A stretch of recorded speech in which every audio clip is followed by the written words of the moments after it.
Good morning, guys. Hope you're all good. Give me 2 seconds, let me turn my light on. Because I don't think... Oh, there we go, that's better. I'm doing something different today. I'm streaming through OBS. I usually have the internet open and then I have OBS open separately. But I feel like that was putting more of a strain on my computer, so I'm doing it through OBS. So I don't know if it's gonna work out. It might not be as good, but I've like connected my account, and so we'll see. Last week the issues I had with stream was nothing to do with like OBS or my computer or anything. It seems like it was my internet, because the day after I had a lot of problems with it. Like, it would go off for 5-10 minutes and then it would come back online, and my like internet provider said there was a problem, but I thought there was a problem in like my area, but it turned out that it wasn't. It was just I just had to like reset it and everything, so it should be fine. It hasn't lagged since, but we'll see. So yeah, good morning everybody. I've got to be honest, I hate to start stream like this. I hate to start stream like this. But Lily, you can be so rude. So rude. And I'm going to be really honest. I think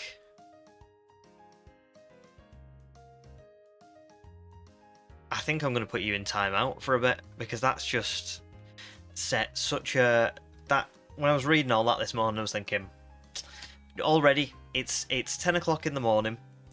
I'm doing a nice stream for everyone, and there's someone in chat going, "Oh, this is awkward. When are you going to show up? Why is he doing it this early?" Don't like that. Don't like that at all. If Lily does that again, she'll be getting a ban. Anyway, sorry to be so horrible, like, straight off in the stream, but that just rubbed me the wrong way when I was reading those messages, thinking, I don't like that. So anyway, I'm streaming this early because it's a Sunday. It's very hot here in the UK, very, very hot. And I have a feeling that it's going to get hotter as the day goes on. But also my wife is working this morning, so she gets up at about 5 AM, and then she works from like 7 till like past 4. So I'm starting to stream early so that we can sort of enjoy our evening together and stuff as well. So there you go. So it's I know it's early for some people. I do apologise for it being early, but at the same time, I won't tolerate rudeness like with people from Lily. So yeah, that's just the honest answer. So yeah, thanks for the people who are here. I can see Jensen's here. I can see Bavaria's here. Snowlad as well. Must be very early for you, Snowlad, so thank you in particular. And Sam as well. Sam says maybe there's exciting news to share. There's exciting news to share in the sense that I have collected a lot of eggs. There are... Let's have a look. How many? I'm sure there was 425 in total. Yeah, so there's 420 from those 14 boxes, and then there's an extra 5 here. And that would get us to 1,000 flat. I don't know if we'll get 1,000 eggs hatched today, but that is kind of what we're aiming for. Or hopefully we'll find it way before then, because 425 eggs, I mean, when you think about that, it's almost as many as what we've hatched so far. So it should be... Today should hopefully be the day. I feel like I'm not sitting in the... Am I sitting? No, yeah, about there.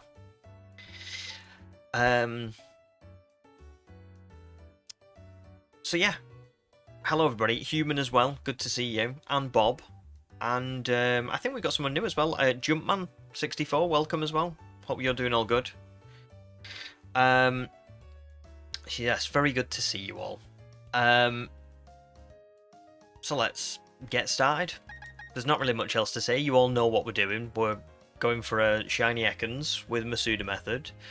You all know that we've not got it so far, and we are coming up on full odds. And yeah, I've collected all the eggs. We're ready to go. So yeah, let's just jump in. How has your guys' weekends been? Because I feel like There's been, I mean, I don't know what it's like in the rest of the world, but it's very hot in the UK. Like I said, we've definitely had like another heat wave. It's not been particularly fun. But yeah, how's your weekends been? I can see we've also got Riri. I know we've got Amelia as well. Sorry, Amelia, I might have missed your message because when I timed Lily out, it deleted all of her messages from the last 10 minutes. So it just says on my screen, like, deleted message, deleted message, deleted message. So it's hard to see.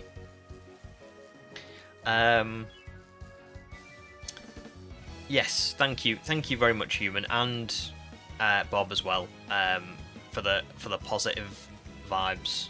Oh, and thanks, Bavaria. That's very kind, very nice. Thank you very much.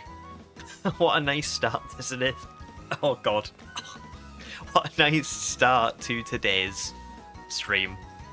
You can tell it's early because I'm not really well put together. I mean, I woke up at past 5, but I'm not really. I feel like I've not woken up still. So it's still, yeah. I can't even speak properly. But thank you very much, that's very kind, very nice. Bavaria says, hopefully it will shine today, but you're positive. I think it will too. I think we'd be unlucky for it to not shine today.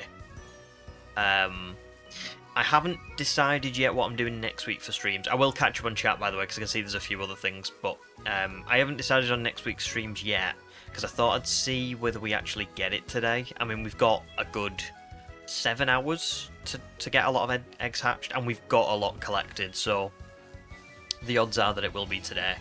If it is today, then I'll probably spend my Tuesday night beating the next gym and like getting all like the bits sort of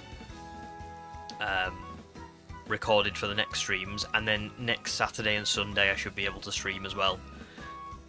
So yeah, and they'll be like later streams as well. They'll be like maybe like 9 till, no, sorry, not 9, 1 till like 8 or 9 PM.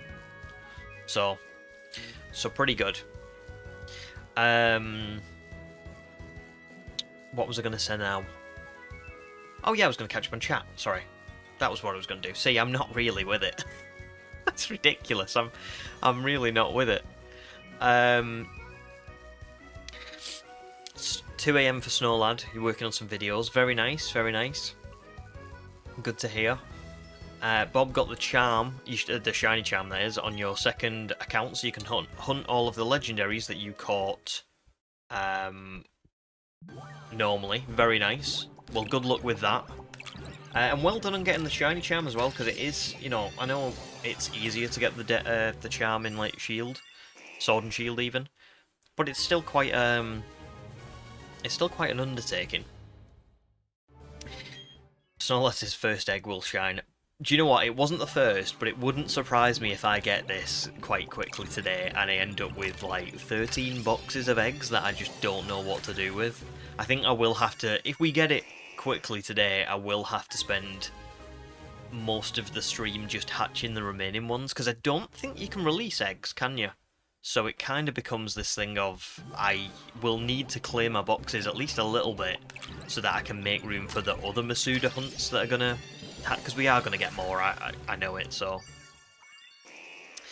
I don't, Bavaria says, is Calamari here? I don't think Calamari's here at the minute, probably won't be. I know Calamari's had quite a bit going on with like renovations and stuff, and it's probably quite early as well. It might even be like really early in the morning for Calamari, so. And Bob also got a shiny in 2 adventures, first phase for Entei, and then you got Entei in Encounter 3.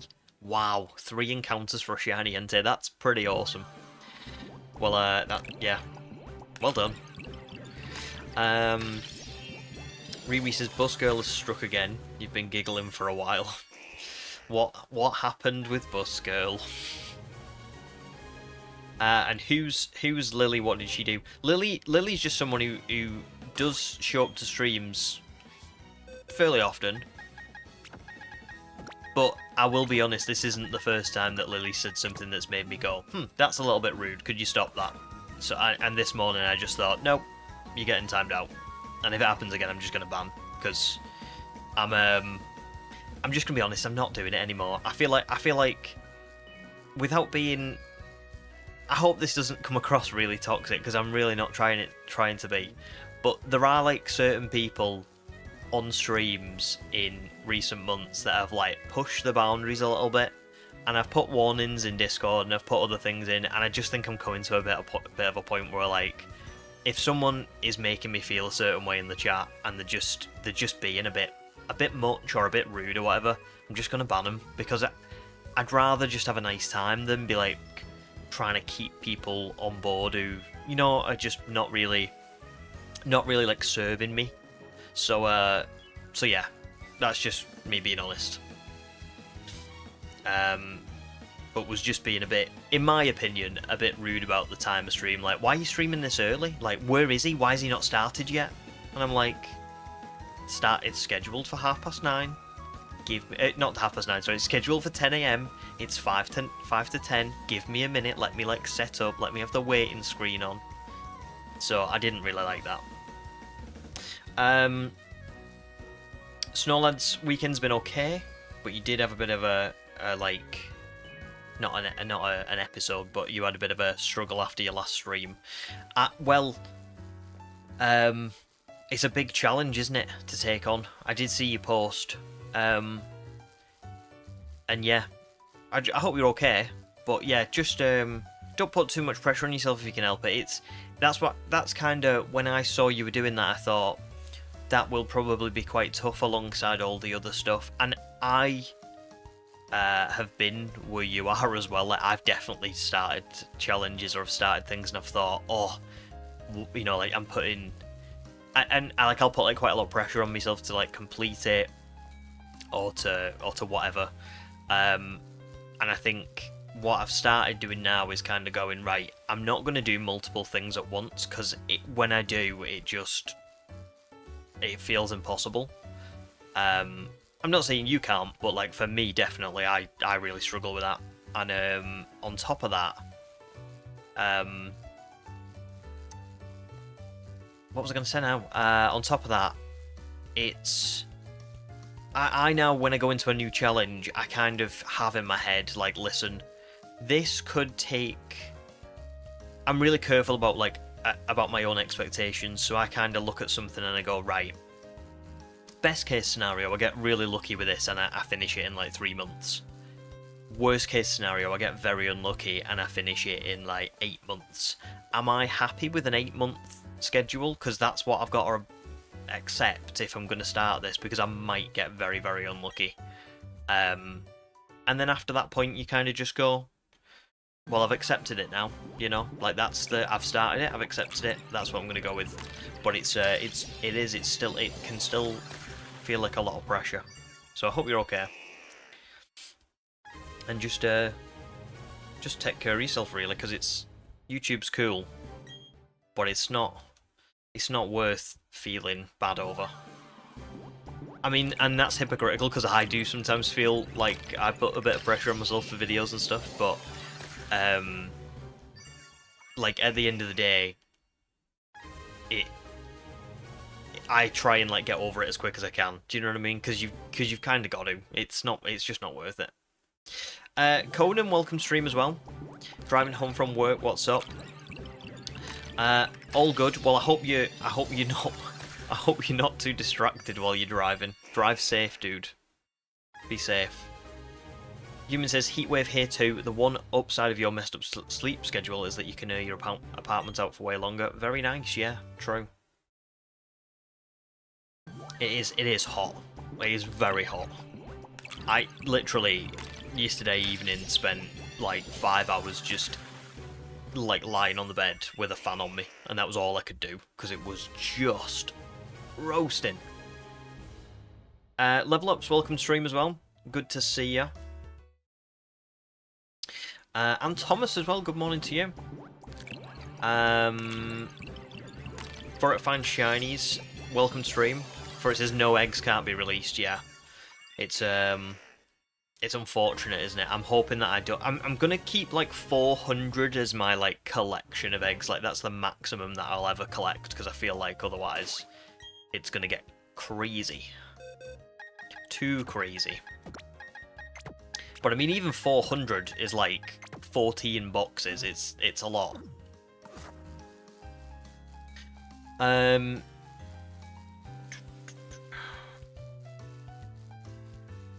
Yes, thank you guys. Thank you. Yeah, that's it. I think sometimes I can be too nice with certain people on stream.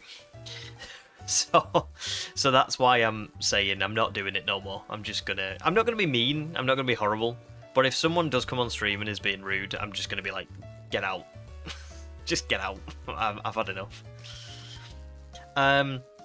Brooke, welcome back to the stream. Good to see you again. How are you doing today?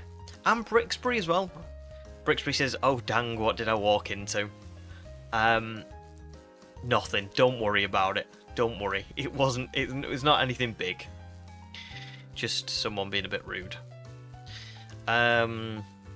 Ruby says, Bus Girl is not talking to her sister because apparently she had a dream where her sister was careless and lost most of her Pokemon cards. Well, I must admit, I do find it strange when people stop talking to people over a dream. I always think, you know, come back to the real world. Like, you can't... you can't get too mad at other people for things that happen in your dreams. Human says cough cough more stuck jail. Sorry by the way, because I'm well behind on chat. I am trying, but I think because it's early, I'm just a little bit off the pace. But I will try. But Human says cough cough Motorstoke Jail. Yeah, I did. Motorstoke Jail was one that I felt quite bad about because I wanted my shield run to get put out a lot earlier than that because, you know, I like making videos and stuff. So when that went on for like 2 months, I was a bit like, oh god. But weirdly, that one, it wasn't so much how long Motorstoke took. It was more how much I wanted to get to the next video. That's what I find with me. It's like. And I've done well this time because I've kind of accepted that we might not be able to play the Indigo Disc before ZA comes out. But usually I'd be like, oh my god, I've got to get all this done because I really want to get this video out before that. And I have sort of I've eased off a little bit this year and gone, listen, it'll happen when it happens. Like, you want to enjoy yourself, right? You don't want to be like putting too much pressure on yourself. There you go, Snowlad. There you go. And I'm sorry to say that people were being rude about it, because it's not nice. It's not nice.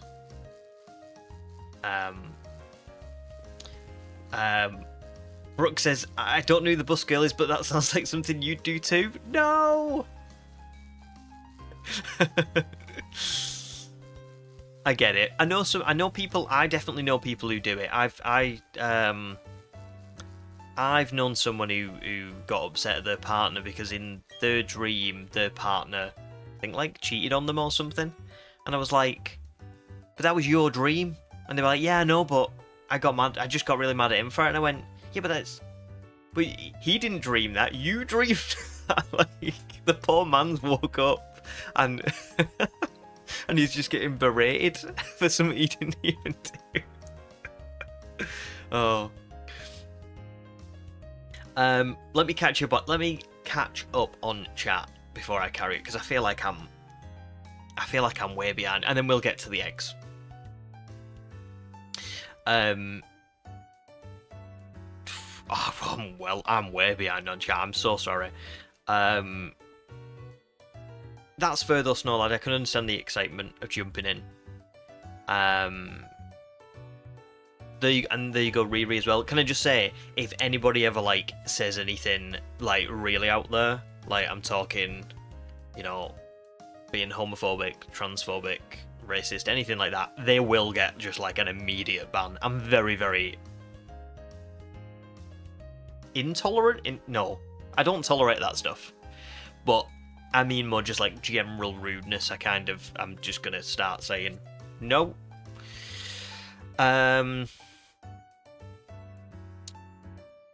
There you go for it. Yeah, it's just because I'm not caught up with chat, but I am getting there now. I'm getting a little bit more further down. Congrats on your second shiny, Snowlad, as well. 2 out of 150 is great.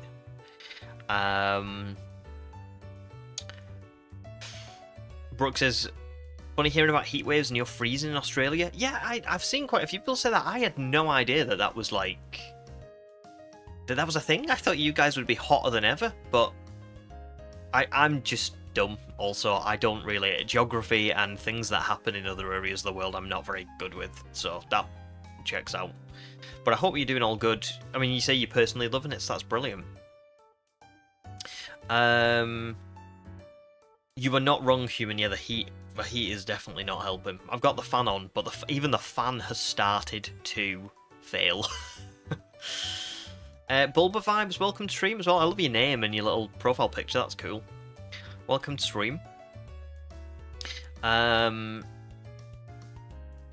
Bricktree says, I was legit about to suggest going to Morville for the famous uninterrupted left-right bike path for egg hatching, and then realised that this was in fact not Owen. Yeah, we are not... When I was reading that, I was thinking, oh, am I started reading this and you're replying to someone else? But no, I see. Yeah, we're in Sinnoh, and to be fair, do you know what? I'm gonna be honest.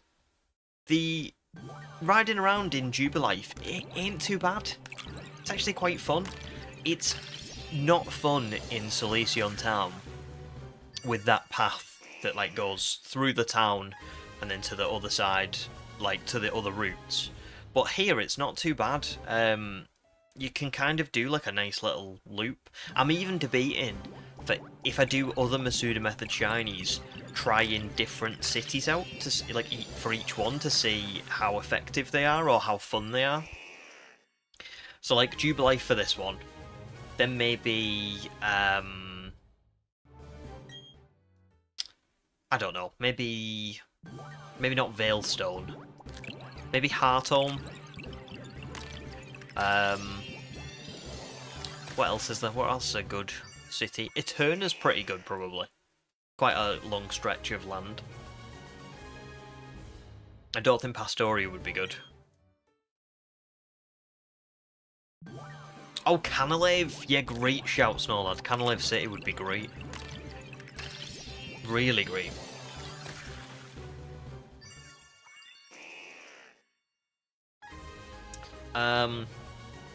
So let's have a look at Busgirl's dreams. Busgirl also had another dream. In fact, let me see if this is a shiny before I start talking about this, because it would be just typical for it to finally show up while I'm talking about... No. I was going to say, it would be typical for it to show up while I'm talking about Busgirl's dreams, and it just wouldn't make any sense whatsoever. So, here we go. So Busgirl also had another dream because somehow she wronged her friends, and so one of them tried to sign her up for the military, but they didn't have her signature. Oh my god! And one of the others actually signed the other girl up to the military. So she had a dream that girl just vanished from her life completely. To be fair, now hang on. Do you mean the whole thing was a dream, or someone actually tried to sign someone up to the military? Because if someone actually tried to sign me up, I would go crazy. I'm assuming it was all in the dream.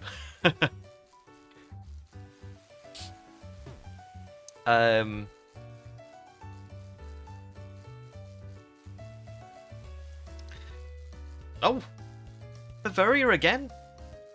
Very kind. I tell you what, you've been very generous on streams. Thank you very much, Bavaria. That's lovely. Yesterday you found a full-odd shiny Litleo, but it is female. But you're really happy that it's in Pokemon Violet. I'm trying to think, shiny Litleo. I think it's actually a really nice Pokemon, to be fair. Litleo in general, I'm not a big fan of. Sorry, not Litleo, more like Pyro. I'm not a massive fan of it because I feel like it just doesn't... I used to have this is a bit of Wayfarer lore here.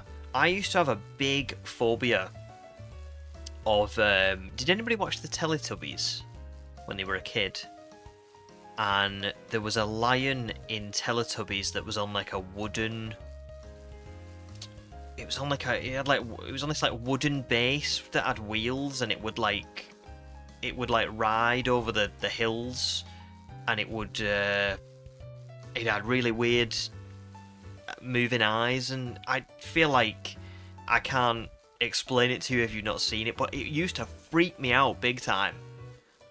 And Pyro reminds me a lot of that one. I know obviously it's a lion, so like, you know, it's got a general lion appearance, but it looks quite a bit like the Teletubbies one, and I think it freaks me out a little bit.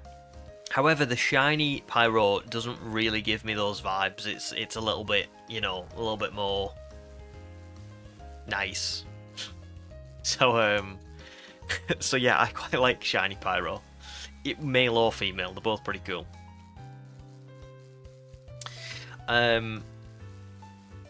And yeah, sorry, I just wanted to also go back to Brooke's question about why Ekans. So humans already explained Titanoboa. We're doing prehistoric shinies and they're chosen by the wheel of chance. So every time I find a shiny, Brooke, I have to run like a randomizer in Discord, and it's just like one of those like wheels where you put names on and it just spins the wheel and it stops on a name. And Ekans was the one that it chose for me. So so it is. I think it counts as prehistoric because it represents Titanoboa, but at the same time,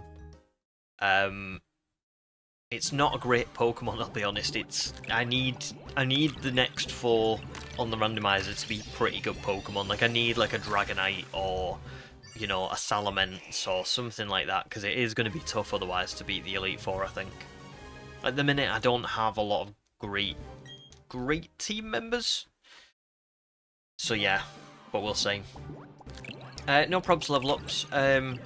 You can always, if I do find it, I'll put the I'll change the title to like we found the shiny Ekans, so you can always catch up on it. But yeah, thanks for stopping by for a little bit. I can see. I'm so glad that a lot of people remember this lion from Teletubbies, because it was wild, wasn't it? Yeah.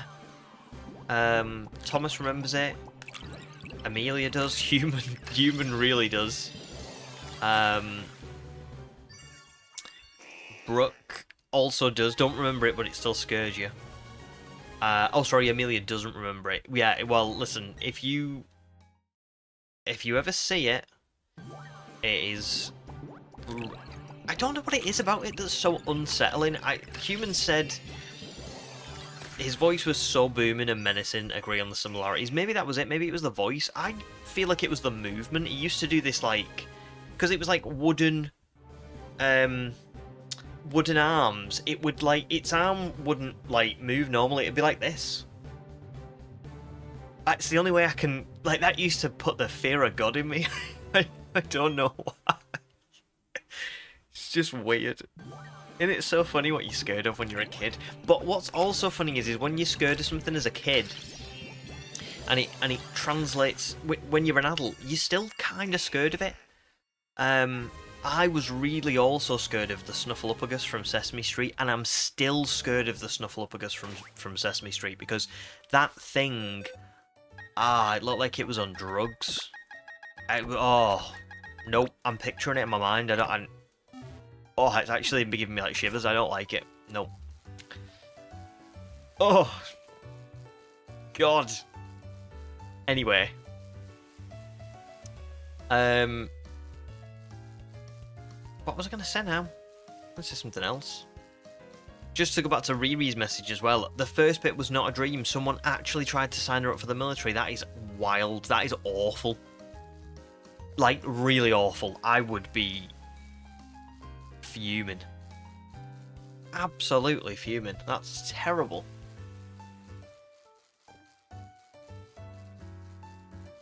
Sam says if you Google Teletubbies lion, if you Google Teletubbies lion, one wiki page lists him as a villain and goes by the scary lion and the scary lion with big teeth. There you go.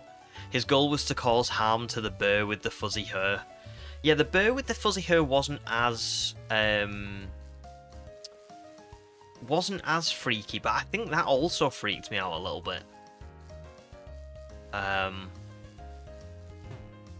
It was the old Teletubbies, Amelia. It was. I mean, I don't even know if there is a new Teletubbies, but it was definitely the old one. I mean, I'm old, so it has to be the old one. Oh, Floofy, welcome to stream. Hope you're doing well. Is this your I'm assuming this is your first stream? I had no idea you streamed. Well, there you go. I do. I stream quite a lot, to be fair. Did you find me through like a video? Then I'm assuming. Brixbury says, speaking of wacky kid shows, are you familiar with Mr. Blobby? That laugh probably told you all you needed to know. Yes, I remember Mr. Blobby. Mr. Blobby. Ooh. Mr. Blobby. Oh, he was nightmare fuel, wasn't he? But I think Mr. Blobby was more my, like, parents' kind of childhood. I do remember it being around a little bit in mine, but not properly, you know? But Mr. Blobby was just, yeah, not... How did anybody like Mr. Blobby? Who thought that was a good idea? Really? Who thought that was a good idea? Did kids actually like him? That baffles me. That still baffles me. Bavaria says Teletubbies are banned in Germany. I didn't know that. That's... Why? That's strange, isn't it? Because I can't think of many shows, well, like, that are wholesome as Teletubbies. Thomas says, when I was younger I watched a kids series, but the villain was so scary everyone had nightmares about it, and it was called I will butcher this, I'm really sorry, but Bassi on Adrian. I'll have to have a little look. Calamari says, the only thing I remember from Teletubbies is that in real life Baby is the son. Yes. She's like 30 now. which just, you know. Well, I'm 30, so that, you know, that's just... There you go. Old. We're all old. We're all... really old.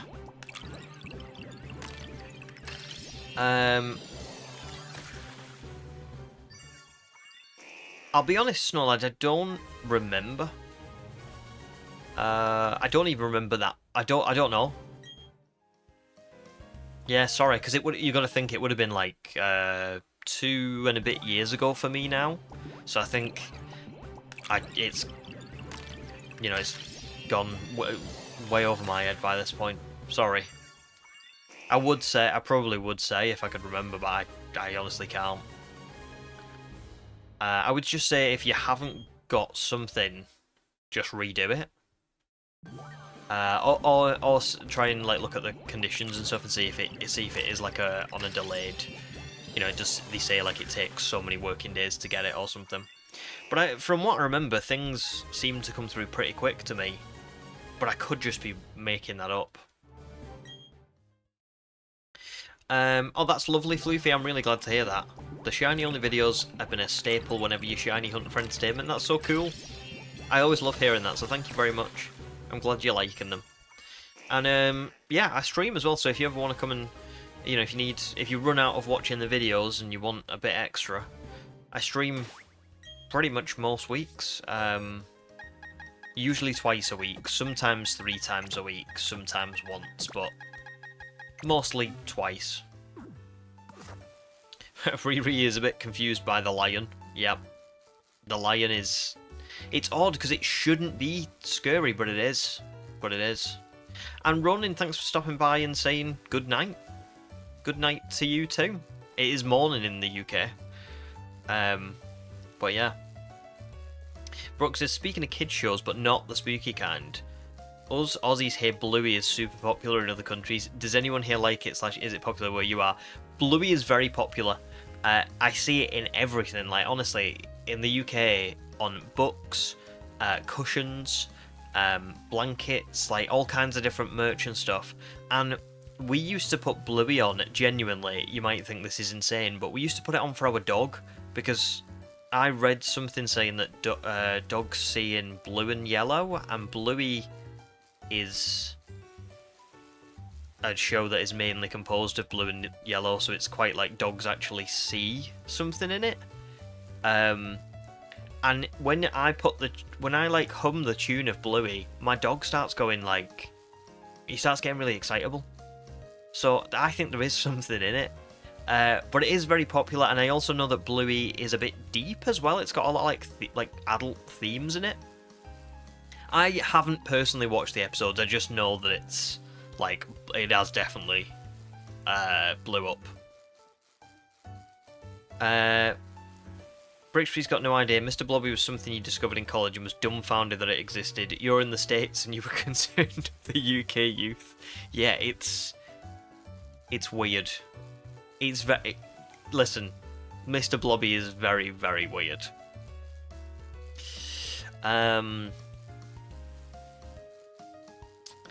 True. Calamari's right. I am only 2 years old, technically. Me, as an individual. Oh yeah, make sure you get some sleep, Ronin. Definitely. If you've not had all that much.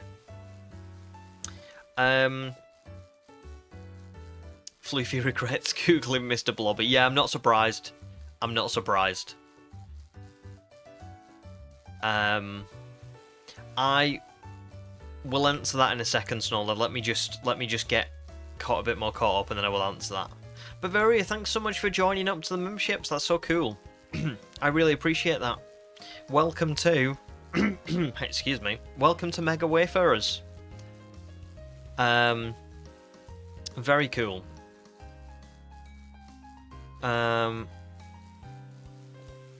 see, Ronin. I see. Oh well, I hope you're not doing too bad. I hope you can get some sleep soon, or at least feel like not bad.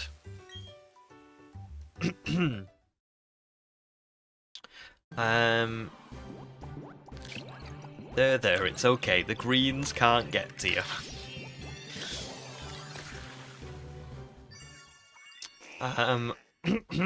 Very says, give me a shiny and I will hunt it in Pokemon Violet. Ooh.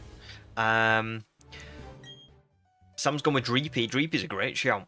And probably not a bad one to do as well, because it's somewhat noticeable, isn't it, from what I remember for Dreepy? Or am I thinking of Dragapult being quite noticeable? I can't remember. Excuse me, honestly.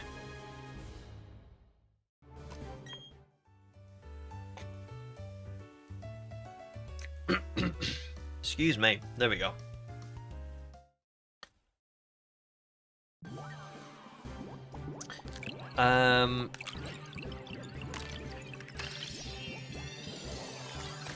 Thomas remembers a SpongeBob episode with Nosferatu. Makes a cameo in an episode. It was a small part, but it was really scary. SpongeBob is a little bit like... I don't think it's like... It's scary, but it's definitely a little bit like... There's moments in it that are like unsettling. Like, I think sometimes shows that I grew up with were unsettling in like a disgusting way. Like, I don't know if anybody like saw Ed, Edd and Eddy or like Courage the Cowardly Dog, but like I always found the unsettling parts to be just how exaggerated the disgusting parts of it were. Do you know what I mean? I can't really explain what I mean, but I do know what I mean. No probs, Riri, as well, if you've got to go for a little bit. Just thanks for stopping by, and we will see you soon, hopefully.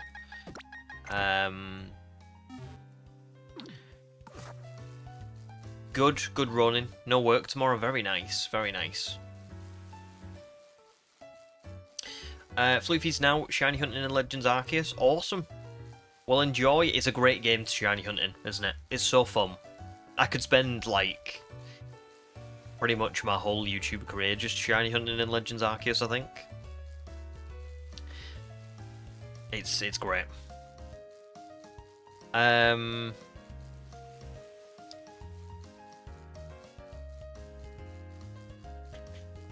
What was I gonna say? Brixbury seconds that notion on Courage and Ed, Edd and Eddy. It's weird, isn't it? Like, they were like quite just like you'd get I don't know, moments like they'd show they'd show courage like with like his mouth open when he was screaming at something, but like they'd show you like the gross details of like the teeth and like maybe like what was up his nose or so. You know what I mean? Just like, why was that a thing in our childhood? And as someone who's like quite hygienic as well, I think that was something that I like, even as a kid, was like, oh, that's grim. Oh, thanks, Brooke. That's lovely. Brooke's heading off, but lovely to be part of the chat. Hope I find that Ekans soon. Thank you very much, Brooke. That's so kind, and it's been very nice to have you as well. Hopefully, we'll see you again soon. And thanks for the good luck as well, because I do need it. It is, as Thomas says, I'm close to the full odds. Well, Masuda odds. So yes.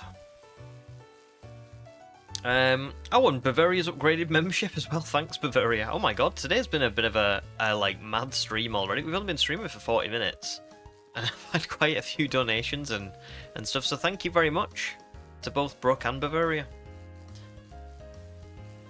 What was I going to say now? Oh, I was going to go back to Snorlad's comment. Snorlad said something about messages not being able to send to me. So what I've done is I'll be really transparent and honest, because I put in the Discord the other week, didn't I, about like basically discouraging parasocial relationships, right? Like, I have a lovely time on stream. I have a lovely community. You guys are all very nice, and I have a lot of like fun playing Pokemon and chatting through with you all, and we do have like a nice place for us all to like come and get away from real life and just kind of like enjoy Pokemon together. But at the same time, there have been like instances in recent months where people have kind of like started getting a little bit like starting to like push a boundary with me, like as though we're friends. And that's not me saying, you know, like, how do I put this? It's not me saying like we can't enjoy our time together and we can't like talk about like lives and stuff together, but we like obviously can't be friends, right? Like that's it, isn't it? It's never gonna happen. So I basically have, when I started streaming, people would send me friend requests and I'd be like, oh, that's fine, like I'll accept friend requests. If anybody wants to like drop me a message and like ask me something about the stream, they can do that. But over the last, because don't forget it's coming up to like a year since I started streaming now, over the last year I've had like a lot of learnings about streaming. Some of it was like maybe having more rules in Discord and maybe making things a bit more like secure, because we did have an instance or two of people being like mean or like saying something that was like wildly inappropriate. So I've had a lot of learnings of like, right, gotta do this, right, gotta do that, gotta do this. One of those things has been that I, in recent months, have had messages from people, or have had like approaches from people that I've found to be kind of like inappropriate, almost like bordering on thinking that we're like friends in real life. And so what I've done is I've basically taken all my friend requests offline so that you can message me in the Discord, you can talk to me about stuff in the Discord, but people can't then like add me and like send me, you know, like individual messages and stuff. And it's not, you know, it's nothing like personal. And there might be certain people that I review that with, because there are going to be people who maybe, you know, at some point or another I may need to accept a friend request from, or I may need to talk to someone about something. But for now I've kind of just gone, right, let me just clear the list and start fresh of, that's the boundary, you know? I stream, you guys watch, we all have a nice time together, but we're not in real life friends, because we just can't be, can we? Does that make sense? Is everyone okay with that? Does everyone like agree with that? Etc. And now the eggs.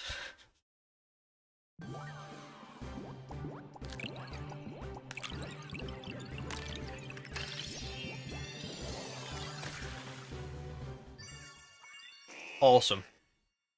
And this is what I mean. Like, can I just say, there will be people listening to this who maybe will think, oh, I hope that's not about me. And the thing is if you're thinking that it probably isn't about you, do you know what I mean? It's... Yeah. There have just been instances. So, I'm glad that you're on board with it. And like I say, I do love streaming. I don't stream to you guys to get, like, more views and more subs and all that kind of stuff. I actually stream because I really enjoy it, and I do actually enjoy, like, interacting with everyone and kind of learning about, like, what you guys have got going on and enjoying Pokemon together. Because don't forget, I don't know anyone in the real world, like, who plays Pokemon anymore. I have said before, like, it's really nice to come on stream and talk to everyone about Pokemon, but there's still a line, isn't there, you know? And I think you guys, can you imagine if I started messaging you guys and, like, saying, like, oh, so when are we gonna meet up? When are we gonna go and do some? You'd be like, whoa, that's a bit inappropriate. Because it would be, you know what I mean? So it's on both sides, really, I think. And there you go. Anyway, you all get it. So there you go. So there you go.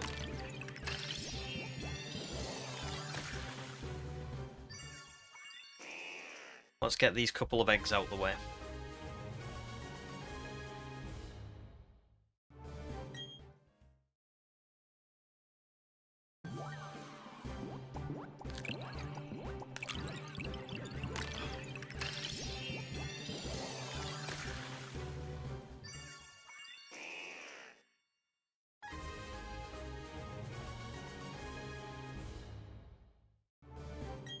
And the last one. Well, not the last one. Christ, I wish it was the last one.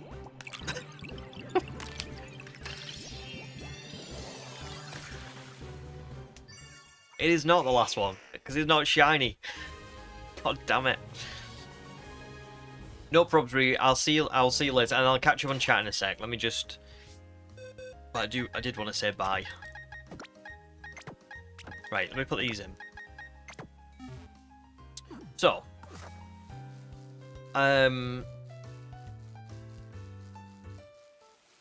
yeah, I'm very honestly, and can I just say it means a lot to me that you guys like get it as well, you know. And I'm not. It's not. You don't worry. You won't. It's not. It's just tough, isn't it? It's like, how do I say to one person, oh, I can't do that for you, but I can do it for this person. There may be instances in future where things I can, and like I say, but it's just based on what has happened recently, where I've kind of gone, right, I'm starting over. But it doesn't mean that I will always do that. Like, there may come a point where I don't know. I'm just going to stop going on about it, because it's, yeah. You know what my point is. And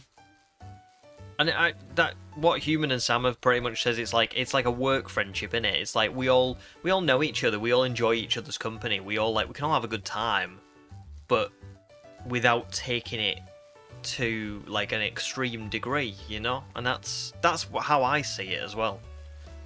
Oh, I know Riri's gone now, but I hope Crow doesn't feel like guilty. That was just like a one and done kind of thing. I think I was also a little bit like this. You've got to remember, I'm also not a perfect. I know I'm streaming, and therefore I should hold myself to a higher responsibility, and I do try to. But I also can be a bit snappy. Like, there will be sometimes someone will say something in chat, and I'll say something that's not okay. Like, maybe I'll say like, oh, can you just not do that? And I'll get a little bit like crabby, and I apologize for that as well. Like, I don't ever want to make anyone feel uncomfortable. So I think Riri's gone, so I can't now pass that on. But my point is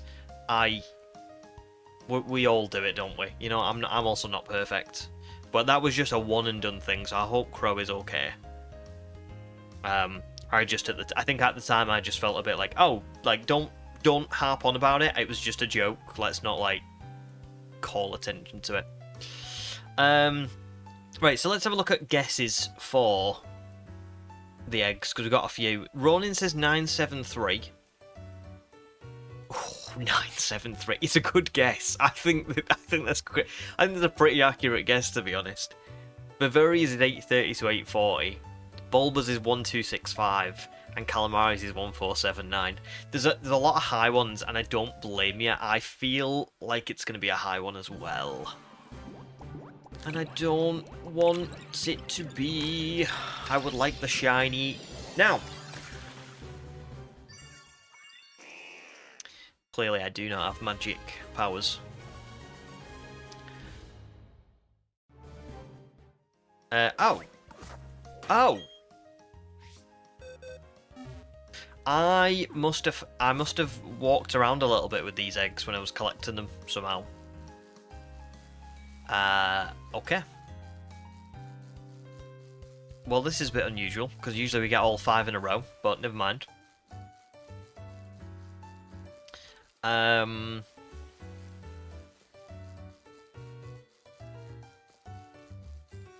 Well, there you go, Snowlad. I like that you get it, you know, because that's it, isn't it? I'm assuming you've also been through it. Floofy's guess is 689. 689's cracking. I would love that. Sam says 691. Thomas 669. Bavaria 666. It could be 666. That would be wild. I mean, really, any of those would be good. You know, I do have a feeling that I'm overdue a full odds hunt, Anna. Sorry, an over odds shiny hunt. I don't think I've gone over odds in a shiny hunt since... was it Tyrant? It may have been. Oh no, because we had Dynamax Adventures as well, didn't we? Ignore me. But we've not gone over odds in this challenge so far, so you know, yeah. Oh, thanks, human. That's great. Yeah. Please, just yeah. I'm glad you've been able to message him. I don't obviously want them to feel any which way, and I will say sorry to them myself as well because I don't want them to feel like that. Oh, nice. Floofy got a shiny Ralts. Congrats, Floofy. Very nice. Great shiny as well. One of my favourites, Ralts. Right, so that's another 5 done. Good morning, Jake. How are you doing? How's your weekend been in the brutal UK sun? Same for Sam as well. How's yours been, Sam? For like how sunny it's been.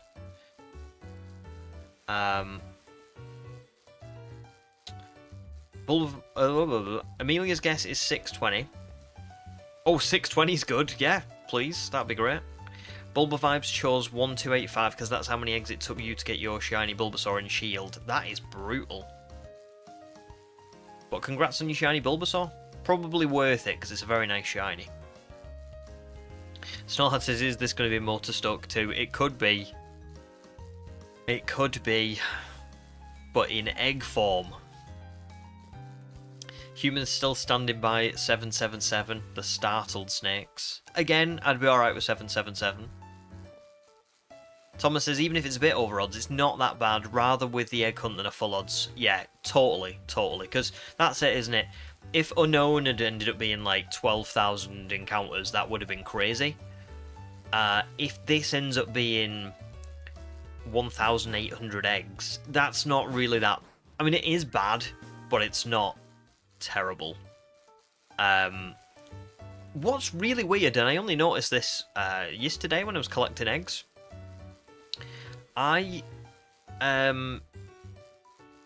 we got shiny Unknown not this Friday just gone, the Friday before. It's only been 9 days since we found Unknown, and I've beaten the next gym and hatched 615 Ekans eggs and have another like 400 to go. So, if the rest of this challenge does end up being Masuda, and we even get 1 or 2 of them, like, under odds, this challenge is not going to be going on for too much longer. Sam is right, I have said quite a few jinxes this morning. Oh dear. Oh, Thomas has got to go. No worries, Thomas. Well, thanks for stopping by, and thank you for the good luck. And I'll see you soon. Running / shiny hunt was for Pikachu. Oof, and it took 10,327 before you got it in Let's Go Eevee. Is that catch combo? Or is that, like, just Pokemon appearing on screen and you counting them? If that's catch combo, that is astronomically wild.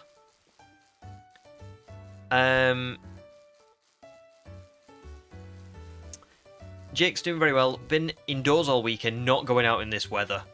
Been out working in it all week. Oof. You are a trooper, Jake. Honestly, can I just say that people who are out there right now, like working and doing stuff in this heat. Honestly, it's kind of wild, isn't it? Because when you think about it, we take so many things for granted, like the people who work on our roads and the people who work in like power stations, giving us power and making sure we've got water and all that kind of stuff. Like, honestly, they deserve like way more money and way more appreciation, because like I'm sitting here at home being like, oh, I can't even like get out of bed in this heat. It's roasting, and you got all these people just keeping the world going. And it sounds like you might be one of them. So good on you, Jake. I'll give you a... Sam... Oh, Ronnie says it burnt you out in shiny hunting. I'm not surprised. I am not surprised. Sam's had the aircon on, so handling it okay. Your girlfriend suffers much more with heat than you do. Oh, I'm glad you've been alright. An aircon, very nice, very nice. We've not got any aircon. But I would love some at some point, especially if it just keeps getting hotter. I mean, without getting deep on stream, you know, global warming and everything. Every year I see like, oh, this has been another really hot year on record for the UK, and it's like, I mean, it doesn't seem like a coincidence. It's not like, oh, it's just another hot year, it'll go back to normal last year. It's like, no, it was another really hot year. Really, or like, or the opposite, where it'll be like a really rainy, wet year, and it ends up like breaking records that were set from like 40 years ago or something. So it's just seems like back to back to back. So yeah, I would like some aircon as we're getting a bit older. Not right now. I mean, like, you know, when I'm like 50.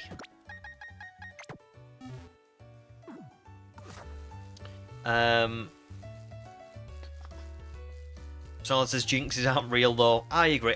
Can I just say I am not a believer in jinxes. However, I can't deny that I have said things sometimes and it's been followed by an immediate jinx. Do you remember when I said the one Pokemon I don't want to get and this randomizer is unknown, and I got it like right afterwards? No problems, Calamari. Thanks for joining for a little bit. Oh, and enjoy your dinner or your tea. I like that you remembered tea. Oh, okay, running. Your catch combo was high, but not 10k. That would be insane. That's what I was thinking. Like, so you mean like 10,000 Pokemon spawning? You know? That's wild. Brixbury says, "Is it common to not have aircon in the UK?" Yeah, it's kind of like the thing is the UK has houses that are built to keep heat in. Because let's be honest, 9 months of the year, and sometimes it can be 10 months of the year, the UK is pretty cold, wet, and rainy. So our houses are built to like keep the heat in. So when it gets to summer, we just like burn a little bit inside. And yeah, aircon's just not really a common thing. It's quite expensive to get aircon installed in your house as well, because it's because it's not widely available and it's not widely used. Yeah, so it's a bit of a pain, to be honest. It's not. It's only a pain for like this little bit of summer, where it's absolutely roasting, and you're just like, I don't know how to make this any better. But yeah, I wish we had Urcon. Good morning, Forsaken. Welcome to stream. How are you doing today? Sam says Curse of the Commentator does happen. Definitely. Definitely. That's it, isn't it? Curse of the Commentator is, I suppose, the same as a Jinx. But it is funny. It is funny. And Human's right, I did say that as well, didn't I? I said, no way I'm getting the Unknown tonight. And then I got it, like, straight afterwards. That was, when I went back to record that clip, I had a look and I had a break about, what, 10-15 minutes before we found the shiny. So it really, when I came back, we were talking about like estimations or something, and I remember I pretty much did say exactly that.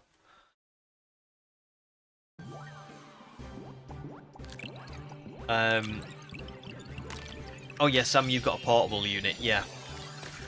That's it, you can get portable ones that are pretty good. I was having a look yesterday at portable ones, because they're not too bad, but like, it's more the having them installed in the house that's the expensive ones. Like Ronan says, an AC unit is only about £125. I think the like portable ones like Sam's got, you can get some good ones for like cheap, but it's the ones that'll really keep the whole house cool. Like when you go on holiday to Spain, is it like, oh well, when I've been on holiday to Spain, all the hotel rooms and stuff have aircon units, and it's like a proper aircon unit. It's like installed in the wall. You know, it's got like ventilation to outside and all that stuff. If you've not got that like set up, that's expensive. So yeah. Nice Forsaken, just relaxing a little bit before you start work tonight. Very nice. And Hume says, wasn't it also what happened with that one fossil too? Did I say that with Kabuto as well? Did I say there's no way we're getting it tonight and then I got it? Or was it Aerodactyl? I can't remember now, I'll be honest. That's so funny. Maybe I should have said that today.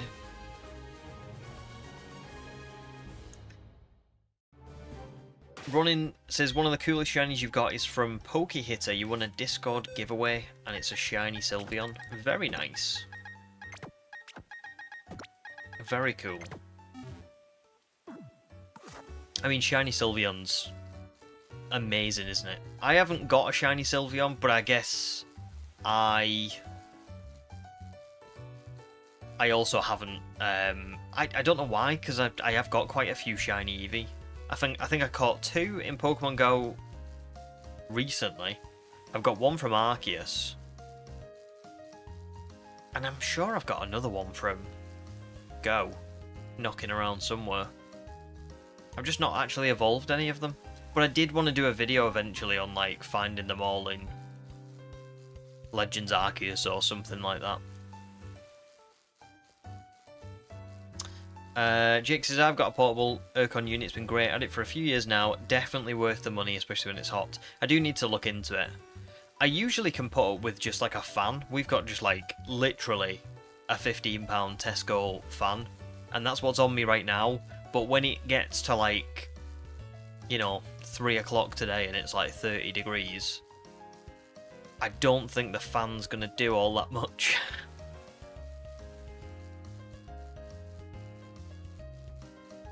Floofy's favourite shinies is probably Ursaluna or Mothim, the one of the ones you've got. Yeah, they're very nice. I do like Ursaluna in particular is gorgeous. Oh, it was Kabuto human. I don't remember. It's so annoying that I don't remember. I remember saying it for unknown, but maybe that's because I was recording it back. But I don't remember a Redactyl or Kabuto like at all.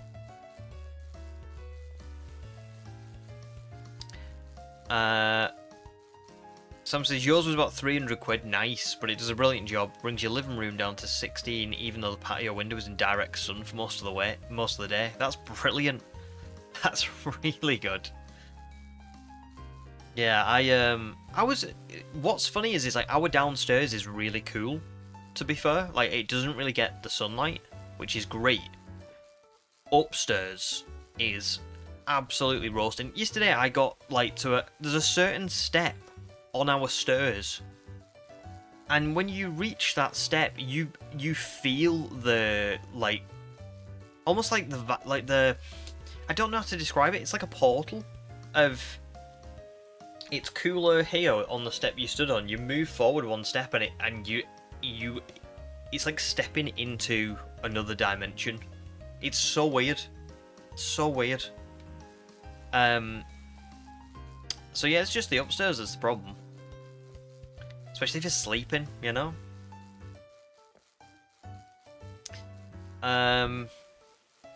So maybe I need to look. Crawl into fridge stream when? There's no way I could fit in our fridge. I wish that I could. Too big. It's not a bad shout with the ice packs and stuff. Not a bad shout. Yeah. I haven't got any today, unfortunately, but I'll remember that. I think I just need to get a good fan. I'm sure at some point I will do it. I do this with a lot of things, to be fair. I don't know if anybody else is like this. I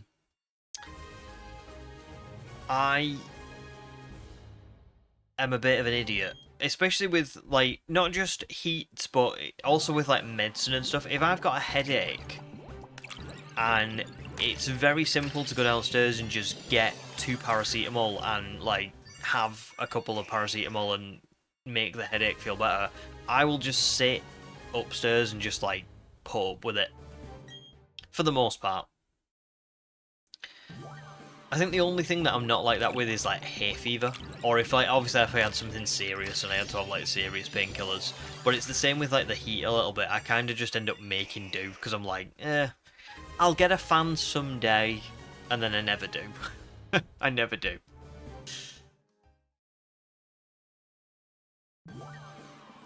Like it'll be 10 years down the road, and I'll be like, oh, I said I was gonna get a fan, and I never did.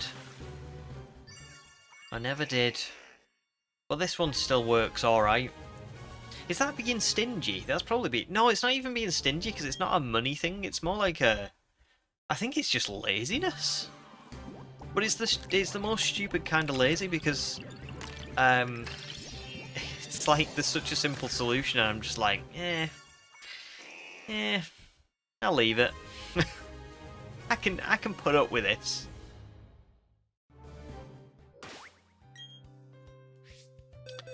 It might be running. It might be. I'll be honest. I don't know. It's just like a mild painkiller. And congrats to Bulba Vibes as well. In Pokemon Shield, you got a shiny Gibble like a couple of seconds ago. So literally just now. Very nice.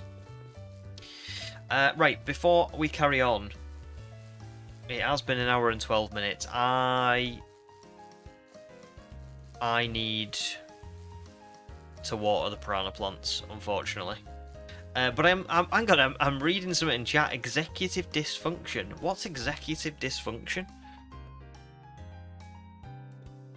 I always thought I was just lazy. Let's have a look at this. Executive dysfunction.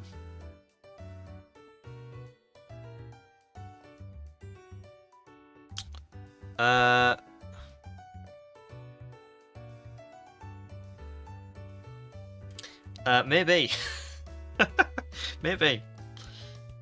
But isn't it weird though that I'm not like that with everything. I'm just like that with some things. Anyway, I'll be right back, and then we'll carry on. And I might be up and down a lot today because obviously we've got to keep hydrated with the weather. But yeah, I'll be 2 minutes at most.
Right, I'm back. I'm back and I'm already laughing. I can see that Ronin thought I might be watering plants. No, don't worry. I don't really have any plants. I'll be honest. But yeah, the reason I think I've explained this one before, but I will just explain it again briefly. Nintendo released piranha plant urinals. Somewhere, I don't know where, and they tweeted about it saying, now you can water those thirsty piranha plants. And so now I've just kind of adopted it as code for taking a pee break, because it's just a little bit more dignified somehow than saying I gotta pee. And I have a tiny bladder as well, like big time. So yeah, there you go. I have to kind of go and take quite a few breaks, so you know, if I didn't say what I was doing, you guys would probably think that I was like a bit weird, because you'd be like, God, that's like his 5th break in the last 3 hours. Like, where does he keep going? What is he doing? It's peeing.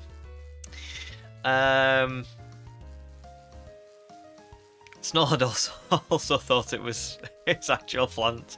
I don't blame you. I don't blame you. I don't blame you. It was from as I remember it, I was talking about. I went to a Peter Kay comedy gig. Yeah.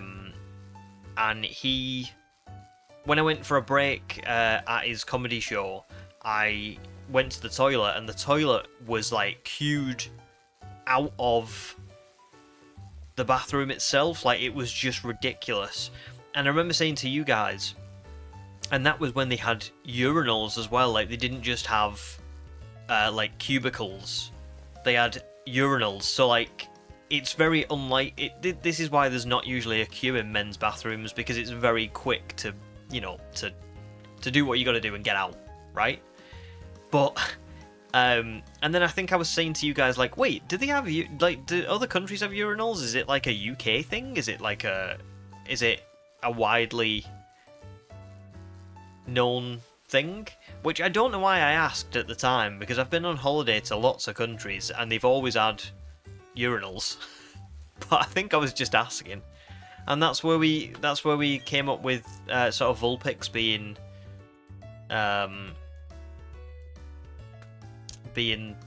the P-Fox. So there you go. This would be a great time to get a shiny. Oh! As my game froze. Watch.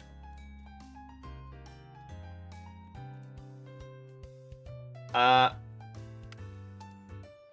don't know what's happened.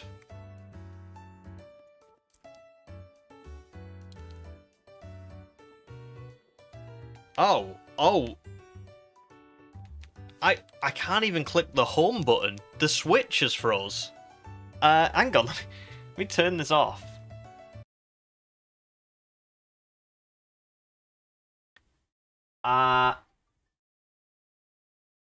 The actual Switch froze. It wasn't the game. Oh, there we go. It's okay. It's okay. It worked because of the whole, you know, where it pauses the game and it doesn't crash. That's so weird. The Switch froze, not the game. You all saw that, right? I turned it right back on and it just booted straight back up. So the Switch froze. That's so weird. I've never seen that happen ever on a console. Usually if the console crashes, the game crashes as well. That's really bizarre.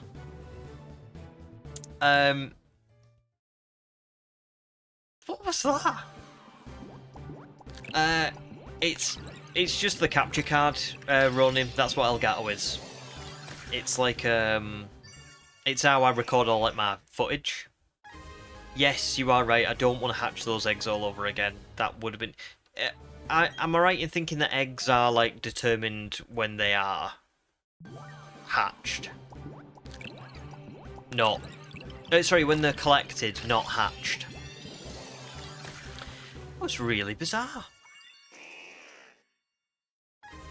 I don't know what an OCS is, to be honest, but it's just like basically I have a HDMI that goes into my Switch, a HDMI that goes into the computer. Not the computer, the monitor. But I have like a little cable that comes out of it and it goes into the computer and it just kind of records all my footage. But it also lets you stream on it as well, like as you know, as you can see. It's pretty good. My Elgato's never really done me any wrong. I don't know, you know, because it doesn't feel that, like, hot. This room, at the minute, at this time of day, it's not too bad. Let me turn my fan off. Let me just say.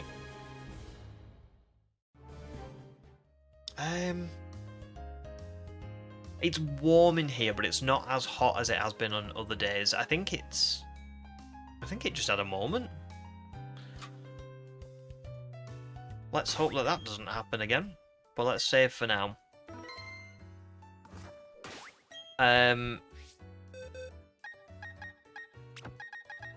So there we go. Weird. Yeah. That threw me off track. Anyway. What was I going to say now?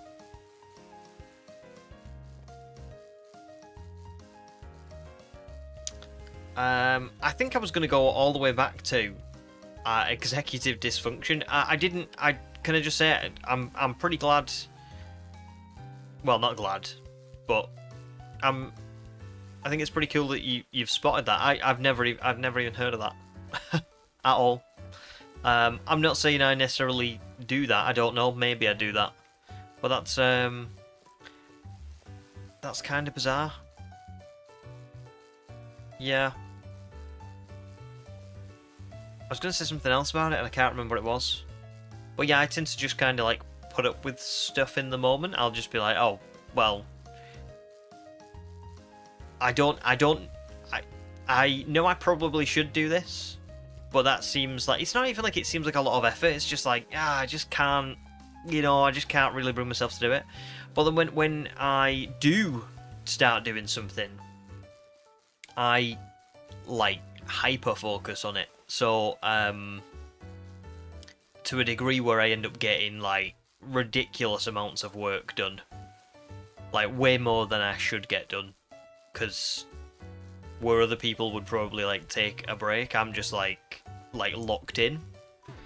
So I've always found that very strange, because it's like, on one hand, I'm like, but I don't know why I'm like this, because when I do start doing stuff, I get, like, loads done.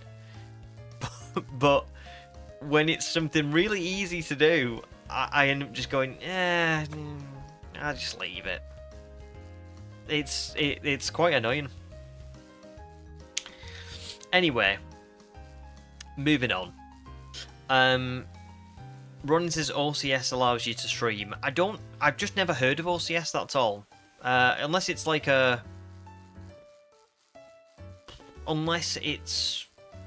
another capture card. OCS. To be fair, I don't even know how I heard of Elgato. I think Elgato's the only one I've ever like known of. And to be fair, I've had one for, well, I've had two now. My first one worked for like 5 years straight. Had no issues with it. And then my second one I've had for about a year. And yeah, it's also been pretty good as well. Ariel, welcome stream as well. Good to see you. Still no snake. Still no snake. We're approaching full odds. We should get that in the next hour or so. So yeah, hopefully soon. How have you been? Amelia says it's hot in my bedroom, but outside your room it's cooler. It's annoying, isn't it? That's the thing. Like I say, my downstairs is really cool, but upstairs is hot.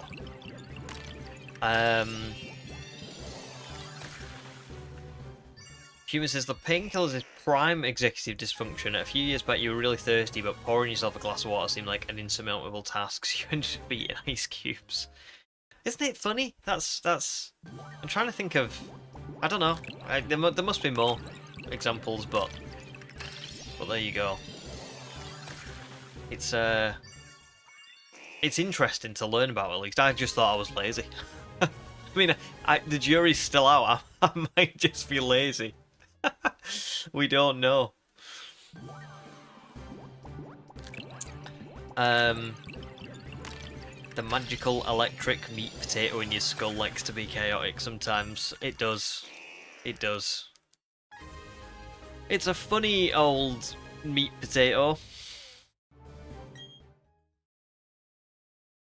Oh, Ronin means OBS. Oh, well, Ronin, I do use OBS, but I use OBS in conjunction with an Elgato. So, OBS lets me put, like, the template up, like, with the overlay and the webcam and all that stuff, but then the Elgato is for my Switch. I don't know if OBS would let me stream. I don't think I could stream my Switch 2 to OBS without a capture card.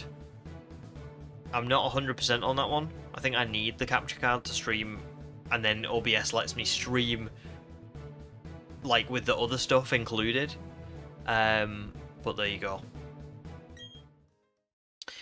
Good, Ariel. I'm glad you're all good. Yeah, everything's fine here. Really, it's hot, very hot. But other than that, pretty good. And Bucky's all fine. He's just been chilling downstairs. Downstairs is pretty cool, so he's sleeping down there right now. We had a nice walk on Friday to like a local place. It's like a big forest, and it's got loads of like different trails and stuff you can walk around. So we had fun there, but it wasn't too hot for him because it was in a forest, all the trees kind of take over the path, so you're not really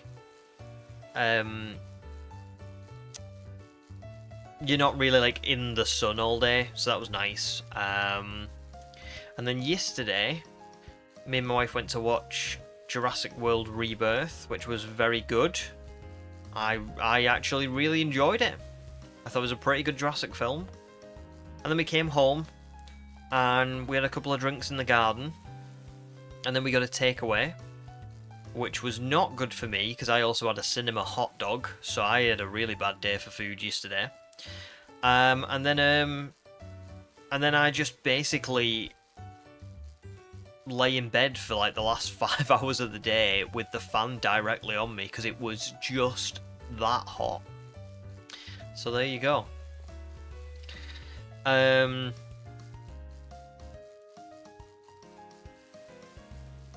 capture card is needed, Snowlad says, yeah. There you go. I thought it was, because I was thinking I don't know how it would pick.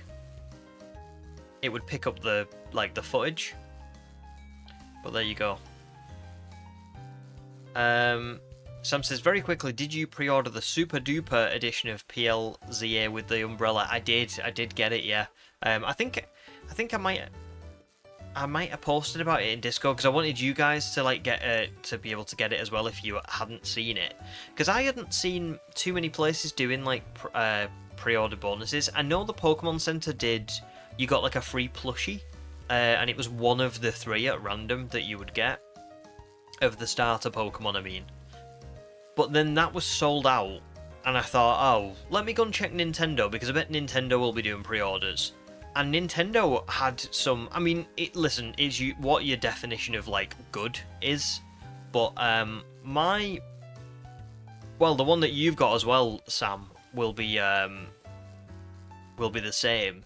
But my like Ultimate Edition, whatever it was called, of Legends ZA was the game, a little free figurine of the 3 starters, a Mega Charizard X figurine, a Mega Charizard Y figurine, a mug with the 3 starters on, an umbrella with a few different Mega Evolutions on, and there was something else.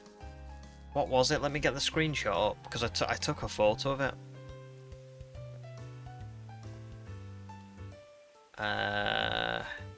Here it is. Oh, a Mega Evolution cap as well, which I thought was pretty cool. Now, the thing is a lot of these, I'm not going to lie, I feel like the umbrella and the cap won't really be all that good. I don't feel like they'll be like... I feel like the umbrella will just break in the wind. And I feel like the cap might be a bit uncomfortable and not really all that good. If I'm just as a guess. But I'm just going to have them like as little collectibles. The figurines look pretty nice, and the mug looks really good. I'm looking forward to getting the mug to like just drink out of on the first few days that it comes out. But I think it overall, that ultimate version, which is the game, the 2 Charizard figurines, the umbrella, the cup, the cap, and the enamel pin set, came to £78.99p, which is a lot, but when you think that the game is, what, like, gonna be £60 each anyway? I thought, less than £20 for all that extra stuff? Yeah, I'd get that just for the figurines. For sure. So I don't even know if they're very good, but I'm getting them. I don't care.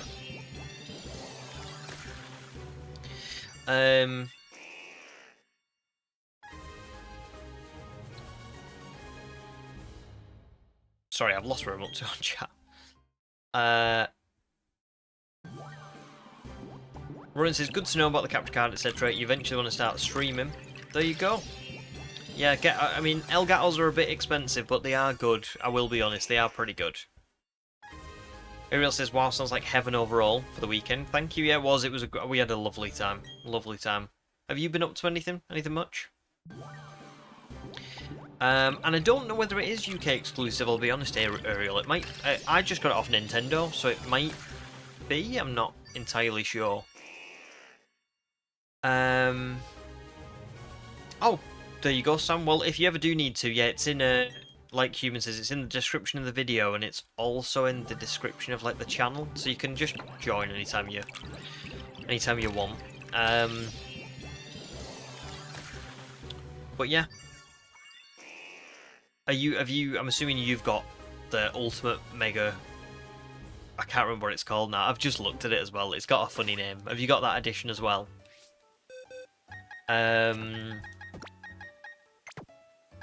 Oh, nice, Ronan. Oh, well, I'm glad that someone thinks I've got a calming voice. Actually, quite a few people have said that, but I never really kind of think that I do. I think that I've got just like a... I don't know. Like a bit of a nasally voice, that's what I think I've got. But I'm glad that people like it. Ariel says, I'll be honest, I wouldn't feel particularly comfortable going out with the Mega Evolution umbrella. Listen, it's each to their own. I'll be honest, I've kind of nowadays gotten over my, like, caring of what other people think. I don't know why, because I would have 100% have been the same as you. I just don't seem to care anymore. I think I would absolutely go out with a Mega Evolution umbrella. I mean, I wear a lot of, like, Pokemon stuff now as well, in general. Like, I will happily wear Pokemon t-shirts to work and out, and...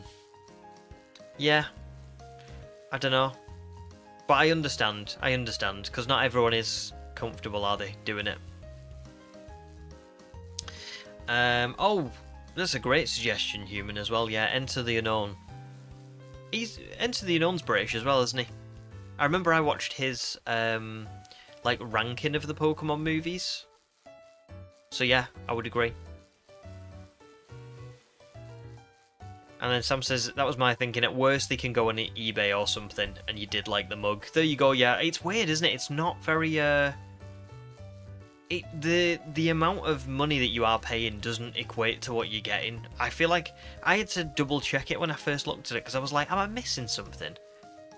Borderlands 4, just for like reference, just have released a pre-order edition for the game. Get ready for this. That doesn't include the game. So there's a Borderlands 4 package where you can pre-order it, and it has like, what's it having it now? A couple of figures, and I think there's like a bag or something in there. There's like merchandise, and it's $150, which I don't know how much that is in pounds, but let's say it's like £100.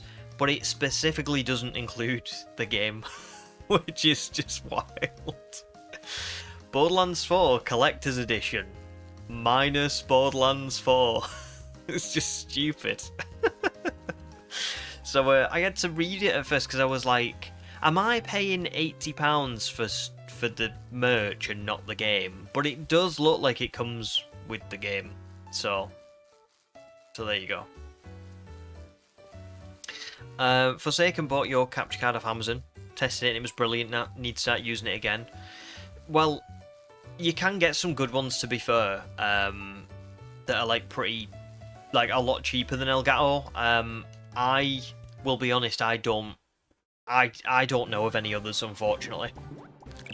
I only know of like my own experience, which was with Elgato, but yeah, I bet there's loads of good ones out there. And it would pay off to do your research for sure. For Ronin, I mean, because I know you've already got yours.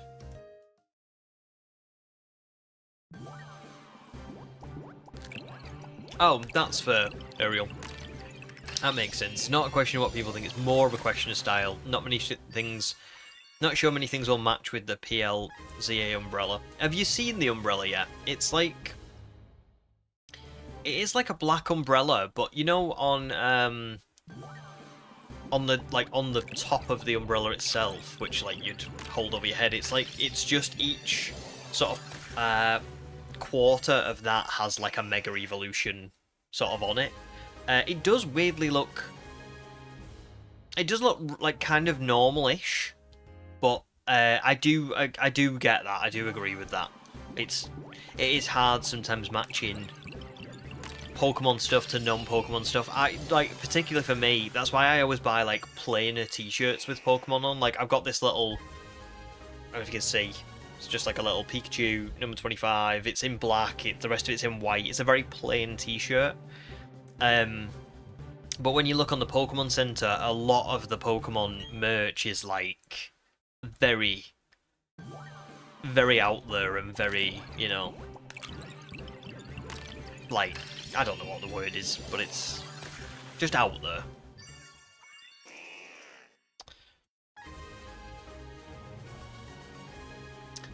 Oh, Ariel says it was the same for Dragon Age Inquisition. Everything but the game includes, but for like 150 to 200 bucks. It's wild, that. Like, really wild to me. I just don't get why you wouldn't include the game. Well, I suppose it's greed, isn't it? Because, you know, I think... Are they thinking that people will pay for the game and then the most extreme fans won't care about paying an extra 150? I don't know, I don't get it. I don't get it, because I feel like people who weren't going to buy that edition were never going to buy it anyway. And for me, if something includes the game and it's... I don't know, if something includes the game and it's like all packaged up and I can buy it all together for convenience, I'm far more likely to do that than to be like, oh, I'm going to buy the game separately and then buy this package on top of it. I don't know. I don't know. It is weird to me. But I suppose it's not the worst thing that people have done in games.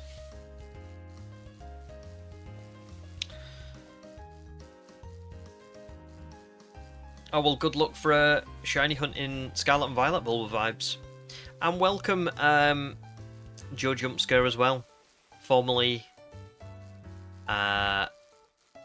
Jimmy, and a whole host of other names. I'll go with Joe for now. Welcome, Joe. You completed the dex in Sword with help from your shield save file. Very nice. Well, congrats. How'd you, like, how come you wanted the Pokédex like completed in Sword? Have you completed it in Shield as well, and you just want like another charm in Sword, or had you not completed it in Shield and you wanted to like do it all in Sword? Ariel's checking it out. The Mega Evolution logo cap is fine. Yeah, it's pretty basic, that one, isn't it? Like, you could wear that, and I don't think anybody would need. Would like even need to question what it is. Like, it's just, it could just look like a random logo. But the umbrella is a bit dramatic. Let me have a look at the umbrella again, because I can't remember it properly. I mean, I can, but not like... Where is it? Here it is. Yeah, it is a little bit like, I know what you mean. Especially now I've re-looked at it, I don't think you could effectively match stuff to it. However, I'm not sure people will even see it all that much, because you're gonna be holding it above your head, aren't you? So I've got to assume the rest of it is like pretty plain. I think it's going to be flimsy anyway. If I'm being really honest, I know that this is a big like assumption, but I think that umbrella will break in the slightest bit of wind. So I don't think I'm actually going to use it. I think I'm just going to have it, you know? And really, that's not even what I was getting it for anyway. The umbrella, of all those things, really isn't the draw for me. It's more, I like the cap, I like the cup, and I like all of the figurines, and I think that's why I'm getting it. The umbrella is a bit of a strange one, isn't it?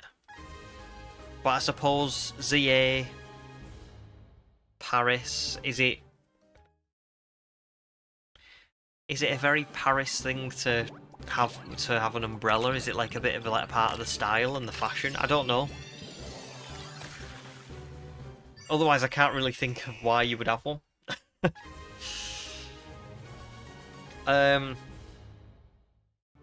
Sword's your main game, Joe. Fair enough. Fair enough. Oh, well, that's good.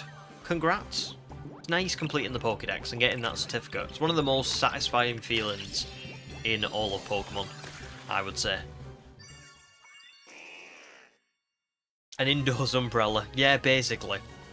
I know that's really stupid. But I just... I just don't trust it to not, like, get carried away in the wind immediately. The thing is, when we do stream for ZA, I'll be unboxing it, like, on the day that I get it. So when I get the package, I'll save it for the day that we start, and we'll just spend, like, the first half an hour of stream getting out everything out of the box and, you know, all that. So you'll see it, you'll see what the umbrella's like, and you'll see whether it's flimsy or it's good. Uriel might get it as well. Nice if you've got a job before the game's release, and that's fair in it, like, especially for, like, splashing the extra cash. You only want to do that if you, like, can and everything. Oh, Uriel lives in Paris, fair enough. And no, it's not particularly Paris-y to go around with an umbrella. I mean, listen, I don't know anything about Paris, so I'm not necessarily saying that I think that. But I just can't understand why they would put an umbrella in there. It is weird. Because, so X and Y is based on France, right? And obviously Kalos is based on Paris, because, like, the Lumiose Tower is the Eiffel Tower. So we know that all of those details are present. So why an umbrella? There must be a reason, right? Besides somebody just going, oh, just put an umbrella in there. Do they think that it's Paris-y to go around with an umbrella? Like, it's part of the style? Like, I'm thinking... I don't know. That's a good shout, Human. So you can use it outside, which means more advertising. True.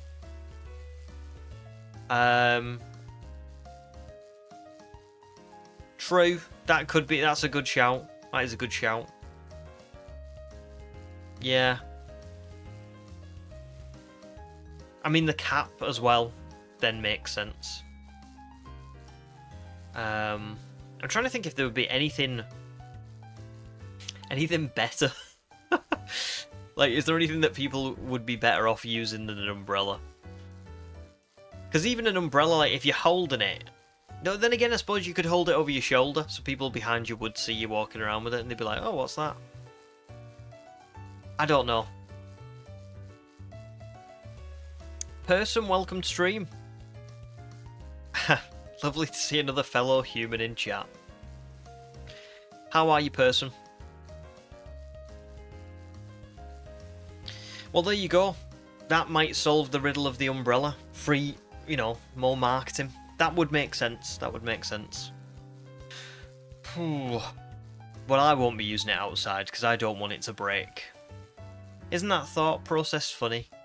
I don't want to use it outside because I don't want it to break, because I want to have the umbrella, but you would only use the umbrella outside, but I don't want to use it outside because if I use it outside it will break, so I will keep it inside. But by keeping it inside, it doesn't really make any sense because you can only really use it outside, but I don't want to use it outside because I don't want it to break. It's stupid, but that is how my brain works. My brain works a lot like, I mean, I'm sure a lot of you will be the same. It's that old game meme of, like, you've got all these resources that you've collected, they're very rare, so you don't want to use them because they're very rare. So then you get to the end of the game and you're like, oh, I didn't use any of the resources that I was saving for the end of the game. I feel like I'm like that with a lot of stuff. I even do it with, like, new clothes. Literally, I'll buy new clothes and I'll be like, oh, I don't want to wear these clothes though, because then I'm going to have to wash them and then they'll get all, like, they'll get all messy in the wash. Like, this Pikachu top, I've only wore it twice, but it's already starting to, like, peel. The print logos and stuff in it have started to, like, peel off a little bit, and I'm like, I shouldn't have worn it. But I should wear it because it's clothes, right? Like, that's the whole point you buy the clothes. But there you go. The eternal struggle of, like, I want to save this, but I also want to use it. So there you go.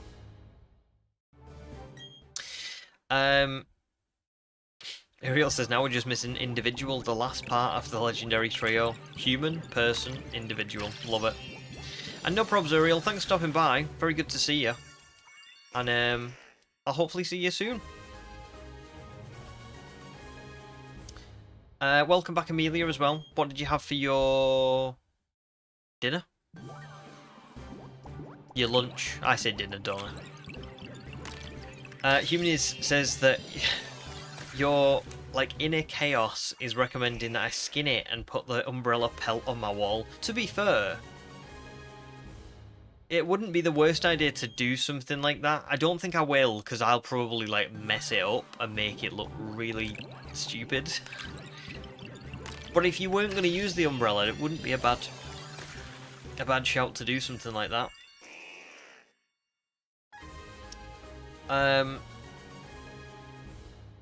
Joe also just had your dinner because you got home late. Butter chicken and rice. Very nice. Butter chicken. I have got a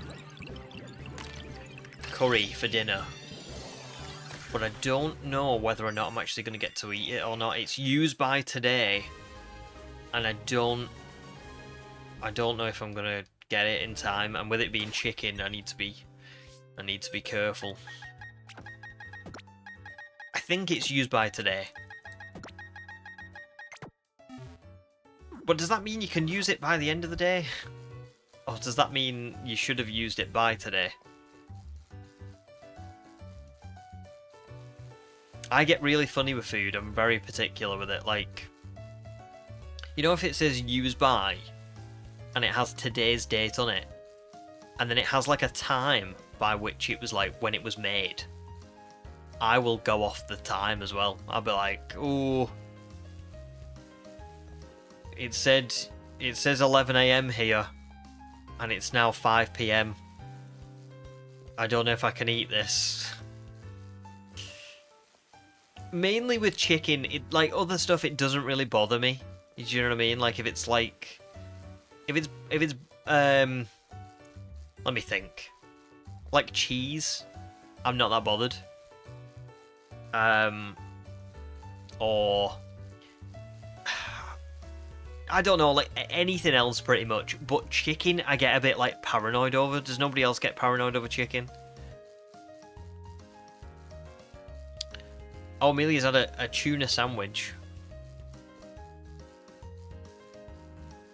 It is by the end of the day. Yeah. If it was anything else, and to be fair, sometimes, if it's... I don't know. I've definitely risked it with other stuff, but yeah, just like I said, just chicken. Chicken weirds me out a little bit. I get a bit ooh, should I eat this? Really? What if I die? Do you know what I mean? Am I really gonna die over me being oh, it'll be fine. It says today. And it probably would be fine. Can I just say, by the way, we're getting dangerously close to 666.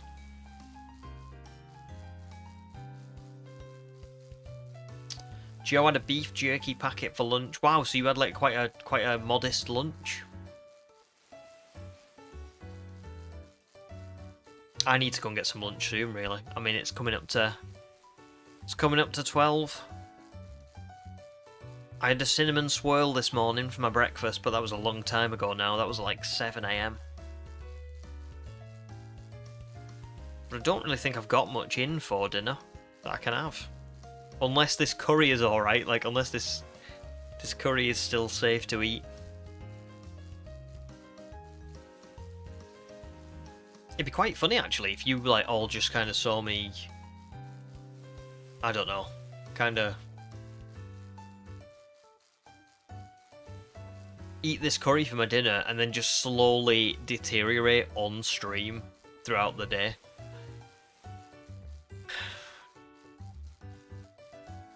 I mean, you had toast for breakfast. Toast's good. Toast's a good breakfast. Right, here we go. This will be to 665, and then we'll be on for 666.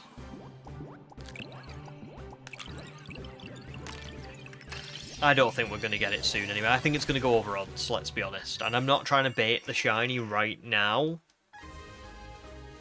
but I do think it's going to go over odds.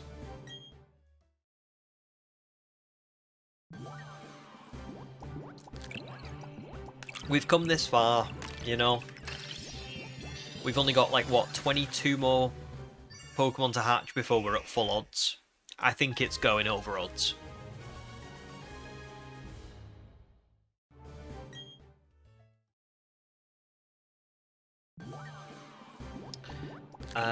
What did we start at today? We started at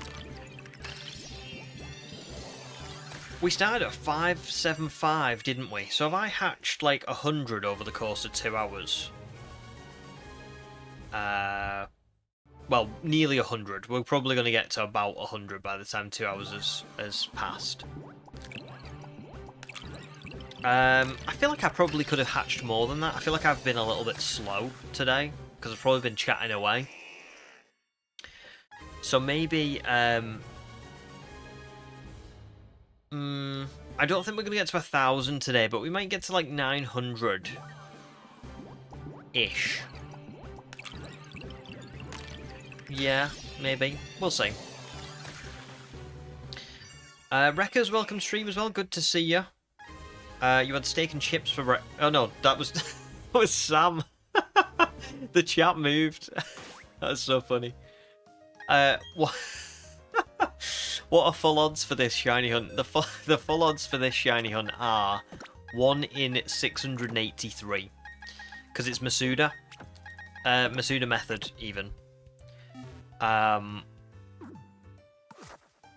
Which I just had a little bit of a question mark on myself. I was like, I definitely did put the right Pokemon in the Deco, but I did. I remember doing it. So yeah. There you go. It's 1 in 683, so we're really close to full odds now. And how are you, Wreckers, as well? Good to see you. Sam had steak and chips for breakfast. He looked in the fridge and saw the steak went out of date yesterday. Oh, you braved it.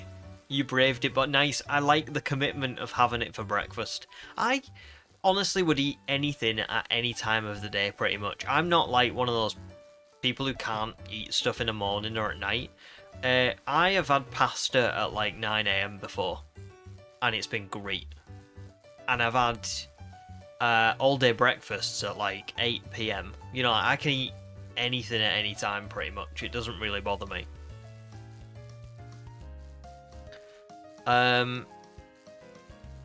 Although, no, actually I say that, but sometimes I struggle having breakfast food at breakfast time. That's the only thing I think I actually struggle with. I could eat cereal at night, but having cereal in the morning, or having like toast, just toast in the morning, kinda like doesn't sit all that well with me. I don't enjoy it. But pretty much everything else, totally, I can have anything anytime. Well, I reckon I could have like tikka masala at 9 AM. Easy.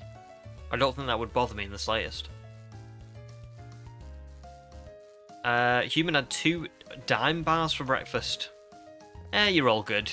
You're allowed to do that. I had a cinnamon swirl, which is basic. I mean, that's supposed to be breakfast, but let's be honest, that's probably worse than a dime bar. And thanks, Human, as well. Yes, if you can leave a like if you are watching. That would be much appreciated. I actually can't see the stats today because I'm streaming through OBS, so everything's... I actually don't know how many people are watching or what's going on. Like, I actually haven't got a clue. Can I find this out? I think I can. Oh, no, I could. I can, right? Let me have a look. Oh, I can find this out. Never mind. I've just figured it out. Hilarious. I can't believe I've only just figured it out, but I have. So yeah, if you can leave a like, that would be awesome. I always appreciate that. And thanks, Human, for the update as well. Because yeah, I think I'm new to doing it in OBS. I usually just have like my internet tab open. But today I thought, no, I'm gonna see what it was like if I just connect everything to OBS and see how it works. So there you go. Wreckers is gonna add, you had satay chicken for your dinner. Very nice, very nice. Now by dinner, do you mean your evening meal? that correct?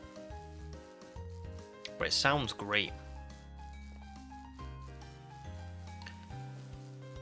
I don't know what I'm going to have if this curry looks like it's out of date. I don't have a lot in other than that. I've got pizza. I could have some pizza, but I had pizza for a takeaway yesterday, so not a great idea. I could have... oh, here we go. Hang on. Pause. 666. Is it the shiny? Is it the devil?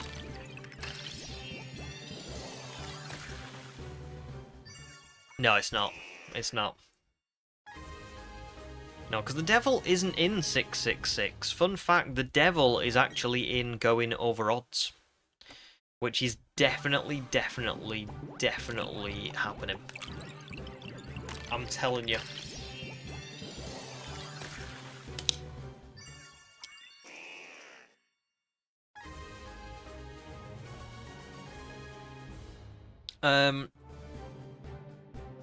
There you go, Wreckers. You're in Australia almost 9 PM. I only asked because I call in the UK there's like a split. Like some people say breakfast, lunch, dinner. Some people say breakfast, dinner, tea. I am a breakfast, dinner, tea person. So sometimes when people say dinner, I'm like, do you mean like dinner or dinner tea?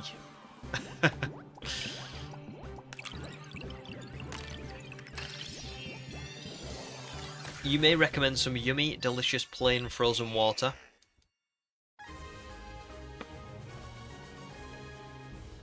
This water is lukewarm. It was cold when I got it out of the fridge a couple of hours ago, but it's not now.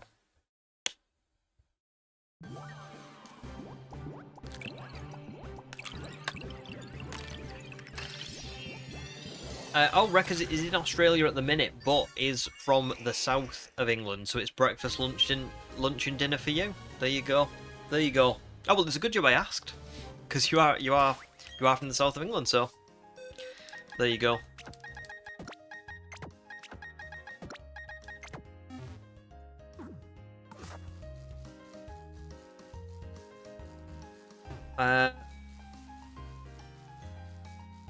I'm at a quandary. I don't know what to do, because I am hungry, but I don't really want to break this early, and I also don't really want to eat in this heat. Not feeling of being full. I've got pasta.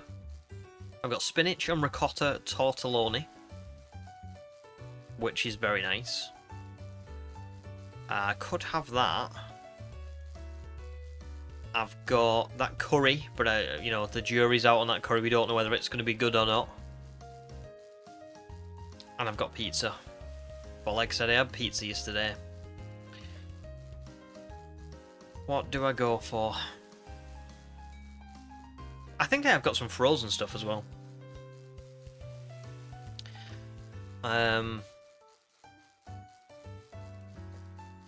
We'll see. We'll see. Maybe I'll get to 700 eggs hatched, and then I'll take a bit of a break, and we'll see where we're up to.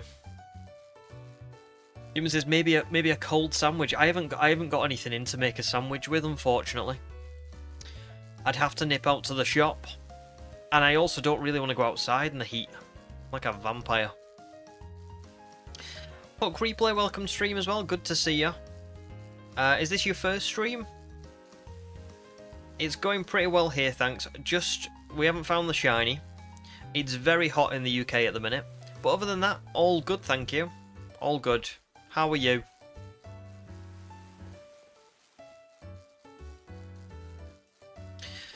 Yeah, let me think. So if we get to 700, that's 30 more eggs. I can hatch about 5 eggs in 5... Well, I'm basically hatching an egg a minute, because it takes me 5 minutes to ride around and hatch 5 eggs. So that would be like another half an hour. I could maybe do that. I think here's what I'm going to do. I'm going to hatch 5 more eggs,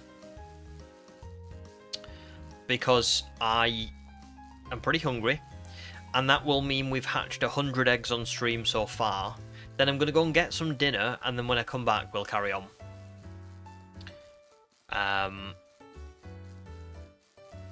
Yeah, that seems pretty good. Like a pretty good idea.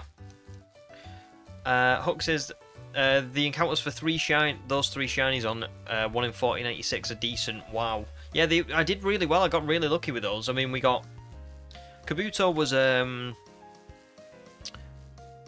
of like a mixed one. So I had 5 of each of the fossils that you can find in BDSP, and I would exchange all 35 of those, and then I would soft reset.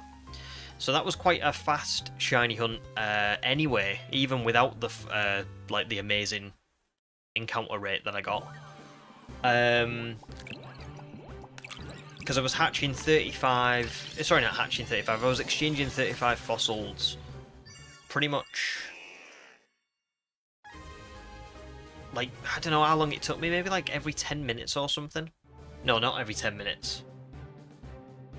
I was exchanging about 180 to 200 an hour, I think. So so that was a really quick one. That was only about I'd say about 9 or 10 hours, maybe. Aerodactyl was the same, except instead of 35 fossils, I only had 12. But that was still pretty quick. And I did Aerodactyl on the Switch too, which meant that the soft resetting was a lot faster. And then Unknown I just got very, very lucky with, because Unknown was about 3 encounters a minute, so that was... While it was 180 an hour, it was still... It could have gone way over odds and it would have been awful, so... So there you go. Oh, nice hook. This is the first stream. And pretty good. You just got back from home. Sorry, you just got back from work. Sorry. Awesome. Oh well. Enjoy. I hope you enjoy the stream. Having a nice relax. Did you find the stream,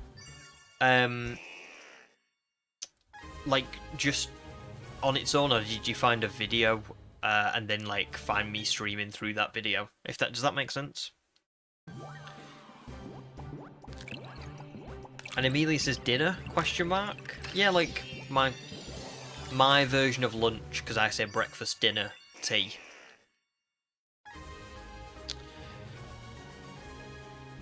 Yes, I do remember the boy who was doing the chicken dance. Yeah, he was what was the chicken? I feel like the chicken dance was from something else. Like, I didn't realise it was at the time, but I think since, I'm sure I've heard people say that he wasn't like the first person to do it, but he was doing it. I don't know. And Calamari's just had tea and finished all your chores, now you're ready to just vibe. Very nice. How are the renovations going as well? I would like to hear about them.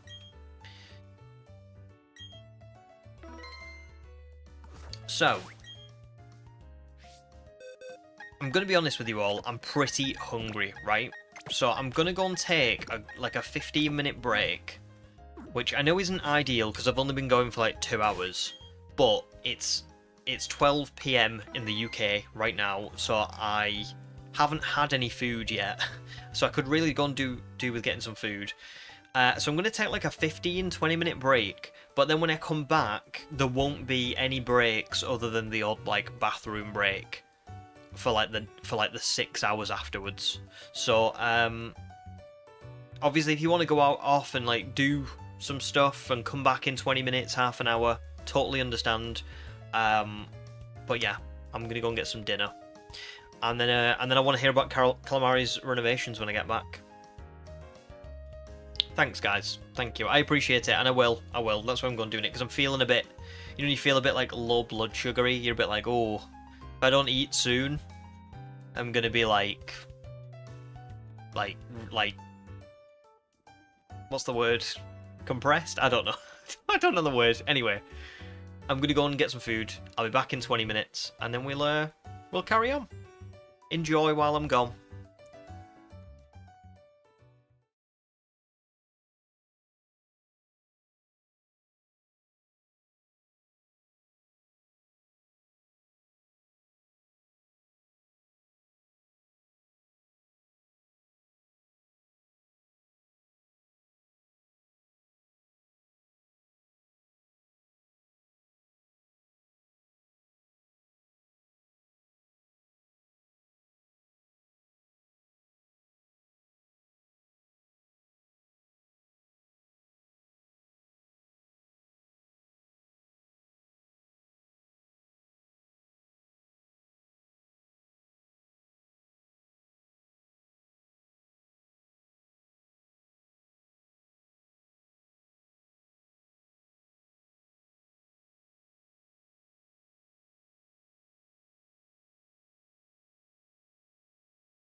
Hello everybody, I am back. Oh, I'm back. Ooh. That was good. I'm gonna be really honest. I had another pizza for convenience, which I know isn't good, but let's be honest. Neither is sitting here for 8 hours. You know, hatching eggs. So I'm already doomed.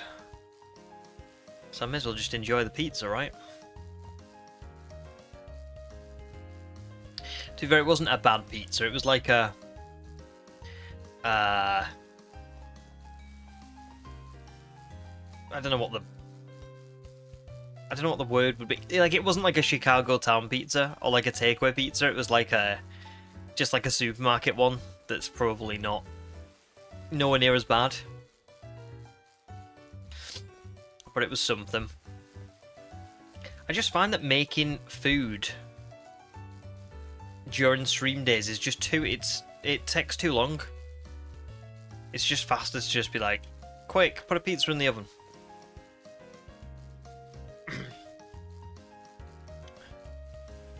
Thanks for the welcome backs.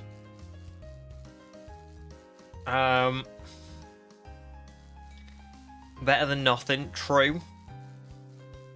We should have a poll on what you were eating. I should have done that, shouldn't I? I should have put a poll up to see if you could guess. I could have eaten some of the eggs. True, I do have enough of them. I have another. Is it 10 boxes? It is 10 and a little bit. And yes, very true. That is the point of the frozen foods. Well, actually, it was do you know what? It was a fridge food. It was like a fresh pizza. But still pizza. You know. The pizza was from... Has anybody ever heard of the cooperative? Co-op, basically. That's what everyone in the UK calls it. Co-op. It's just a co-op pizza.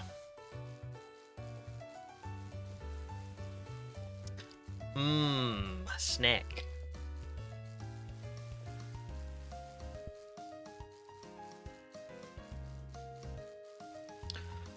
Ooh. I'm full now.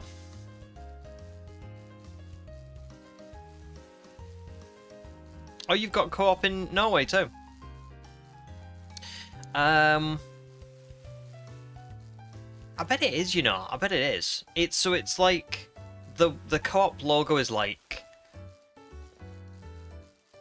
it's in blue, and I think it literally is just like a co, and then underneath that, the O is underneath the C and the P is underneath the O. I bet it's the same. Yes, Cypher. Have you changed your name? I feel like you've changed your name since I've been gone. But yes, Cypher. I am from UK. Hi, full. I'm James. Nice to meet you, James. Oh.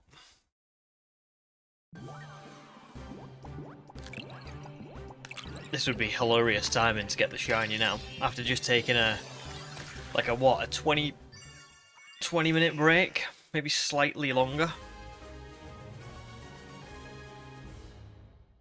Ah, you're on your main account now. Cool.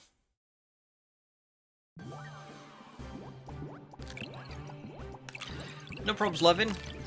Enjoy. Well, I hope. Oh, I'm gonna. No, sorry. I misread that. Time to go to work and continue your shiny hunt. I thought you meant... I read it as time to go to work at first. Oh, well, good luck for your shiny. It is. Me and my wife call it the coop all the time. The coop.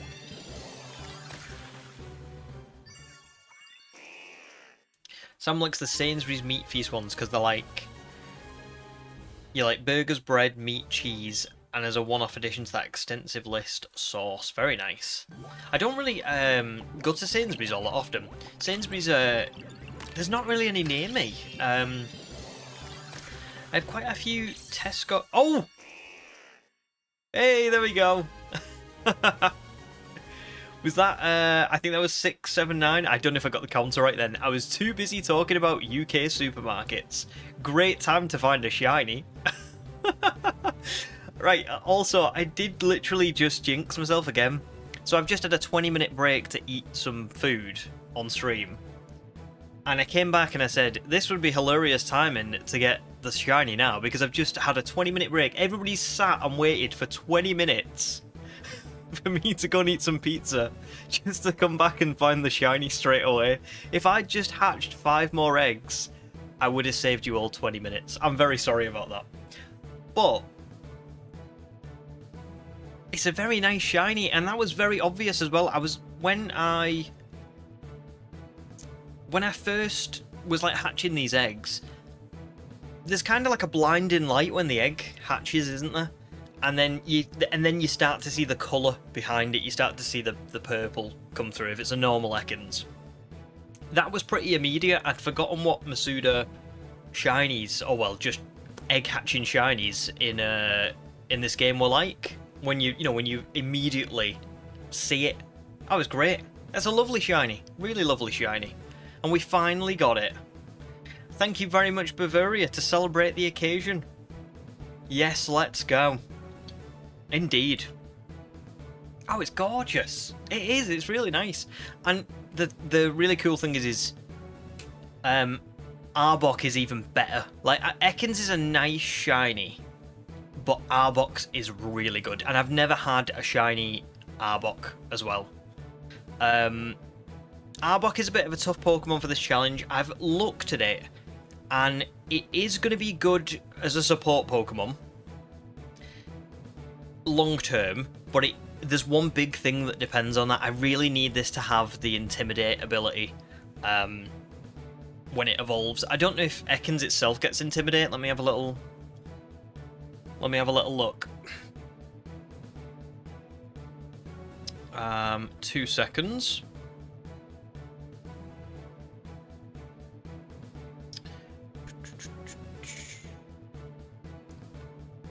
Just gotta find it. So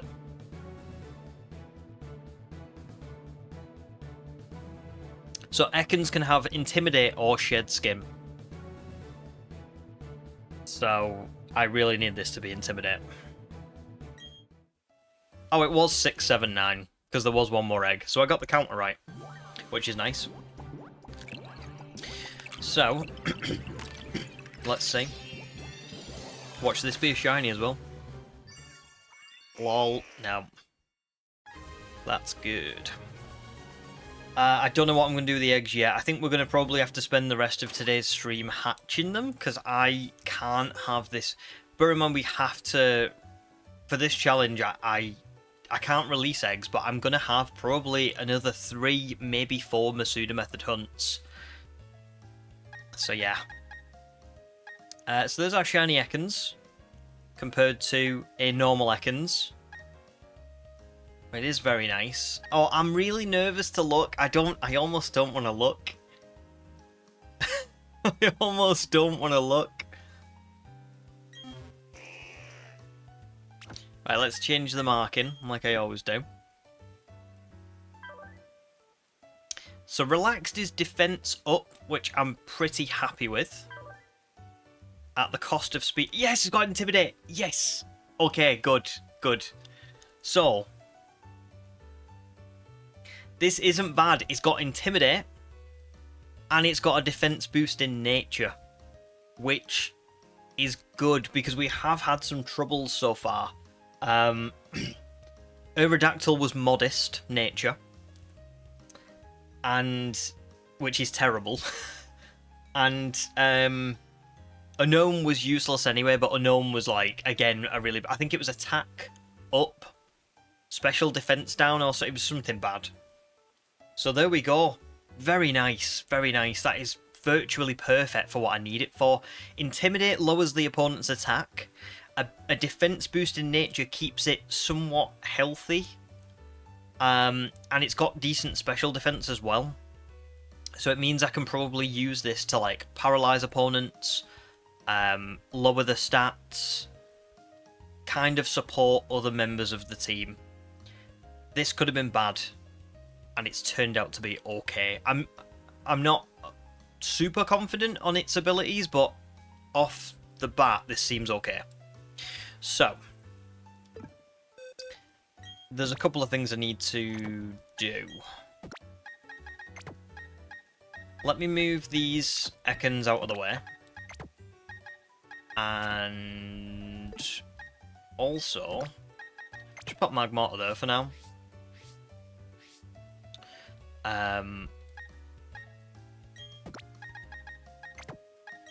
I'll just also put my shinies back in. I'm going to leave that Ekans there because I want to go and check this out in home and see whether or not it's, you know, like, what its IVs and stuff are like as well. So let's save this. Perfect. Let me save it again because I'm ultra paranoid and I don't want to quit the game. Okay, there we go. You saw me save it twice. Okay, let's have a little look in home.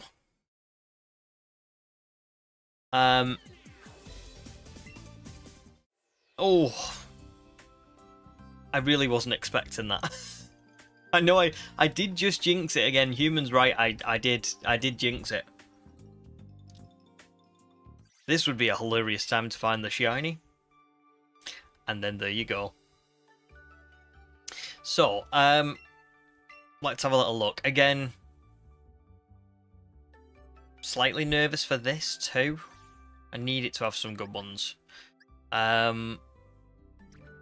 Here we are. So,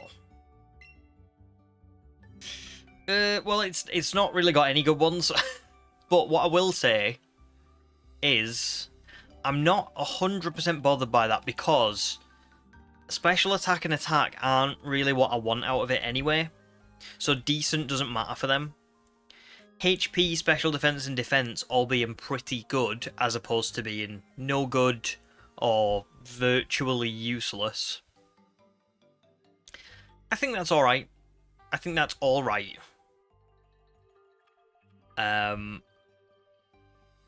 Yeah. So there we go. So let's quit home. I don't need to save anything. Ooh. And let me update the overlay as well.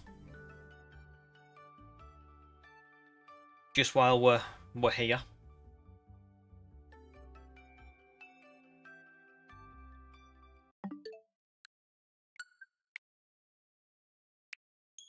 Like I said, that one caught me off guard a little bit. I know a shiny always catches you off guard, but that one, like, really did. And how hilarious. Can I just say, I've just realised we were 4 encounters away from full odds. We were virtually on full odds. That is so wild. So wild.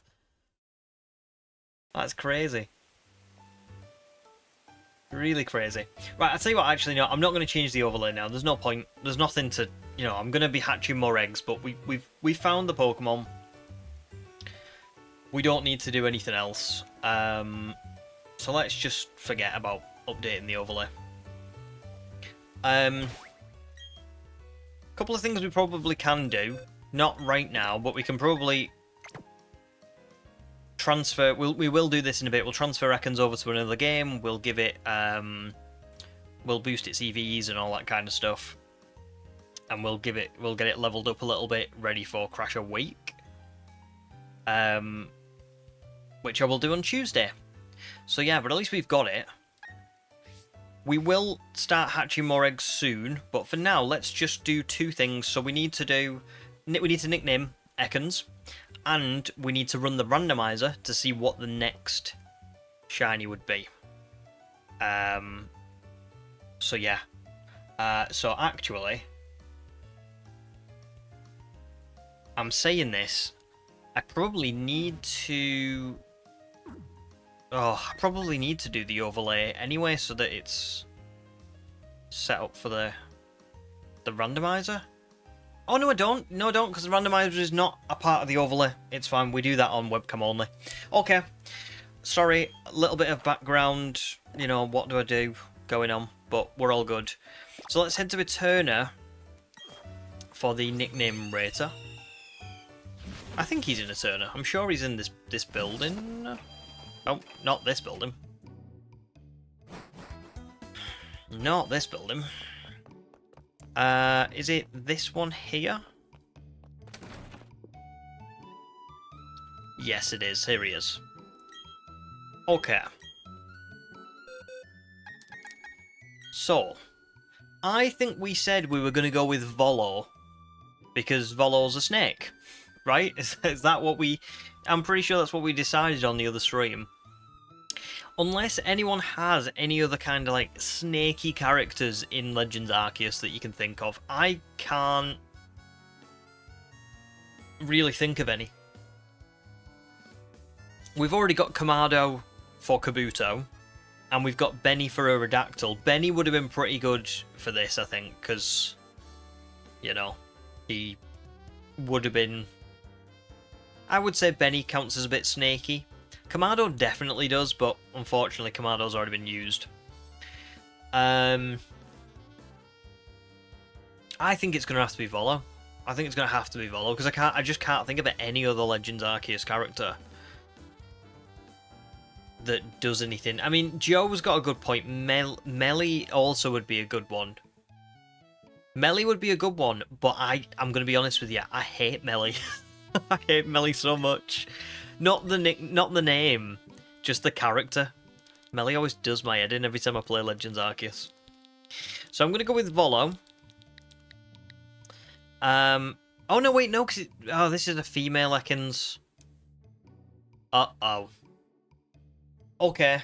Now I've got to rethink my nicknames. Let me Google Legends Arceus characters.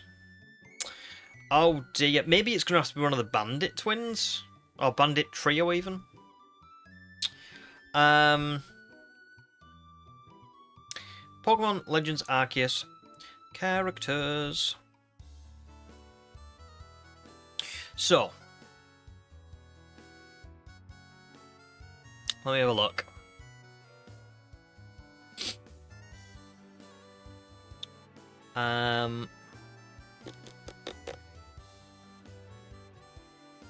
I'm going to go on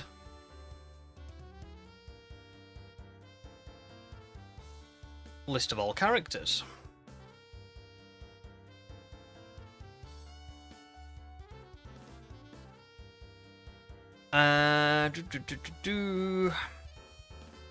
So Melly's still on.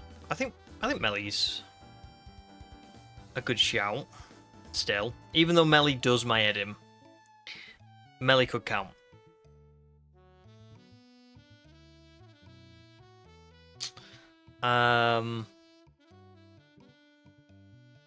Let's find the Bandit clan.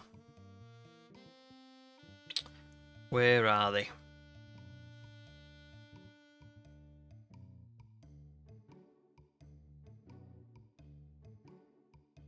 Oh, they're not on. How are they not on? That doesn't make sense. Bandit clan. Pokemon Legends Arceus. Sorry, because I know I'm streaming and I'm literally just like Googling. But there you go.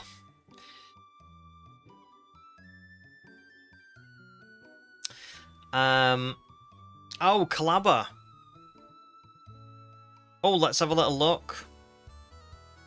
Because I would prefer Calabar to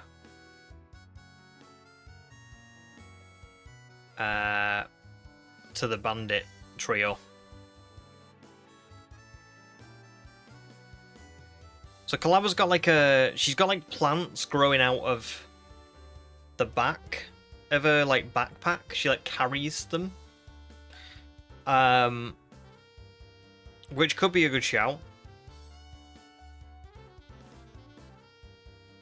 And also she wears the purple kind of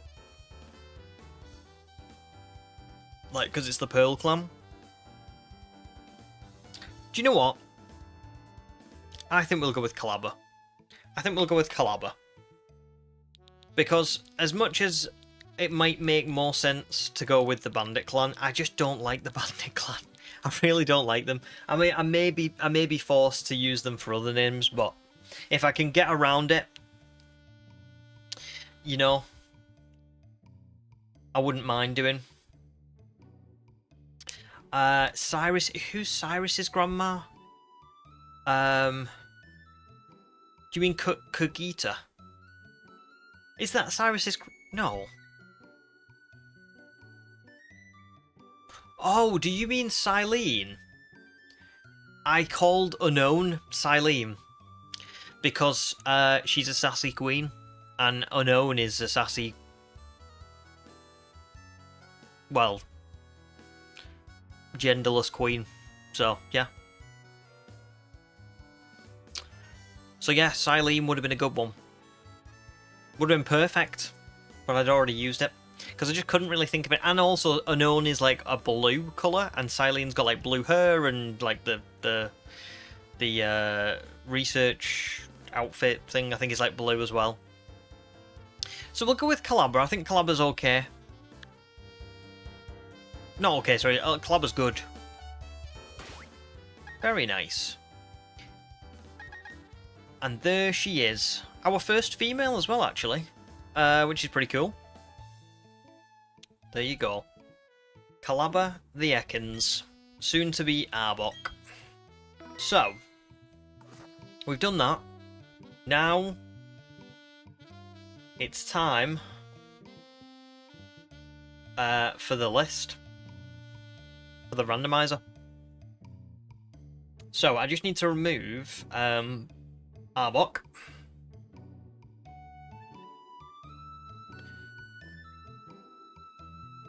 And I'll just go to the channel updates.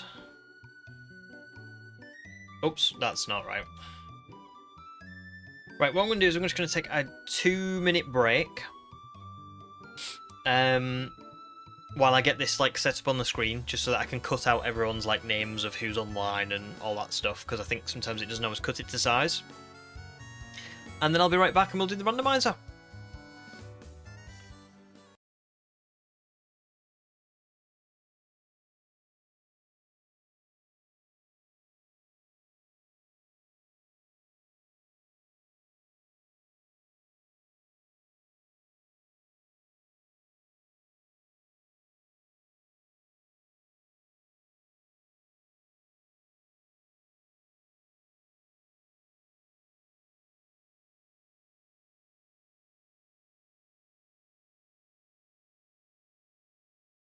Okay, so hopefully you can all see me. And everything's all good.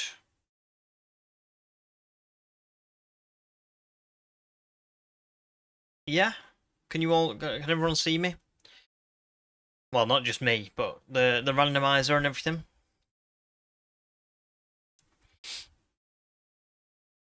I know, well, I'm getting better at like sorting these. Right, let me just put like some sort of random Pokemon gifs so that I can so that I can like get the previous randomizer out of the way. This seems perfect. And I'm just going to put one more in. To anybody who's not on stream right now, this won't make any sense. Okay. Humans put one as well. Right, let me just find the thing now. The wheel. Here we go. Here's the list. So, let's just have a look at this. So we could get Omastar, Creedily, Armaldo, Rampardos, Bastiodon. So that's 1, 2, 3, 4, 5 fossils left for us to get. All of those would be awesome. I'd be pretty happy with any of those. Obviously, they will be a full odd shiny hunt, so they'd be back at 1 in 4,096. They wouldn't be like Masuda method, where we've had it, let's be honest, pretty easy. But the likelihood is that we're going to end up with Masuda, because you look at the rest of the names, there's 5 fossils there, but there's like 27 names left on this list. Starting with Bronzong, Carnivine, Venusaur, Victreebel, Lapras, Dragonite, Meganium, Feraligatr, Aggron, Claydol, Tropius, Relicanth, Salamence, Yanmega, Mamoswine, Macargo, Dodrio, Torterra, Gastrodon, Breloom, and Sharpedo. So, let's go. I'm nervous again because I need this one to be a good one. I really do. So, here we go. The wheel of names is thinking. It's always time to be afraid when it starts thinking. Mamoswine. Okay, good. A big hitter. Okay, I'm happy with that. I'm very happy with that. Funnily enough, it doesn't look like it's Mamoswine because the thing never you have to like click it for it to do the spin and then land on what it actually is, but it tells you up here. So yeah, Mamoswine is up next. Yes. Yes, that's what we needed. That's what we needed. Now I'm trying to think. Let's go back to... Let me just go on Cerebi for a second. Because Mamoswine, I have a feeling, doesn't evolve that late as well. Which is really good. If true. If I'm getting this right. Let me just try and find it. So it levels up when it learns Ancient Power. I knew that. After evolving into Piloswine at level 33. But when does Piloswine learn Ancient Power? It must be around level 33, if not already.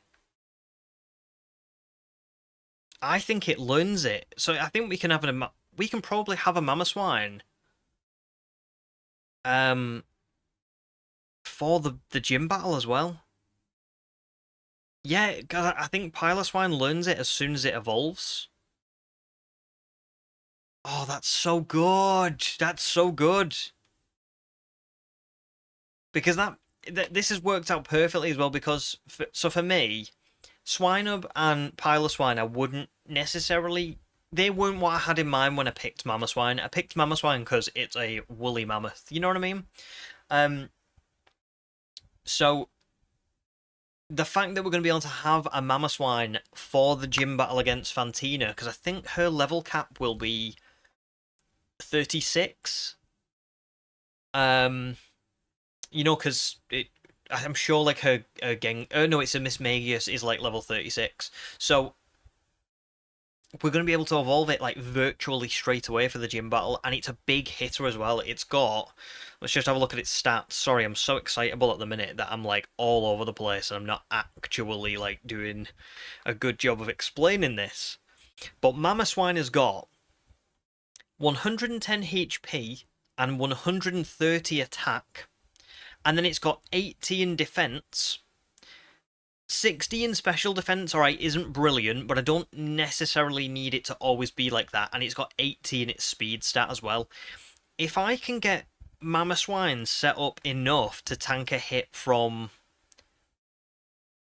Garchomp when the Cynthia battle runs around, this might be my, this might be my answer.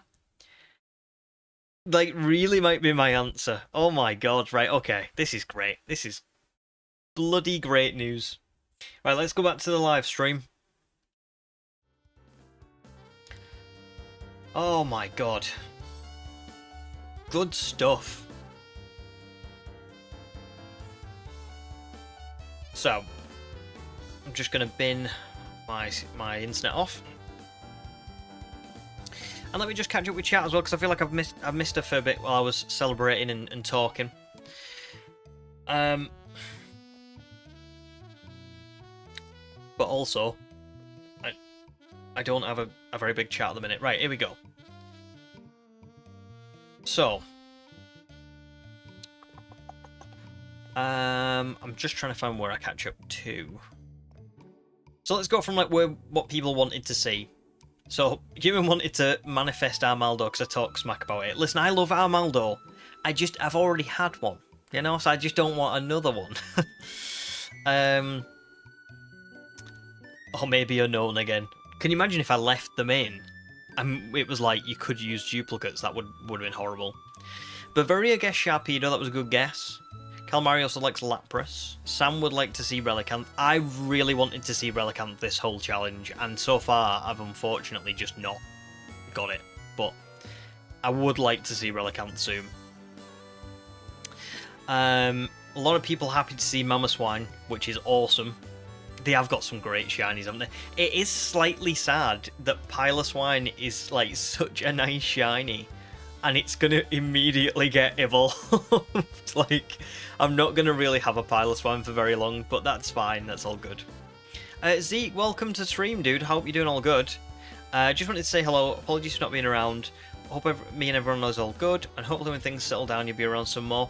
Well, I'm glad you're doing all good, and don't listen. You don't gotta apologise at all. You know, just whenever you're around, you're around. Yeah, it's good to see you, and it's good to have you. But just life's busy, innit? You know, I know how busy life is. I could say to you all, I'm sorry for not making more content and stuff, but I just do the most I can, and I know you guys do the most you can in terms of like how often you can come to stream and all that stuff. And even if you didn't, you know, like even if you just dipped in once every 6 months, I'd be like, yeah, it's okay. Like, hi, nice to see you.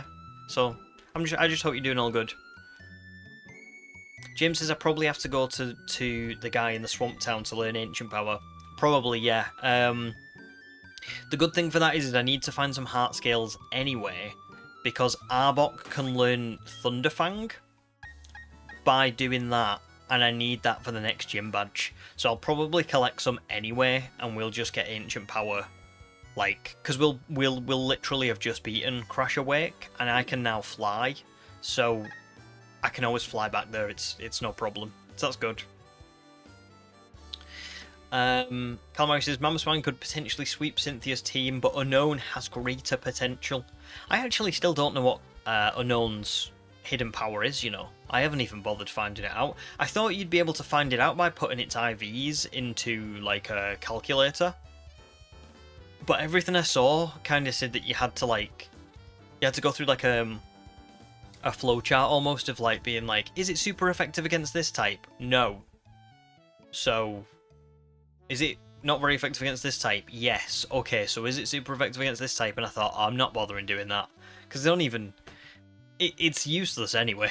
So, we'll find out at some point probably what it is, but it'll be like a mystery, I imagine.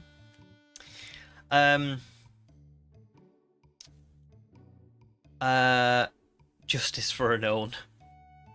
Listen, Unknown has had all the justice it ever deserves. It should never have even been in this bloody video. It should have just stayed quiet and nice on the list and not showed up. Shouldn't it? I've not walked with Unknown yet. I don't know what it actually...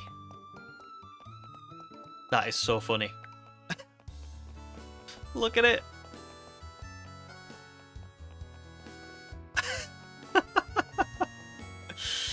That's funny. Let's walk with Ekans.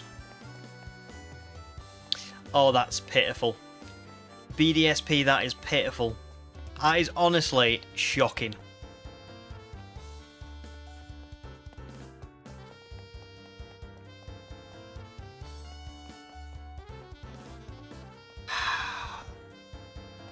Why, BDSP? Why do you do this to me?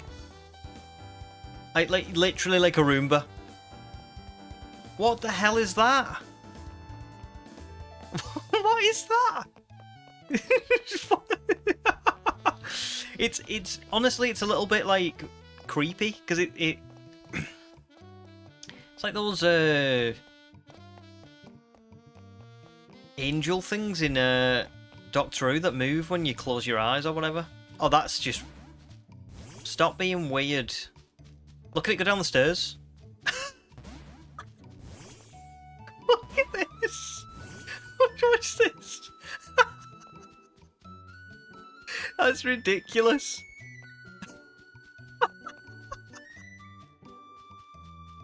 Oh, that's so stupid. That's honestly, that's terrible. That's really terrible. Let's vote with Kamado. Let's see what Kamado looks like. I feel like Kamado's not too bad. Look, there's a little hop. Kamado's is really good, to be fair. I'm actually quite... That's quite nice. I like that. Aerodactyls is pretty... I think Aerodactyls is pretty good, but it like... Yeah, Aerodactyls is nice. I don't think there's any problems with that one. But, Jesus...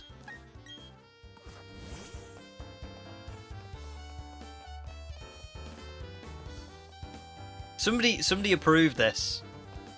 Somebody looked at this and went, yeah, that's alright. That'll do. Nobody's gonna walk around with Ekans anyway. Just put it in. Just put it in the game.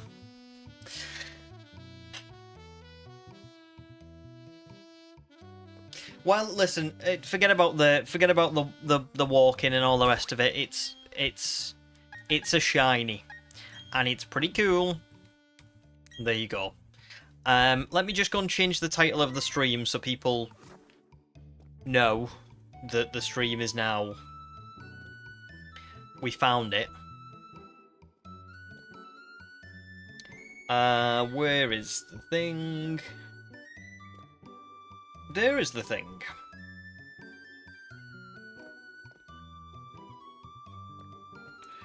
We found our shiny Ekans. Beautiful.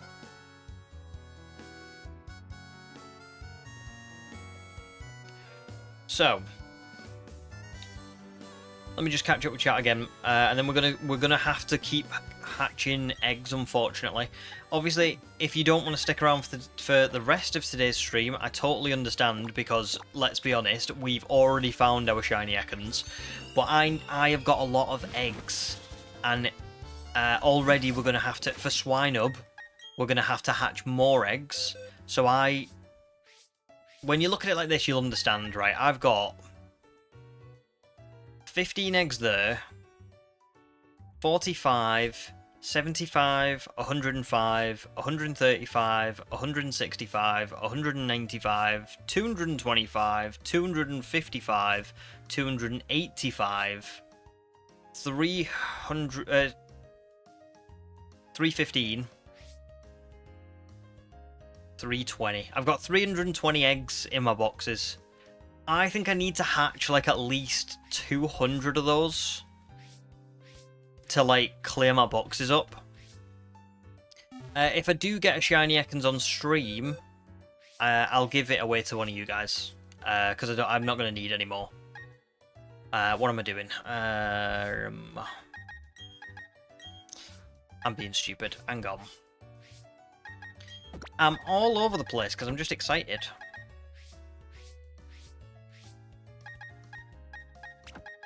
Just put all these here. At least it's going to be nice not to have to count all of the eggs for the rest of today's stream. Like, I'm literally just going to be able to put them in, ride around. And that'll do. So, I did see Levin asked, would Feebas count as a prehistoric Pokemon or not? I'm going to be honest, I'm not counting Feebas, not just because I know Human said the final deciding factor there was that I've already got a shiny Milotic. That was one part of it.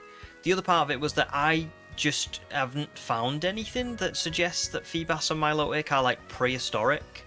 Feebas does have characteristics that are similar to like Relicanth, but I couldn't find anything that suggested that they were actually prehistoric creatures. Even in like a subjective way, like, you know, like when I've said, like, I've looked at Arbok and I've gone, oh well, Titanoboa, yeah, that counts, or Meganium looks like a sauropod, so like we'll count that. Milotic I looked at and I was like, I don't think that really counts as anything, but I don't know, I could be wrong, but I kind of just didn't include it full stop for that reason. A lot of people liked Moonwalking Ekans. crazy. Sobble, welcome stream as well. I got it not too long ago on 679 encounters. Ekans isn't psychic type, it shouldn't do telekinesis, it should not. Bob says, I see the friendly snake has arrived. Yes. It's here. She's here. Very cool. Human says, if we do get a second one, we name it Roomba. I'm alright with that, I'll do that. I'll do that, because it's not part of the theme or anything. No problem, Sobble. And Matt and Ruben as well, welcome to stream. Good to see you both. How's your Sundays going? How has your weekends been? But yes, I did get the shiny snake. Not too long ago as well. Probably only about, would you say like half an hour ago, guys? 20 minutes, half an hour ago? So now I have to hatch the crazy number of eggs that we've got left. But again, I just want to point out, because I think it's really interesting that this happened, we got that shiny 4 encounters away from being full odds, which is really mad. I don't know if I've ever gotten that close to being on the odds, if that makes sense. Like, that's the equivalent of getting to 4090, like, 4092, and being, like, so close to 4096. So there you go. No probs, Riri. Not at all. But thanks for checking back in. And if I see you, I see you, and if not, don't worry about it. I mean, like I say, I've got to just hatch a few more of these, and then stream will probably be like, I don't know. Stream will probably be over by like 4:30, 5 PM. So don't worry about it. Nice, Matt. Glad you're all good. My weekend's been pretty good, thanks. I've had a very nice weekend. Went and watched Jurassic World. Went on like a nice walk with my wife. We got a takeaway, stuff like that. What was I going to say now? But it has been hot, hasn't it? I mean, you're the same, aren't you? I've got to imagine you've been absolutely roasting this weekend. And you bought a racing wheel, so you've been racing all morning. Very nice. Very nice.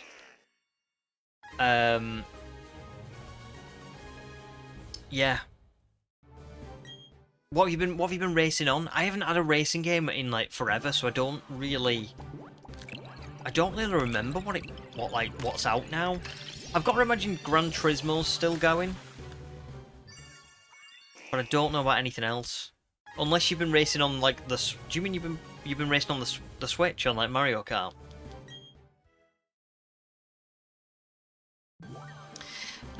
Ruben says it says 679. Oh well, it's already been explained. Masuda, yeah. So Masuda is 683. So it's but I've not got the charm of it because I'm in like a full odds challenge. So it is literally 4 eggs away from. Well, not full odds, but it's 4 eggs away from the odds that we were going for, which is pretty wild. Like I say, I don't think I've ever got that close. Well, thanks for explaining, Calamari. And Mills, welcome stream as well. How are you doing? Oh, nice, Matt. Been on F1 and Gran Turismo. Very cool. Oh, so you've got like a proper racing wheel, like one of those, like, the ones where it's got the gears and stuff on it, I'm assuming. That's pretty cool.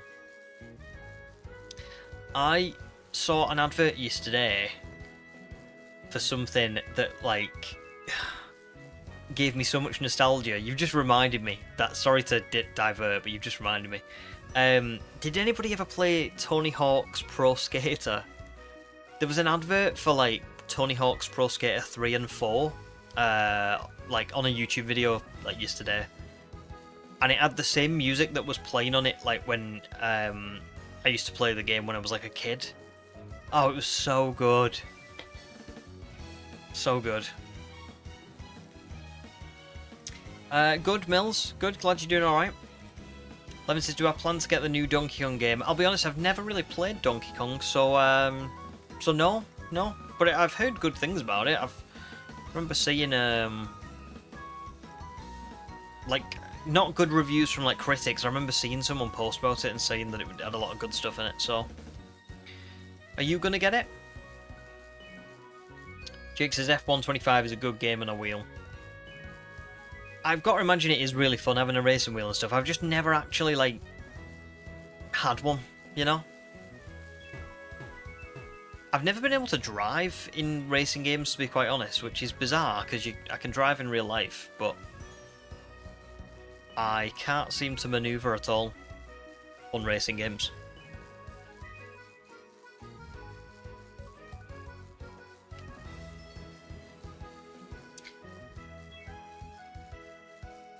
Is it like, Matt, is it like a full, is it just the wheel?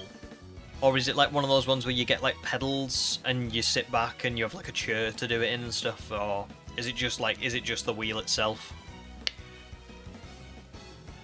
No problem, human. Enjoy dinner at your mum's. Yeah, have a good time. And thanks for all your help today and for stopping by and everything. Ooh. Dom, welcome to stream as well. Dom, if you want to do like invites to stuff, we've got a Discord, so if you want to just join that and pop it in there, there's like a party up channel, so you can put it in there, and then if anyone wants to do some DAs with you, they'll be able to. I'll be very hurt, switched by accident to an old video and thought the stream was over. That makes sense.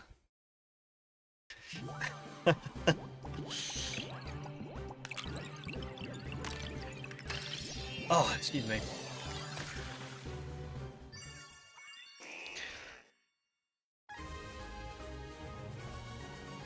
I still can't believe that I found that Ekans while right after a pizza break. No, don't worry, the stream will continue for a while. For a while yet. Well, not for ages, obviously, but I'll try and get quite a lot of eggs hatched, and then we'll stop. Because I'm gonna have to do this offline anyway, and I've got Tuesday night to level up Arbok and beat the next gym. So that'll be nice. And then I've got we'll be streaming next Saturday and Sunday for Swine Up. So yeah, 2 more 8-hour streams probably. In fact, no, definitely there will be 8-hour streams next weekend. So yeah, if you're looking forward to seeing Shiny Swine Up and Shiny Mama Swine, come join in. Calamari says, quick, eat more pizzas so that another snake will shine. I would love to, but I actually think I might pop if I have more pizza. I was really hungry, but I think I was hungry in the sense of I needed something to eat. Wait, no, that sounded really stupid. That might be one of the stupidest things I've ever said. The heat really is getting to me. What I meant by that... Oh! What I meant by that was... I think I was really hungry in the sense that I needed, like nutrition. Like, I needed, a bit of, like, sugar and a bit of energy, right? But I wasn't actually so hungry that I needed to eat a full pizza. So I've eaten a full pizza, and that was not probably the smartest decision. Because I feel quite full now. Too full.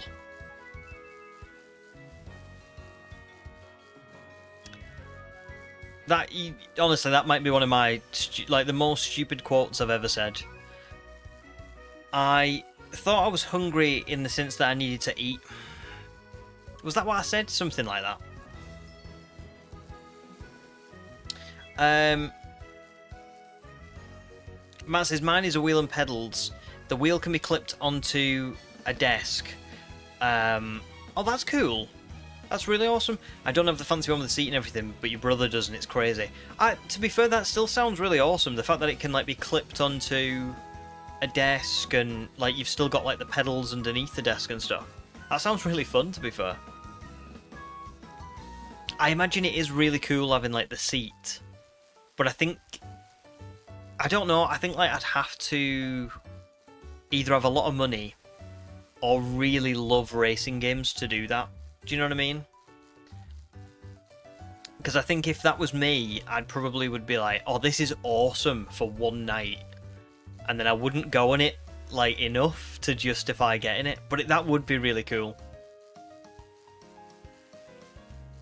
Does he have like anything else attached to it? Does he have like any kind of, I don't know, like big curved monitor that makes it look like he's actually driving a car? Or does he have like, I don't know. I have no idea what that setup's like. It intrigues me. I'd like to know more about it. No, it's all good, Levin. But I did answer you, didn't I, about Donkey Kong? Did you hear that bit?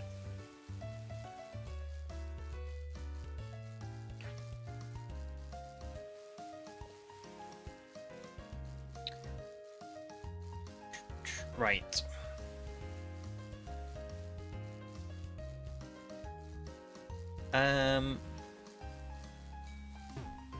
Oops.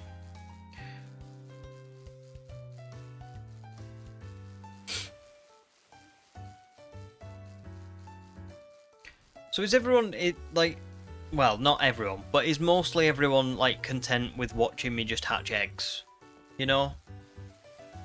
Nobody's like wanting to see me do anything else. Like, I don't know. Just as an example, I'm gonna have to hatch these anyway. So, like, if you guys are alright with me doing this now, that would be awesome, because it saves me time offline doing it. But if anybody does want to see me, like, I don't know, go and play Scarlet and Violet, or, like, I don't know, just something else, you can let me know.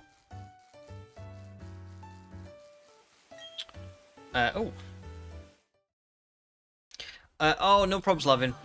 So I said I don't think I'm gonna get Donkey Kong, because I've never played it before, really. It's just not one. It's just not a game that I've like ever really got into. But I have heard good things about it. Are you gonna get it? Jake's got a fold-up seat with your wheel. Really good bit of kit, but was expensive. That does sound awesome though. And Matt says his brother's got the whole setup, curved monitors, so it's like you're in the car. Yeah, I bet that's cool. That is cool. I wonder, is it like compatible with like GTA? When GTA 6 comes out, are you going to be able to like drive in GTA 6 using the wheel?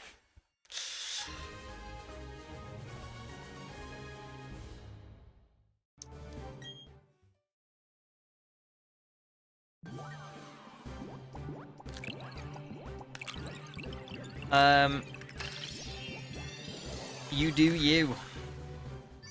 Alright, fair enough. Then we'll carry on hatching eggs for now. We'll see. Because it will help me. The thing is with the eggs is, you can't transfer them into home. I don't think. And you can't release them. So it kind of becomes a thing of, you can either leave them in your boxes, which ordinarily would be fine, but if we've got more Masuda hunts coming up, it kind of turns into one of those where it's like, oh well, I'm going to need to make some room for the others. You know what I mean?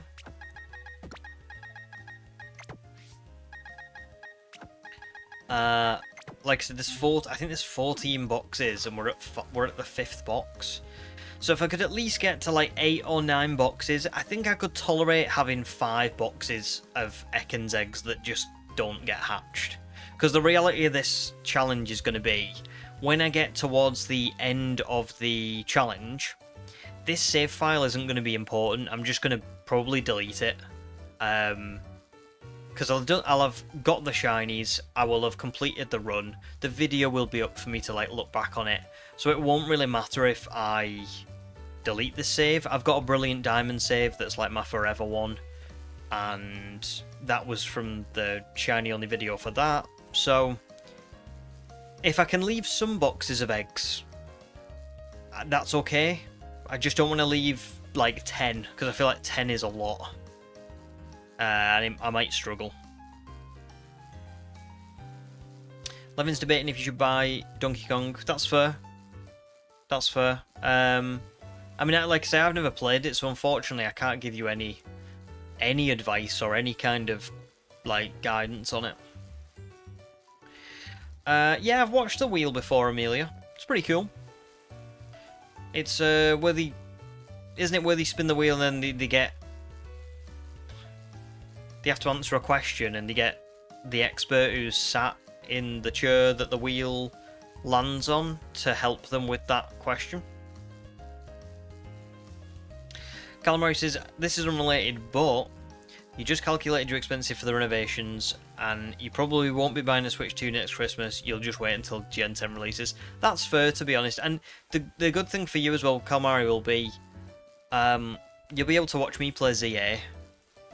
And then you might even, I mean, we don't know what ZA is going to be like. I have got trust that it's going to be a good game.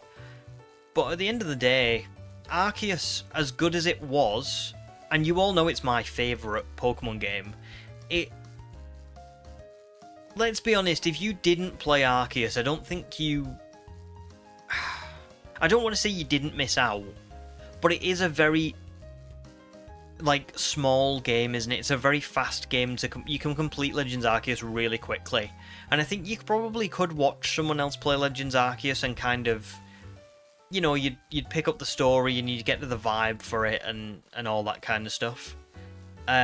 ZA, we don't know what it's going to be like. If it is just all contained within Lumiose, which it appears to be, the likelihood is that it's probably going to be quite a small-scale game, isn't it? It is going to be a true spin-off game. So, and you can always pick it up in future when you get your Switch 2, but I just think that seems like a sensible decision. Get it when you get Gen 10. Matt's going to get one... oh, is this the racing setup? Like your brothers when you get a game in PC. PlayStation make everything incompatible to get the monies. It's so annoying in it all, like that kind of that sort of thing with technology. Like I've got an iPhone at the minute, and I've just got a new iPhone because my old one was it wasn't charging properly, and it was starting to like just not be very good. And the new one, I didn't actually want an iPhone this time round. I kind of wanted to get something else. But I knew that Apple would be a pain to transfer everything over from my current iPhone to like anything else. They would be like really annoying about it. And I just wasn't really prepared to like get everything transferred over. Whereas when you get an iPhone, it's literally just like, oh yeah, just hold your current iPhone next to your new one. And it just transfers everything over, and that's that. So yeah, that does my head in. I understand why, but specifically, like you said, when placed, like the iPhone one's more probably about technology not being compatible with other technology, but the PlayStation one is probably, now we just want you to give us all your money and nobody else, and that is frustrating. Levin's mostly waiting for Kirby Air Riders and Pokemon ZA and Metroid Prime 4. Nice. Well, I've only bought it for Pokemon, I'll be honest. I don't play a lot of other games on Nintendo other than Pokemon. I do play a bit of Mario Kart, and I have played quite a while of it on the Switch 2 for Mario Kart World. Sorry, by the way, if I'm not making sense or if I'm just, like, speaking in riddles. I am so hot right now. What was I saying? yeah, so I've not really bought the Switch for anything other than Pokemon, but they all look like good games. I have seen stuff for Kirby and for Metroid and thought, oh, they look pretty good. Calamari would be satisfied with watching a playthrough as EA. You're not that bothered with missing out on a game, and you also haven't even played the Galar and Paldea DLCs. Oh well, there you go. There you go. That's it, isn't it? I mean, let's be honest as well. You've even without playing all that, you've more than like filled out your time in the world of Pokemon, haven't you? Like, think how many like things you've shiny hunted and how much you've done. So it's one of those, isn't it? You, even if you can't play the stuff you want to play right now, you'll get to it in future, and also I'm sure you'll make use of what you've got currently until then. Amelia asks, what starter am I choosing for Legends ZA? You're going for Totodile. I'm going to go for Chikorita, I think. I've always loved Chikorita and Bayleaf and Meganium, but they don't really get a lot of use. Yeah, they're kind of just like... They don't have very good stat distributions and movesets and stuff. I think you can make use of them in certain games, but I do overall agree that they're not particularly great Pokemon. So I'm going to go for Chikorita because I want to see if ZA kind of gives it a first shot at being good. And with the new battling system, it probably should do that. And then on top of that, I think there's a good chance that Chikorita, Totodile, Tepig will get some sort of like either a Mega or a regional variant. So yeah.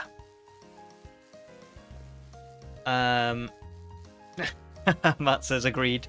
I'd be on the F1 grid if it wasn't for PlayStation and their slimy business practices. Yeah, that's fair. That's fair. I could totally see that. Oh, nice, Amelia. Cool. And Calamari says, Shiny Giratina is the only Sinnoh Legendary I'm missing in BDSP. After that, you've finally got your money's worth in those games. Yeah, you really have. Some of the stuff you've done in these games is crazy. In a good way.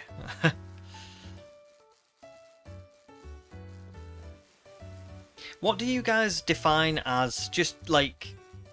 Because I think this is an interesting topic of conversation. And it is related to what we're talking about. What do you guys define as getting your money's worth out of a game?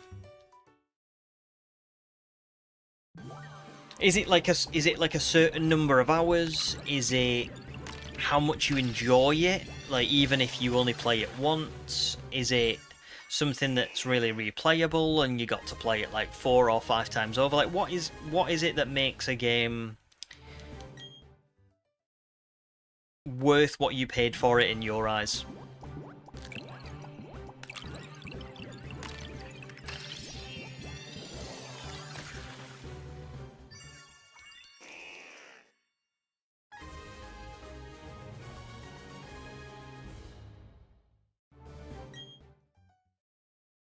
It's nice not having to do the counter, by the way. A lot more fun.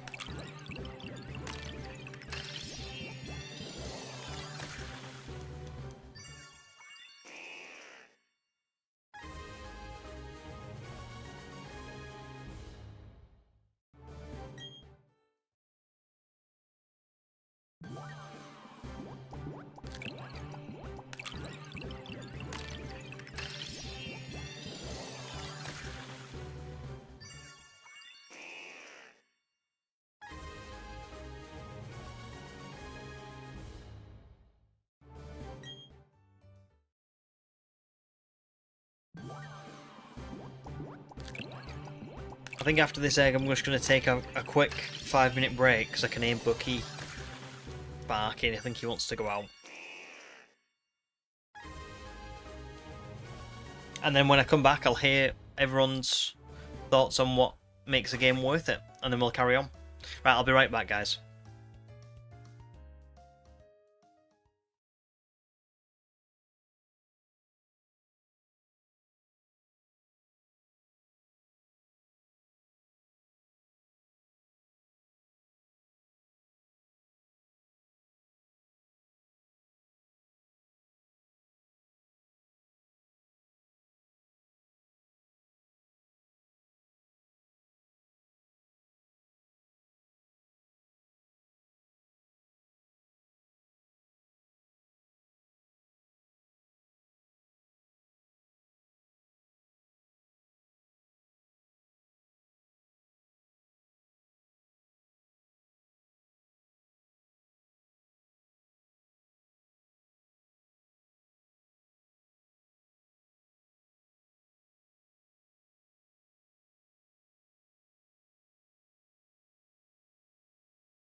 Was good timing for a sub. Sorry guys, I am back. It is hot. Anytime you move away from alright, anytime I move away from this area, this seat where I've got the fan blurring next to me. Oh, he's just roasting. So yeah, Bucky's all good. He's been out, and now he's just chilling downstairs again, which is good because it is too hot up here for him. Way too hot. But there you go. Right, let me just catch up because I know that I'd said about the I'd asked the question about the games, hadn't I? So Calamari says, when Game Freak announced that BDSP... Sorry, hang on, actually, I should probably say the question that I asked. The question that I asked before I left was, what makes a game worth it to you guys? Like, how much, you know, what is it about a game that makes it worth it to you? Is it the fact that you enjoyed it, even if you didn't spend all that much time on it? Is it a game that is, like, super replayable and you can play it over and over and over again? Is it just the quality of the game? Etc, etc. So Calamari said, when Game Freak announced BDSP will have limited time events for Darkrai and Shaman, BDSP's value for you skyrocketed and you'll get your money's worth when you've shiny hunted enough in a game. There you go, that's fair. More than fair. Levin says the amount of hours I spend on the game. So time, again, really for both of you, isn't it? Matt says, has to be the enjoyment and playability. If you complete it in a week and there's nothing else to do, it's not worth it. Yeah, that's totally fair. And also depends on the type of game. Calamari also says, for you the price also matters, because you won't be spending money on an expensive game franchise such as Pokemon unless you know that you'll be sinking tons of hours into playing it. It's only a shorter game that's under $10, so you don't mind buying it as long as it's enjoyable for you. There you go. Yeah, that makes a ton of sense, to be fair, and I would pretty much agree with you guys. I think for me, it is a funny one, because I think if I spent £50 on a game and I spent 100 hours in it, and it was like Red Dead Redemption 2 is probably a good example of this. I have replayed it, but even if I'd only played Red Dead Redemption 2 once, it was such a good game with such a good story that it was like, it was worth it, you know? The quality of that experience for me outweighs a game that I might spend 1,000 hours on, and spend the same amount of money on. However, I do love games as well that, you know, you buy and you do get to spend 1,000 hours on, because you can just replay them over and over again. Pokemon are great examples of that. I would say also, like, it's usually like, I don't know, like building games like Minecraft and stuff, they tend to be like super replayable, don't they? And you can just sink so many hours into them. But I think for me, it will always be like enjoyment first, over necessarily time and money. If I enjoy something and I spend 100 hours on it, then it's worth it for me. Oh, Sam says it's really cooled off in Norfolk. It looks like rain is on the way. Oh, you lucky devil. Here, I can tell, because when it starts getting like peak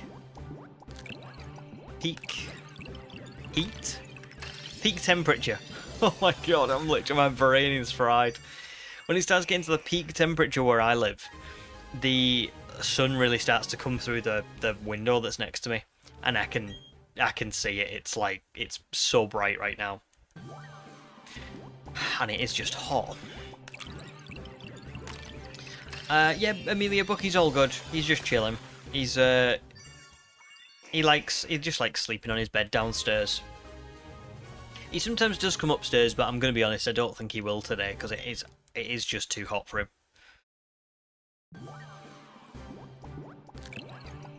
He's got a little spot in the living room that he just sits in and sleeps.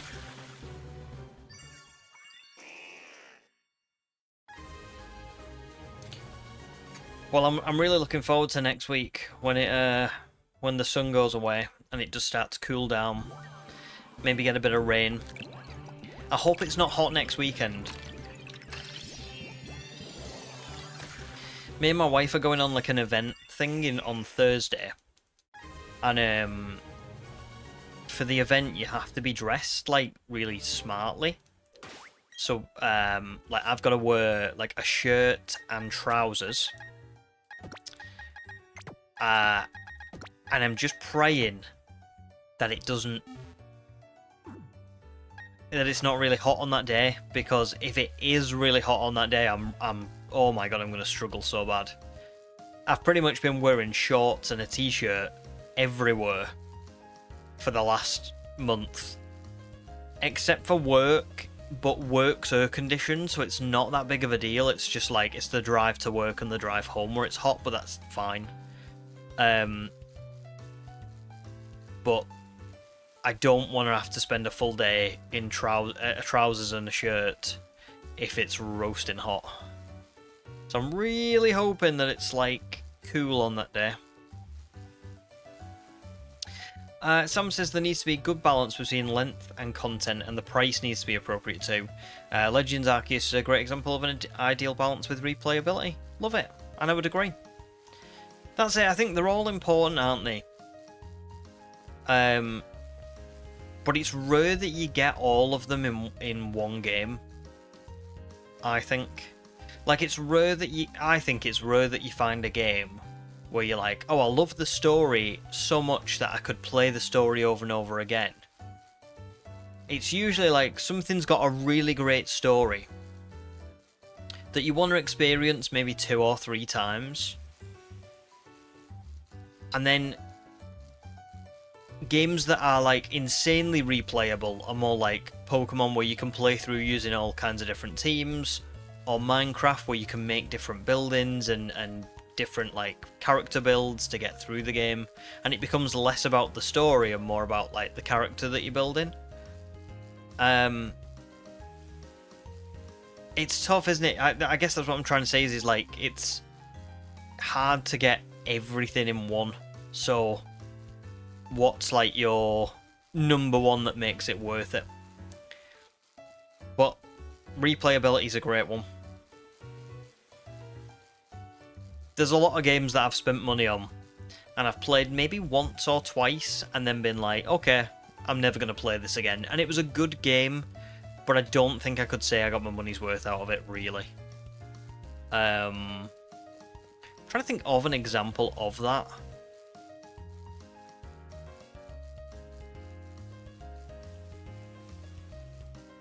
Like, I think, like, I would say Grand Theft Auto 5 is a game that I wouldn't want to replay over and over. It was a good game. It had a good story for the most part.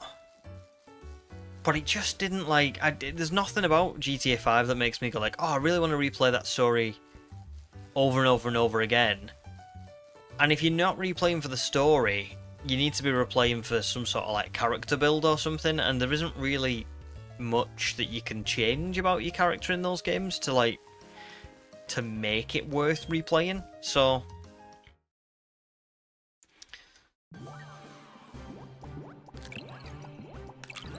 oh, I've got to imagine, Calamari, you must be it must be tropical where you are, really.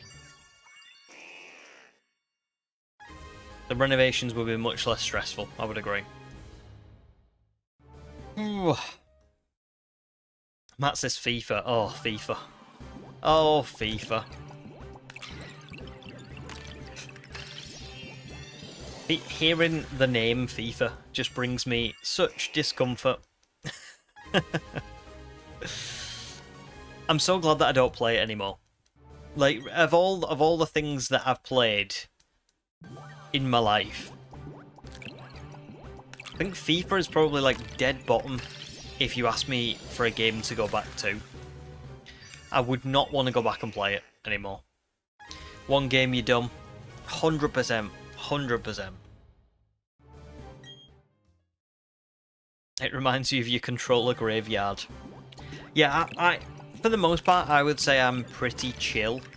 I remember I did throw a copy of one of the FIFAs out of my bedroom window once. Like when I got really fed up with it. It just brings a primal rage out of you. You can't. No other game's ever affected me like that. Ever. And I think it's proven, because I mean, look at how patient I have demonstrated I can be with shiny hunting. I didn't get mad. I got disappointed, but I didn't get mad once at the Motorstoke gym hunt. But FIFA, oh my god, it's like it's designed to make you, you know, rage. And Sam says as well, the content needs to be actual content, not just filler, in the same sort of way that giant maps are less impressive if it's just space. Oh, I so agree with that. Yes, you use Scarlet and Violet. That's it, isn't it? Scarlet and Violet now, it's great that the performance is fixed, and I do think that that makes it like such an improved game. I would put Scarlet and Violet quite high up on my list now for Pokemon games. However, that empty open world is still empty, and that'll never be fixed. I've seen Death Stranding 2's come out as well, hasn't it? You know, the Hideo Kojima game. It's got Norman Reedus in it. And I know people complained about the first one. And then I saw that the second one's come out, and it's basically just more of the same. It's a lot of, like, fetch questing. Oh, we need you to go to this location, and then you kind of, like, trudge across the atmosphere, and it's like... At least from what I've seen of it, it's like the atmosphere of the world is meant to be the fun of traversing it, but it's not. It just looks boring because there's nothing actually going on. I don't know if that's just. I don't know if anybody's played Death Stranding. I must admit I haven't. I've just watched people play it and I've been like, this doesn't look fun. Like this. Yeah, this just looks like a walk around simulator, pretty much. There you go, Matt. No, they were so weird, FIFA games. They were like honestly the most strange games I've ever played, because I remember FIFA was fun to play the menus, to like make your team, open the packs. All that kind of stuff was fun, but actually playing the game was torture. Calmary says, back then, your mum bought you one of those 100 games in one GBA cartridges, and you probably won't get your money's worth the sheer amount to play all of it. True. True. And even they were like pretty cheap, weren't they, the 100 games in one? They were pretty cheap. But I agree with that sentiment of like, you're never going to get around to playing all of it, are you? And yeah, SV for the first couple of years was like early access. Ryuki, welcome to stream, dude. How are you today on this very hot Sunday? I found it. I found it at 679. I can show you. Where did I... Here it is. Calabar. Very nice. And it's got a defense boost in nature, and it's got intimidate. So very, very, very good for me.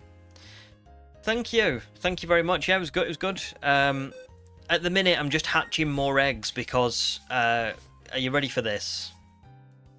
1, 2, 3, 4, 5, 6, 7, 8, 9, and a bit. I've got a lot of boxes of eggs left, so I need to hatch some of them because I can't release them and I can't transfer them into home. So there's only one thing for me to do, which is to hatch a good amount of them. So yeah.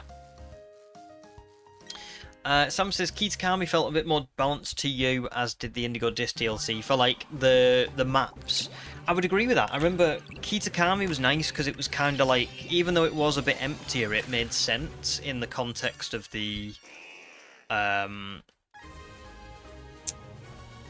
in the context of, like, the town was kind of not the focal point, was it? It was more like the nature surrounding it and all of the folklore and, you know, all that kind of stuff. So that, I would agree with that. I don't know about the Indigo Disc DLC, obviously, but I do know...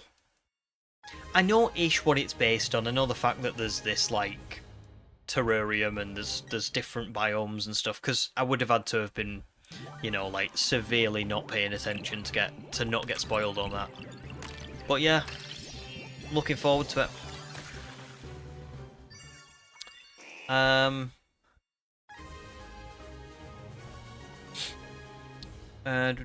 Yes, Ryuki, spot on. Yeah, it does. It does mean I could get even more shinies. And if I do, I'm gonna give one of them away. Well, give the whatever one we find away. If we do find any. Mario, welcome to stream as well. How are you doing, dude? But yeah, I'm mainly just hatching these, not so much because it's not even so much because I want to find more shinies. If I could release all of these eggs, I would just release them, because it would save me a lot of time and effort. The trouble is that you can't release them. So they've got to just... Either I have to let them sit in the boxes for eternity, or I hatch quite a lot of them so that I'm able to release the Ekans that hatch, and then I can fill my boxes with more eggs for the next hunt. Which, by the way, Ryuki, I don't know... Well, you won't have seen the randomizer yet, but I ran the randomizer in Discord, and Mamoswine is going to be the next one. So obviously it'll be Swinub, it won't be Mamoswine, but it'll be... Yeah, it'll be a really good Pokemon. I'm really glad that I got Mamoswine. I mean, I could have got Dodrio or Macago, you know, and I have been quite unlucky so far. Like, I really do need to start getting better Pokemon. So Mamoswine's a great pick. And also, Mamoswine, let's be honest, really is probably the perfect counter to Cynthia's Garchomp. It's about as good of a counter as I could get. So it's all worked out really well, to be honest. I'm going to have a little look at Mamoswine's moveset now while we're riding around. Ice Fang is obviously really good. It's got Ice Shard as well, which is a priority move. So even if it's only 40 base power, it means that it doesn't matter how slow Mamoswine is if I end up getting a slow one. Ice Shard should really help.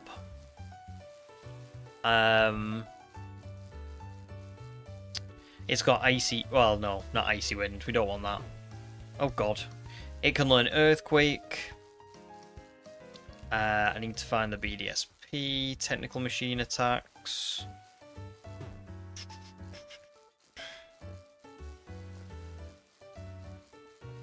It can learn Light Screen and Reflect, which I didn't think that it would be able to, but apparently it can. It's pretty good. Oh, sorry, I'm getting stuck on stuff because I'm trying to read. It's got Avalanche as well, or it can learn Avalanche, which is where it's a 60 base power physical ice move, but it gets doubled if the user is hurt on that turn before it gets to attack. So that's good. Yeah, just all round, a really solid Pokemon.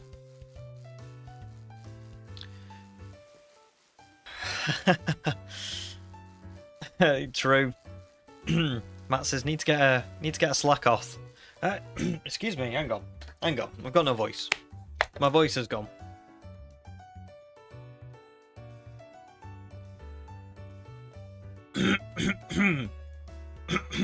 Excuse me.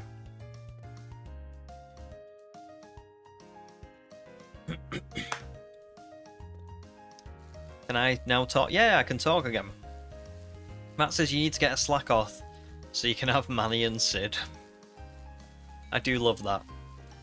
Do we have any saber-toothed tiger Pokemon?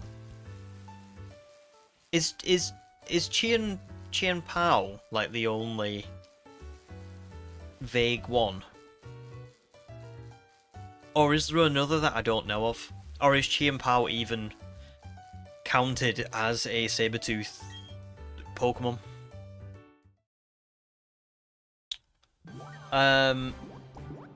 True, Ryuki even. Stab makes it more powerful, 100%. That's going to be really... that's really going to help me.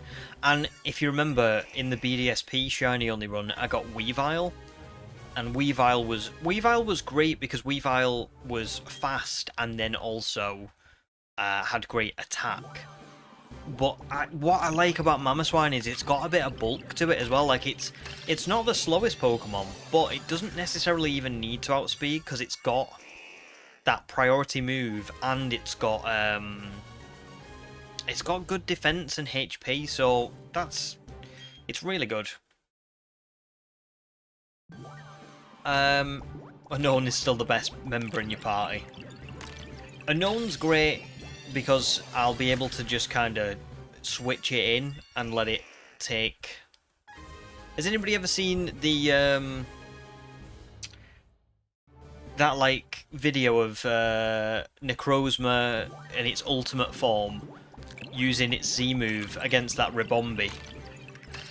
Like, that's going to be my version. That's going to be my Unknown. I'll be like, Cynthia's Garchomp is about to destroy this Pokemon and I need something else to take the hit. Let me just pick up Unknown and just slide it over here. You just stay right there, little buddy. Okay, stay there. And then it'll just get annihilated and then we'll move on. Oh, Raiku's a good shout. Yeah, Raikou. I didn't even think of Raikou. Yeah, you could count Raikou, couldn't you, surely? And then Chien Pao. Nice. Sam says, exactly, Kitakami was a little empty, but the map wasn't excessively large, which made it bearable. 100%, yeah. And as well, like, it made sense for the story, because I think because Kitakami was so, like, rural, it wouldn't really have made sense if they had towns all over the map. Do you know what I mean? So, so there you go. I agree. Sword and Shield was really well balanced, the wild area being a special mention. It's funny, isn't it, how much people disliked Sword and Shield, but it really... Look, I understand why people did, but the wild area and the DLCs and stuff did kind of pave the way for what we've come to know as open world Pokemon. Even if that's still not perfect. I do like the wild area and the Crown Tundra and Isle of Armor. I think they were nice little areas to ride around in. I mean, I've spent countless hours riding around them, so they must have been fun to some degree. I could just move Raikou over to finish the run. I could do. But I think that would be cheating. Calamari says, Unknown's not going to faint due to the affection mechanic. Oh, don't worry, I'm going to make sure this Unknown hates me. We're going to hate each other. It's going to be a mutual hating.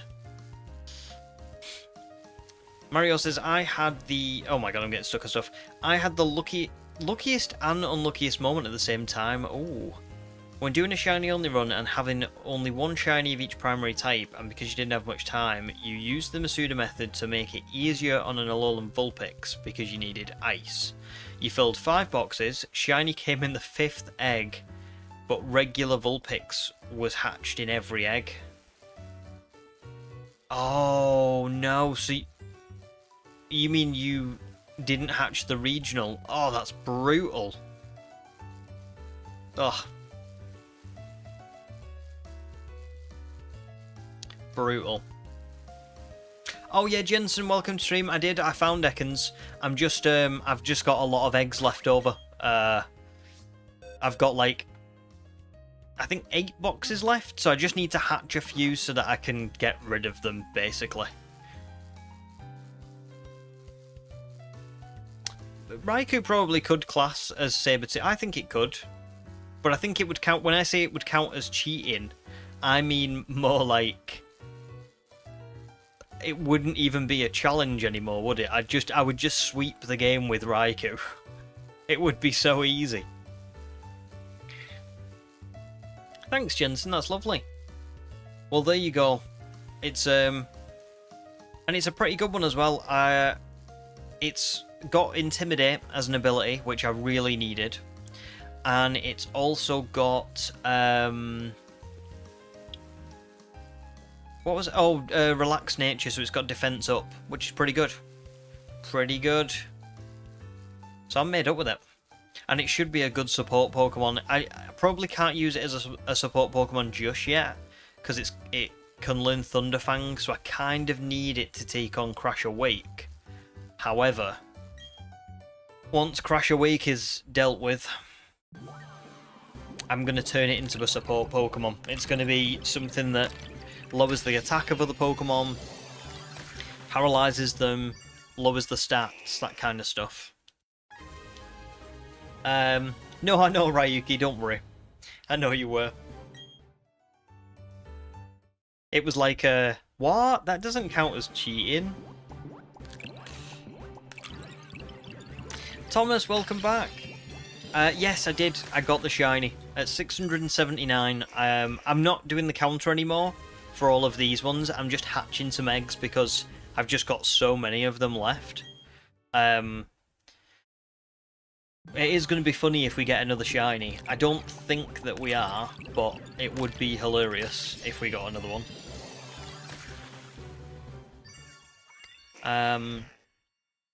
But yeah. Oh, and for Thomas and Jensen as well, I keep forgetting this part of it.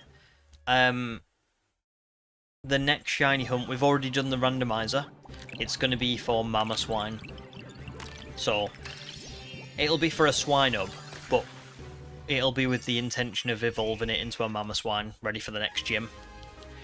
So that's pretty cool. No, you're all good, Jensen. Enjoy Mario Kart World. It's do you know what? It's a lot of fun. I've really enjoyed Mario Kart World so far. Not the online, but I have enjoyed playing offline. I'm not good enough to do online, I don't think.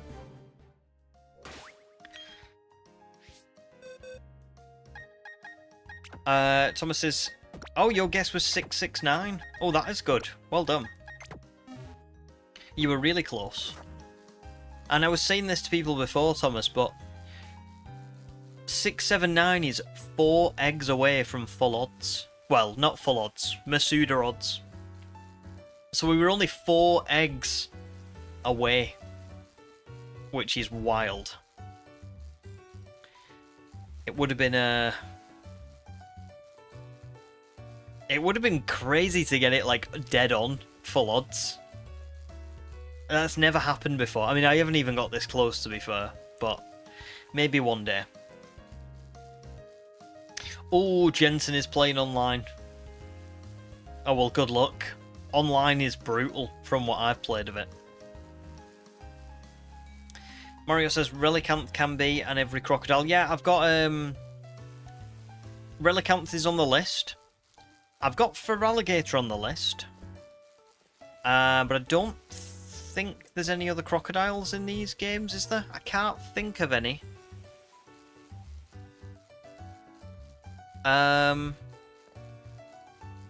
Crocodile would have counted, but obviously that's Gem 5, so it's not in these games. I don't know, I could be wrong, but I feel like there aren't any other crocodiles.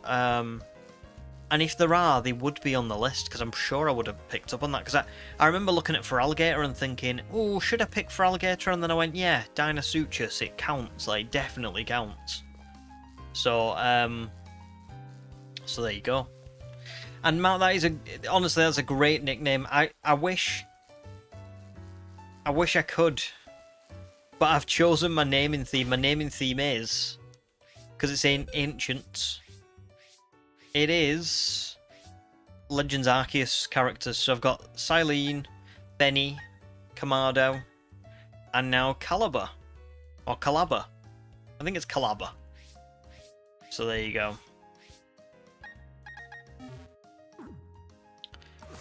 Calamari says, I'll hack in Coco and BDSP. That would be awesome if I could. Oh, Demi, welcome to stream, dude. How are you? And thank you very much. Yeah, we got it. We got it today. About, probably a couple of hours ago now. But yeah, 4 eggs away from the Masuda odds of 1 in 683. So absolutely wild.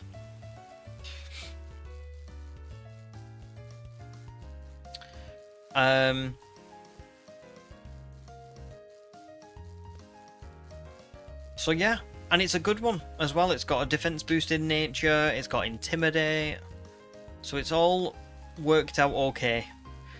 Mama Swine is the next one on the list. That's what we drew on the randomizer today. Actually, people probably will have seen that in Discord anyway. I forget that I put it in the channel updates bit, didn't I? But how are you doing, Demi? How's your Sunday, dude? Matt says Croconaw could be the gator. Well, Croconaw is like kind of on the list anyway, because Feraligator's on there. So, like, if I draw Feraligator on the randomizer, then I would get what would I get? I'd hatch Totodile using Masuda, and then I'd evolve it into Croconaw, and then I'd evolve it into Feraligator. So yeah. Basically, yeah, all 3 of those are, like, counted anyway. Oh.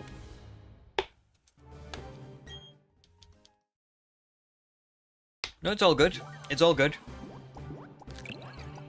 Because I also would, like, it would have been cool to have, like, middle evolutions that I kept as a middle evolution and I didn't like fully evolve. So like if Croconaw is a really nice shiny, and I actually really like its design as well because it looks very prehistoric, doesn't it? It's got that like I don't know what you would describe it as. It's got that like what they would wear in Flintstones almost. You know what I mean? It's got that like pattern across its body. But the problem is I need the best evolutions of each line to beat the Elite Four and Cynthia. I think if I take a Croconaw into the Elite Four, it will probably end up being useless, whereas a Feraligator would be awesome. So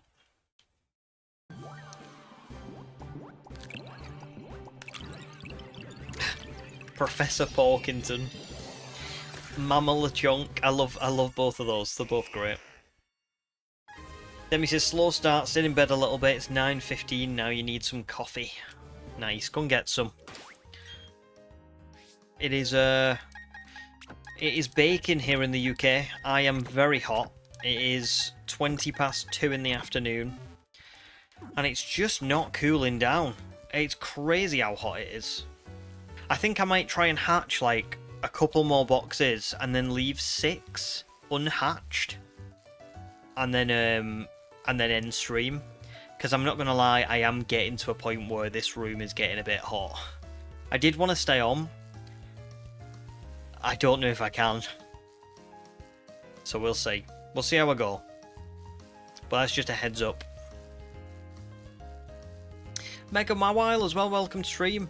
How are you? No problems, Ryuki. Thomas says Mama Swine can be good against Cynthia's Garchomp. 100%. 100%. That's it. I needed a good Pokemon, and I've got one. You know, Mama Swine or Dragonite or Salamence or something like that, but Mama Swine is good. Like, it might not be the best one on the list, but it's definitely a good shout. And I think it will work out for me. Garrick and his instance of working out at you 3 seconds after meeting him. Yeah, Garrick is a very strange man, isn't he? Can you imagine if just, like, you came onto stream and you were new, and, like, I just started doing jumping jacks? You'd be like, what is going on? Who does this? Who speaks like this? So yeah, Garrick is not a normal dude. All good here, thanks Mega Mobile. How are you doing? And you're from Portugal? Nice. It's always cool meeting like people from across the globe, you know, who just come into stream and the new subs and they come and watch. Like it's just, it almost blows my mind a little bit that, you know, I don't really. I'm gonna be honest. I grew up in a small sort of town in England.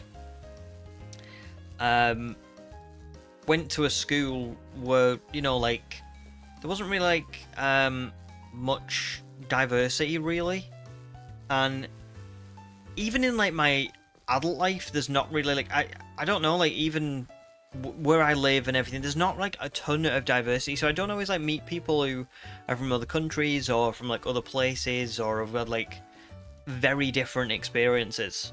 So stream's really nice because I think it's just like, even if we don't, I'm not saying everybody's always like talking about their like lives and experiences and stuff, but what I am saying is it's like, it is kind of mind-blowing in a way that I'm sitting here in England and streaming and you guys are from another country and are like sitting here watching. I think that's really cool. So welcome in. And Mario is also from Portugal. Matt says the dragons will be weak to it, so Mama Swine is a decent pickup. Yeah, it very, very decent. I'm made up with that one. Made up with it. I don't necessarily know if Mama Swine will be like the best shiny. I'm gonna wait and see what it looks like in this game rather than seeing it on Cerebi, because I know what it looks like. I just don't know what it'll look like in this game. But it doesn't matter almost. It's like, it's gonna be such a good team member. And there you go, Bavaria, yeah. Here are people from all over the world. It's very, very cool. Thomas says, which Pokemon from the list do you get to... Do I hope I get to hunt for? Let me go back and look. There are definitely Pokemon on this list that I like really was excited for.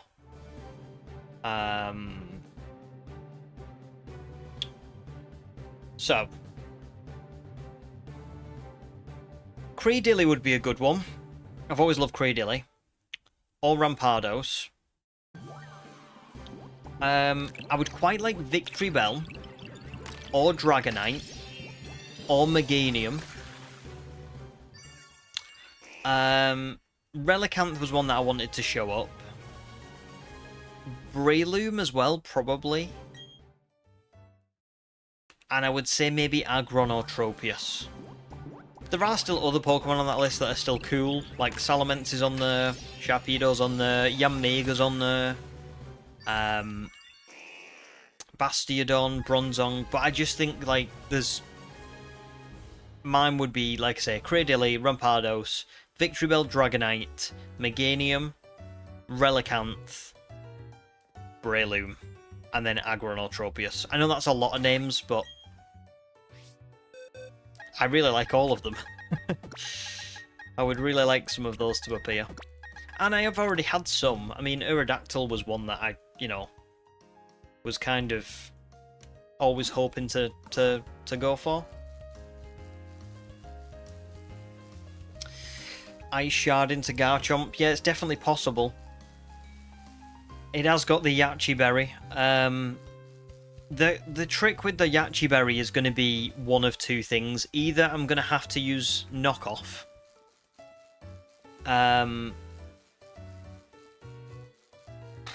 Which isn't... I could use Knockoff, but it's like, what Pokemon could I use Knockoff with that would outspeed Garchomp? It'd have to be something very quick. Or Thief. I could literally just take the Yachi Berry.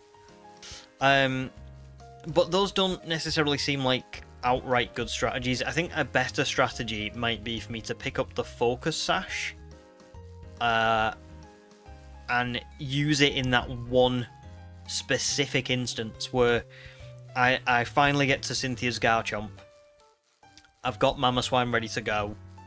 I use Ice Shard. That gets rid of the Yachi Berry and does a little bit of damage. Then it goes for me, and it either takes me out, but then the Focus Sash saves me, or it doesn't take me out and I don't end up using the Focus Sash anyway, and then I go with Ice Shard on the second turn as well, and then that does it. I don't know. We'll see how it works. Because the other thing as well is I'm basing this on the likelihood that I will be able to save Mamoswine for Garchomp. I might not be able to. Something might happen. You know?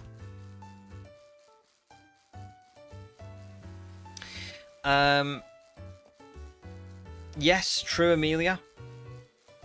And Calamari says, Wayfarer, I know I keep repeating this, but you really are an introvert magnet that attracts those from across the globe. True. I am. That's nice. Someone says, well, I'll live stream the Elite Four. I might do.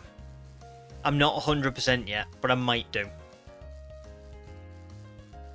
I'm gonna see how I go.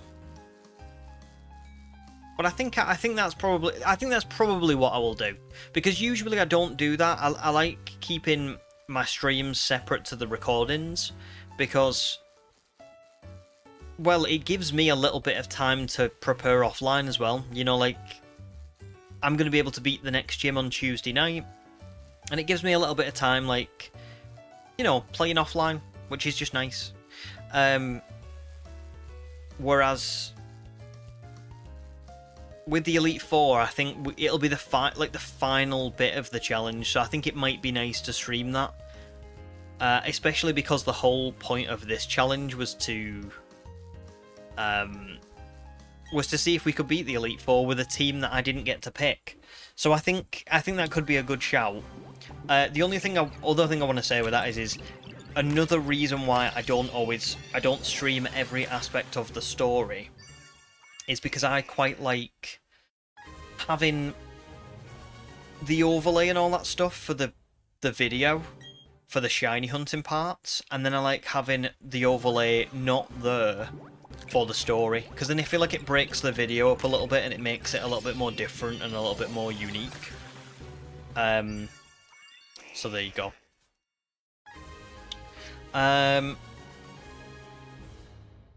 Mega Mawile says Weavile with Focus Sash. Well, but Weavile's not on the list, you know? So, Weavile's not going to be... Oh, I suppose Mega Mawile doesn't know how this challenge works, to be fair. I will explain it in a little bit for you, Mega Mawile. Oh, Skipper, welcome on in. You're not going to be able to chat as much as you're cooking, but you did want to pop in. Wow, I'm not mod on this account. I didn't even think of that, because I never see your games with Skipper account. I'll see if I can find it later on. In fact, if you can do me a favour and send me a URL of your channel. In fact, no, I'll just find it. I'm sure I'll be able to find it. I can just add you to the list. Levin says, this stream's keeping you sane while dealing with customers at work. Good, I'm glad that you're enjoying it.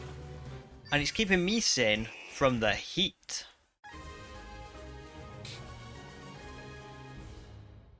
Welcome back, Ryuki. And Sam says, in fairness, you are supposed to have a cheering crowd at the highest levels of competition. That is true. That is true. I do... It's weird. I do like doing the idea of the battling on stream. There's two problems with it, really, that I see. It's not too bad for doing the Elite Four on the Champion, and I think that might be something that I do more often in future.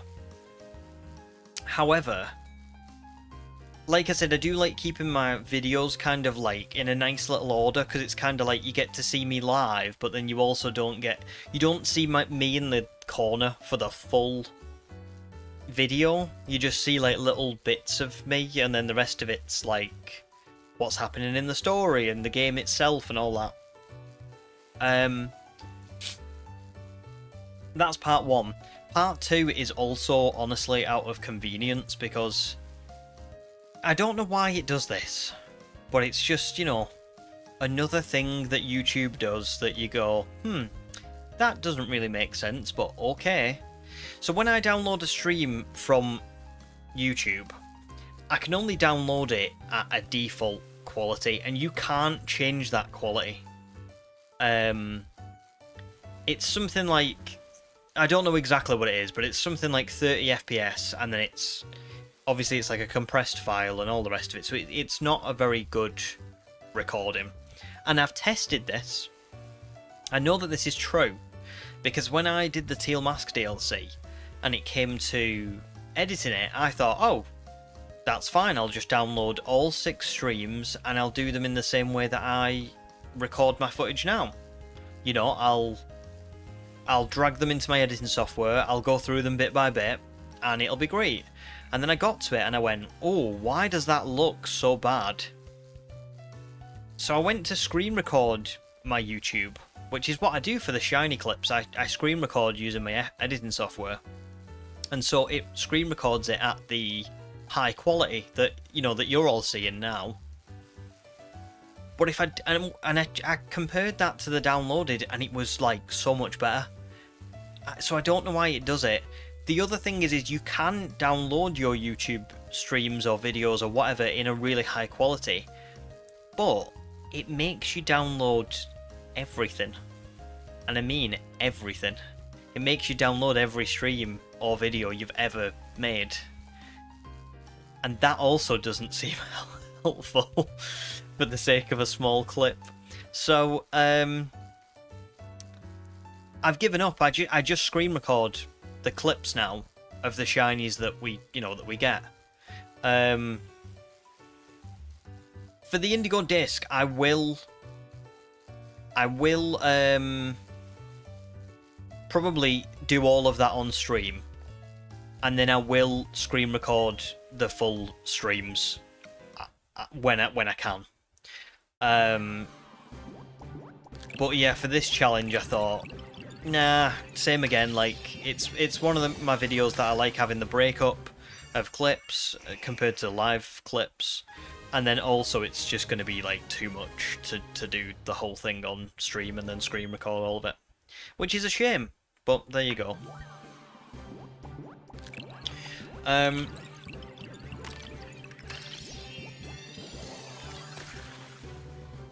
Ryuki's back on the hunt for Yamper. Good luck, Ryuki. It's a nice one to hunt for. Levin says, sometimes I wish it could snow in Puerto Rico, but unfortunately not built for that.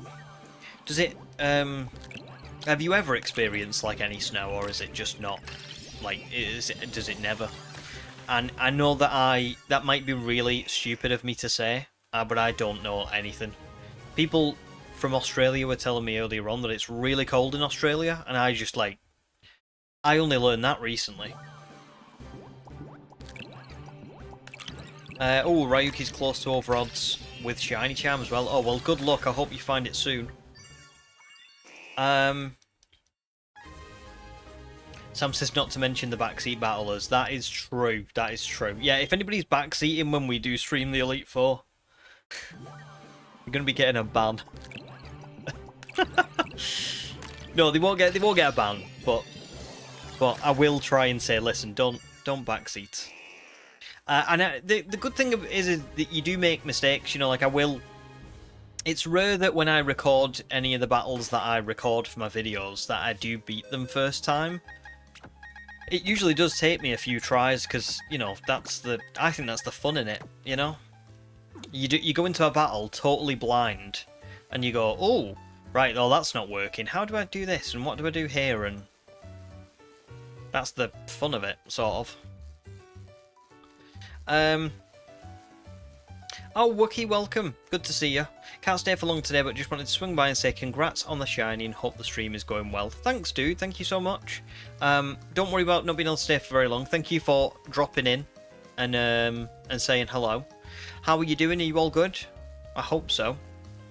And thanks for the congrats as well. Yeah, 679. It was literally 4 eggs away from Masuda full odds.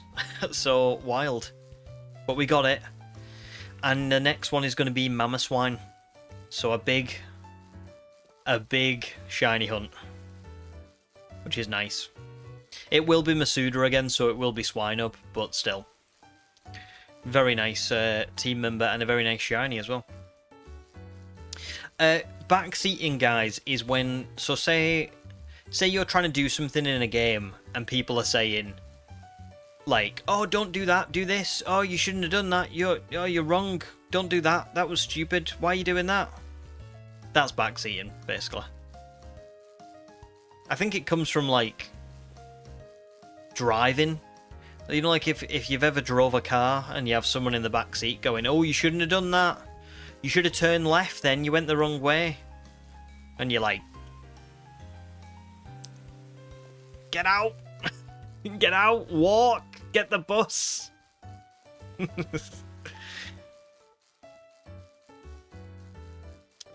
Oh, there you go, Levin. So you are, like, never, ever snowing. Well, you are built... You are made of stronger stuff than me, because I can't even cope in, like, the heat in the UK right now. Nice, Wookie, glad you're all good. Oh, nice, you're in another city visiting a good friend and just having a nice time. Brilliant. I will enjoy, dude. That's lovely to hear. And that is a great next shiny to go for. Yeah, honestly, I can't wait. Can't wait to get it. And we're officially halfway through the challenge now, which is just so cool. Parker, welcome to stream, and thank you for subscribing as well. How are you? How did you find the channel? Ryuki says the Angie Wayfarer face is the best thing you've ever seen. What the... It's the Draco Malfoy face, isn't it? It's the... My father will hear about this, Potter. That's what I would class it as. I wonder if I've ever got oh, hang on. If I can find this photograph, you will all honestly probably cry laughing. I dyed my hair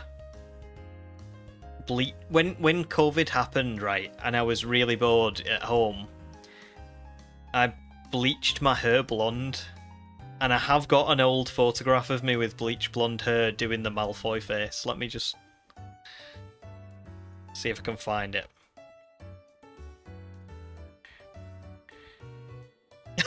It's so funny. Are you ready for this? I don't even know if I want this to be out there.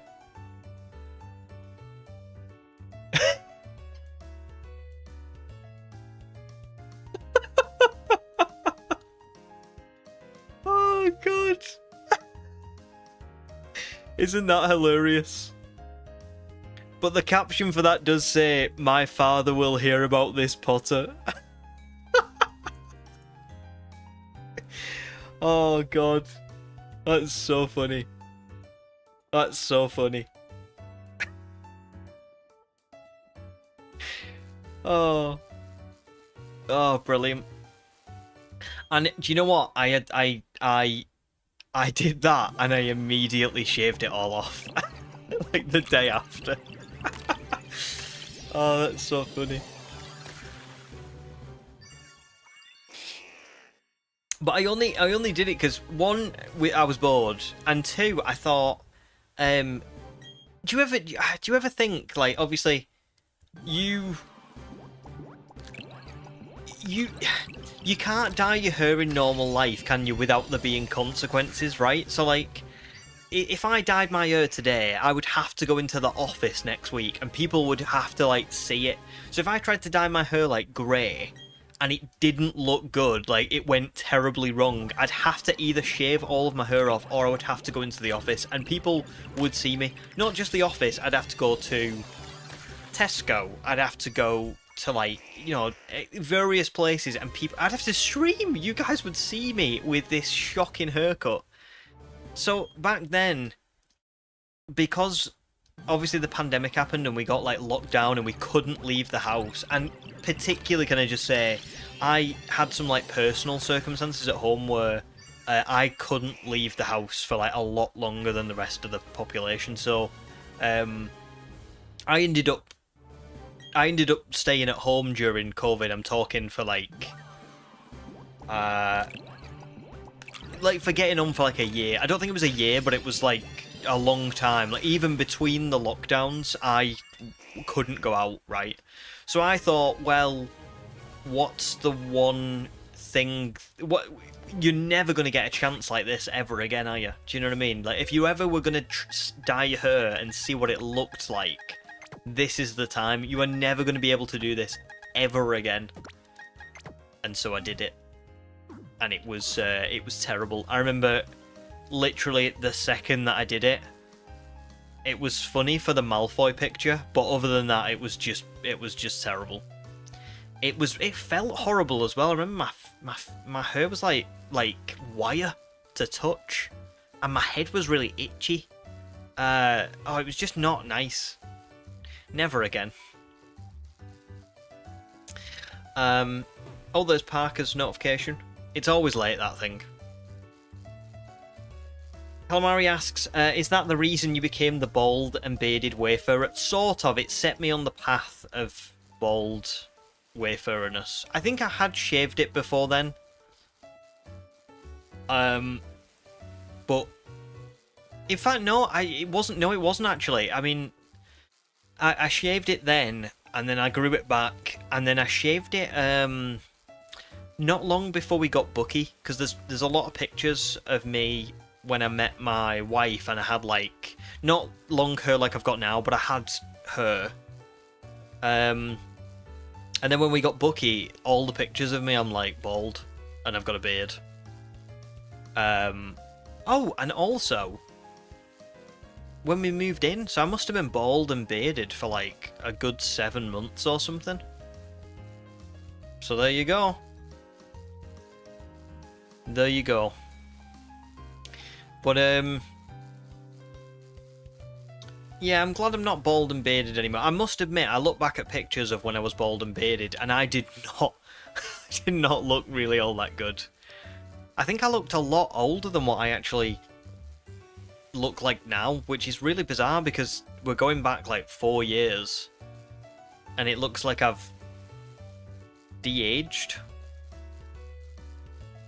So there you go.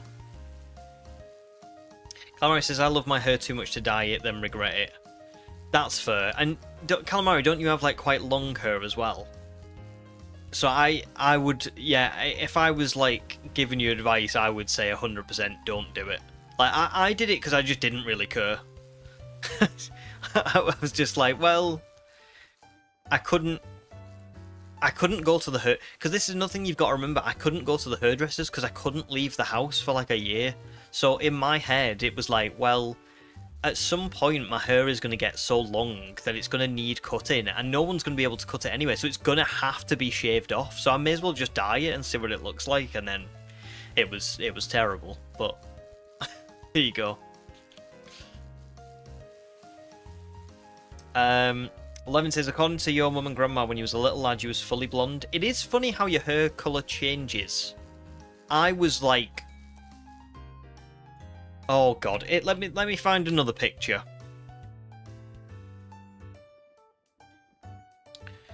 It's funny this now, sharing old pictures.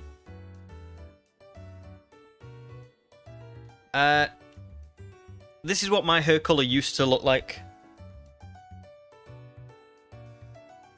Like fully blonde. It's not now, obviously, it's gone so much darker. But there you go. So your hair colour does change. It's really weird when it does. Really weird when it does.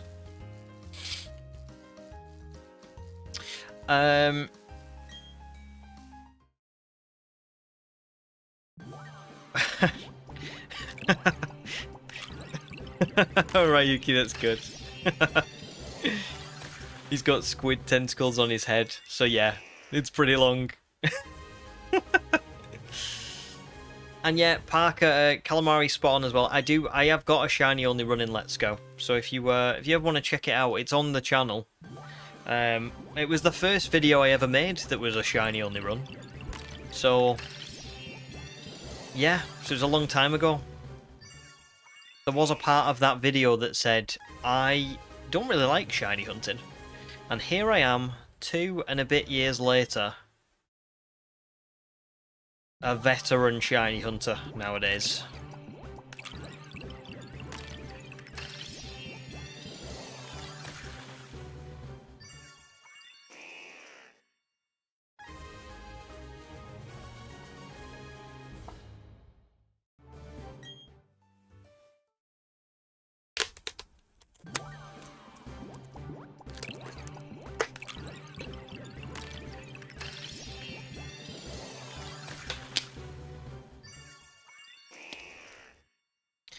He only has 8 hairs.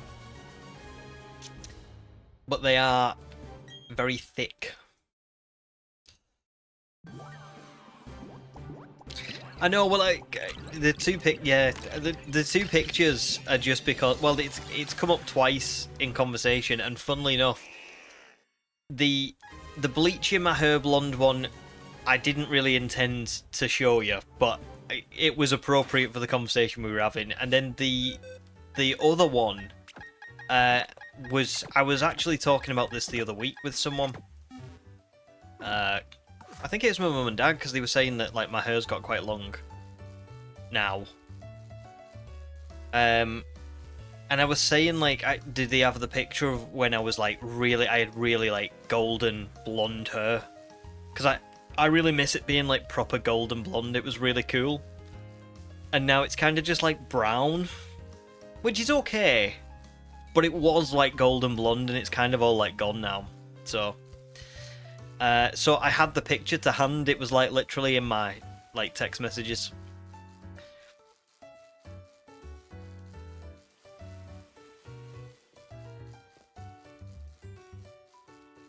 I think I look very different, to be fair, from both pictures. 1, probably because glasses, and 2, because I don't got blonde hair no more. It's all gone.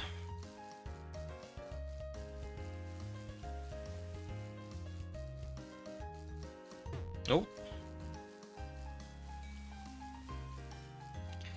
Does anyone actually think we're going to get another shiny Ekans? Even just one? I'm dubious.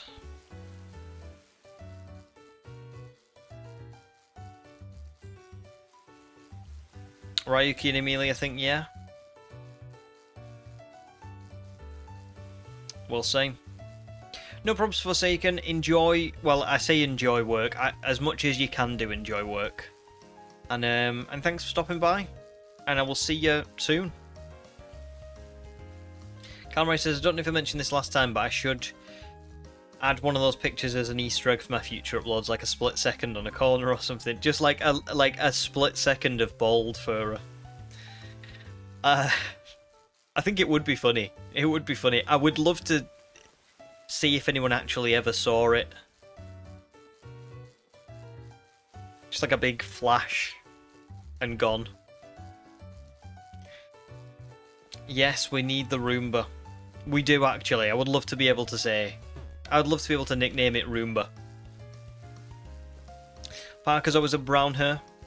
Brown hair is nice, to be fair. I would like my hair more if it was like an actual brown, but it's like my hair glitched in the middle of going from blonde to brown, and it never really chose which one it wanted. It's still blonde a little bit, but it's mostly brown. It's not one or the other. I believe the colour is called like oh no, what is it? I don't know what it is. Anyway, it's like an in-between of the two.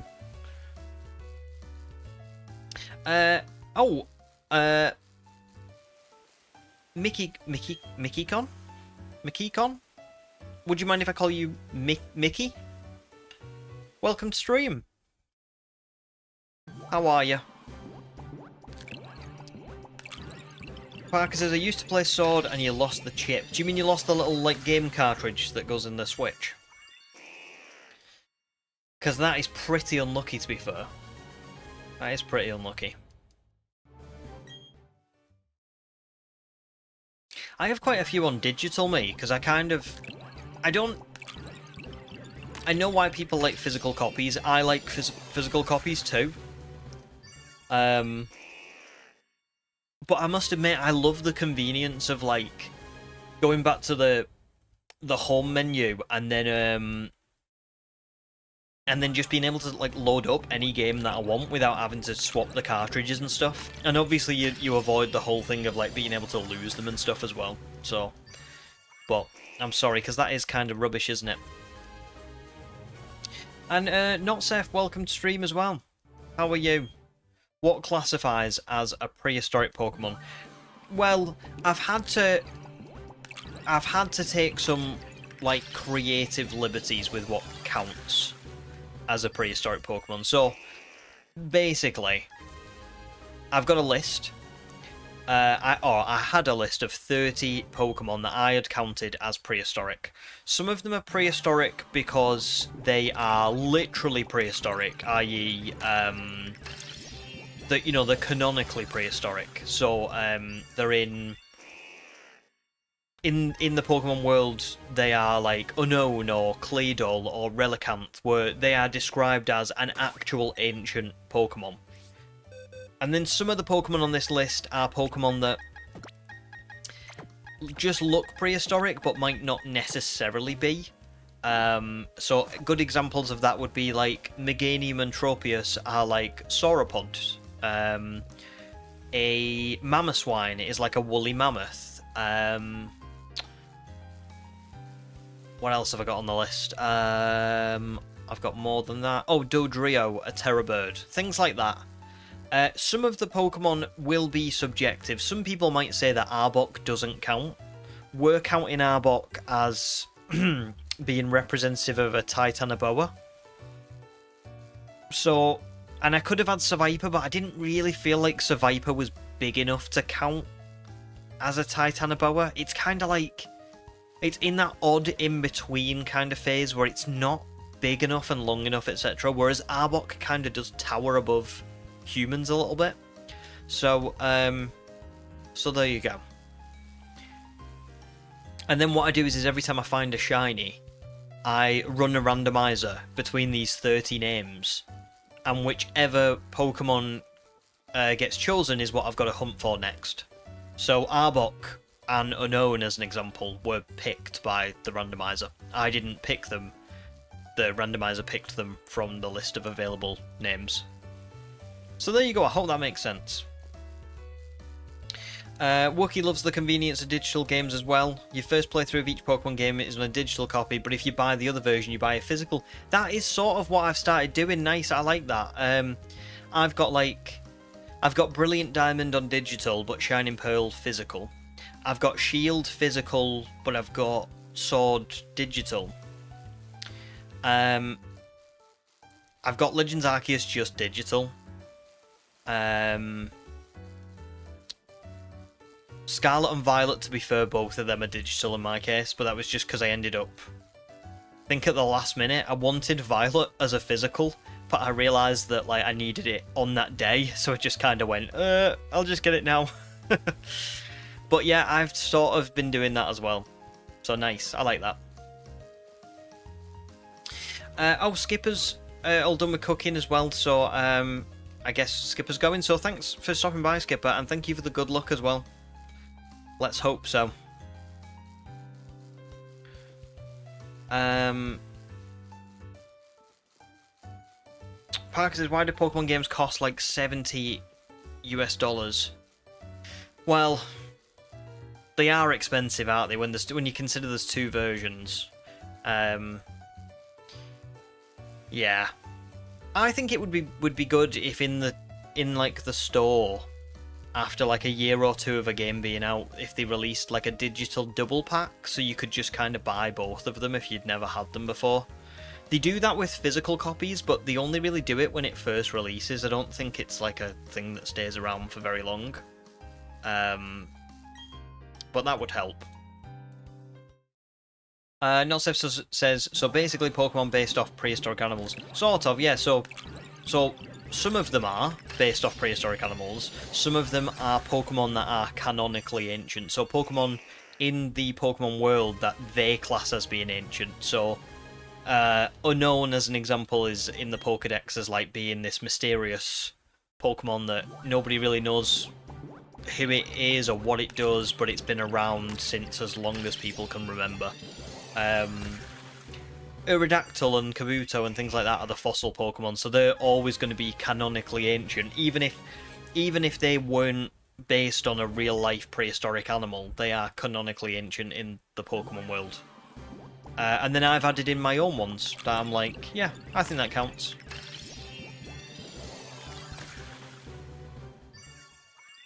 That's totally fair, Thomas. Totally fair. I get that. And Calamari says, I exclusively bought physical games for the container, but you're also paranoid that they'll take away your digital games. And that is fair, to be fair. I think a lot of people do have a legitimate worry about that. I totally get that.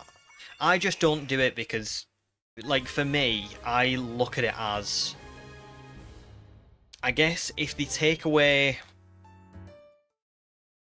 If they ever took away my digital copies, I think I'd just be like, okay, well, I'm not purchasing from you anymore. Like, I'm done. I'm not gonna support that business practice. And I think I could quite happily walk away from Pokemon if they did that to me. But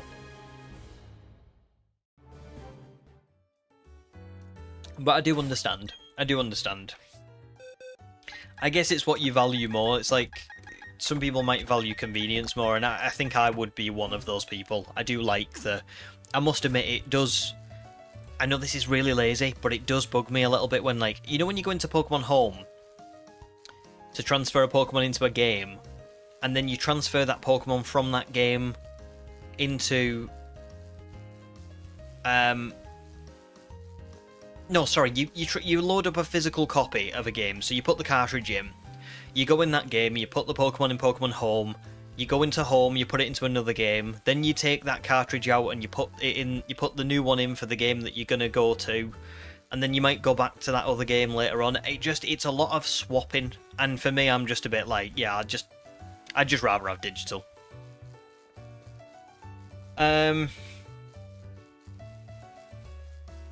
Yes, Ryuki, yes, Salamence was added. It was. Salamence is on the list. Amelia, it's cool for you. Oh, nice. Well, that's good. It's not cool for me. It's very hot. Parker's favourite prehistoric Pokemon is Aerodactyl. It's a very nice favourite prehistoric, to be fair. Not Safe asks, what does Masuda mean? So Masuda's when you take two Pokemon, one from one country and another from a different country, and every egg that hatches from those two Pokemon will be at the odds for finding a shiny in them will be 1 in 683 instead of 1 in 4096, so it really cuts your shiny odds down. Wookie, you can see yourself doing that. That's also where you keep a physical of each gen, so you can always go into Home and reload your favourite Pokemon and use them. There you go, that's it. If you've got, like, a physical of at least one of them, then you're fairly alright, aren't you? Mickey, when did I start Shiny only? Ooh. Do you mean for this challenge, or for, like, the channel? The channel would be about 2 years ago. For this challenge, I think about 7 weeks ago now. So in 7 weeks we've found 4 shinies, which is pretty good, to be fair.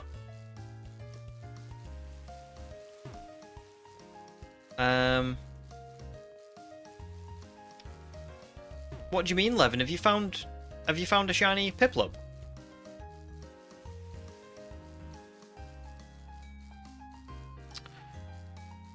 Thomas's favourite prehistoric Pokemon is Cranidos. Cranidos is great. Great pick.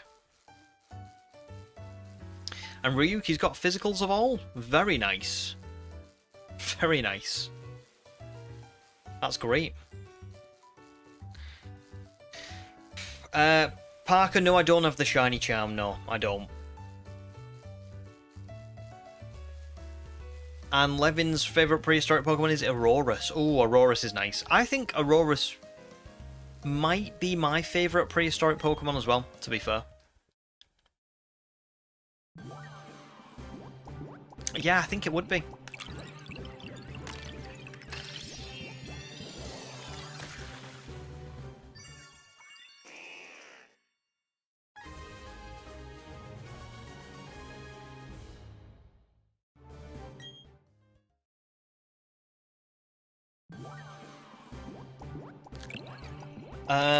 Oh, Levin's currently at soft reset 447. Sorry, I thought you meant you'd found it. That's why I was a bit like, oh my god, you've found it. That's brilliant. But right, well, good luck. Keep going. You will. You'll get it. You'll get it sometime soon, I'm sure. Parker, my favourite Pokemon in general is Gligar. That's my all-time favourite.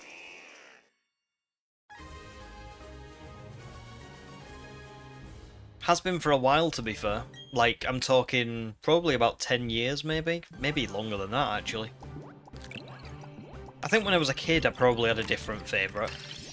I don't even remember what my favourite was when I was a kid. But I know that Gligar has been my favourite for, like, my teenage/adult life, for sure. What's yours? Levin says, I wish I found it that way. You can finally start your Brilliant Diamond run. Do you know what, as well? When you do finally start it as well, you'll find that you really, like, the pace will really pick up as well. So that's... It's a good thing, because if you can get yourself through this next bit, you'll have so much fun with the rest of your shiny run.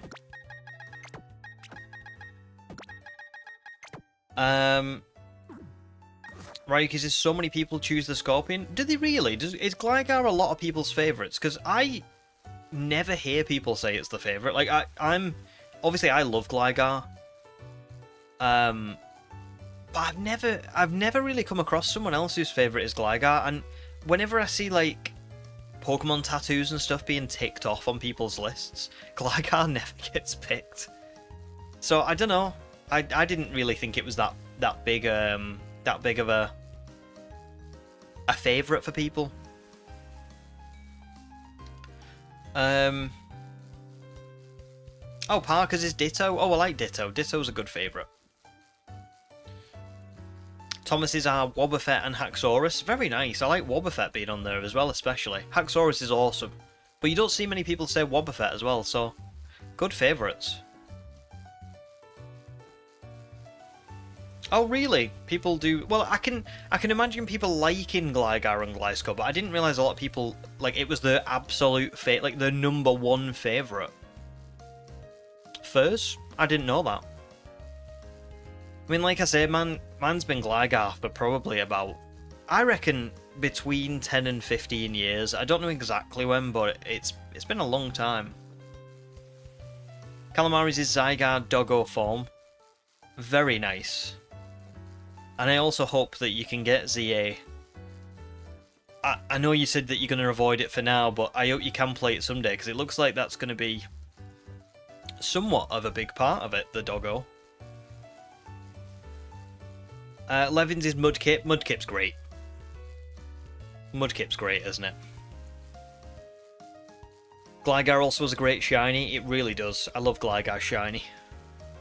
I don't love Gliscors as much, but still pretty cool. No, Ryuki, I trust your judgment. I just didn't know, that was all. I didn't know. I mean, I don't watch a ton of other people. I watch a few people, but not loads. But anyway, thanks for stopping by, dude. It's good to see you. And good luck with working on the farm projects. Sounds interesting.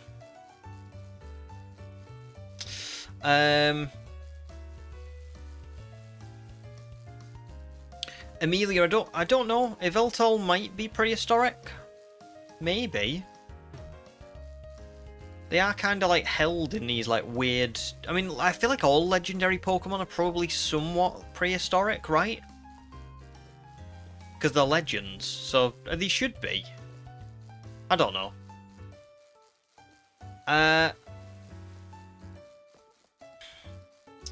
Oh, what's everyone's favourite Alolan form? That's a good shout. I don't know. Favourite Alolan form? Let me think. I think it's Ninetales, actually. I don't even know why I needed to think about that. I'm sure it's Ninetales. I don't even think I need to think of all the other ones. What about yours? Yeah, it probably will be locked, won't it, Calamari? But that, I mean, it's a nice thing to think about. I can't wait to see what shiny hunting in ZA is going to be like, because it's... We're at a point, aren't we, where like, we don't know anything about it. You know, is it going to be difficult? Is it going to be really easy? Is it going to have the shiny sound and the shiny sparkle? I just don't know. I'm looking forward to it.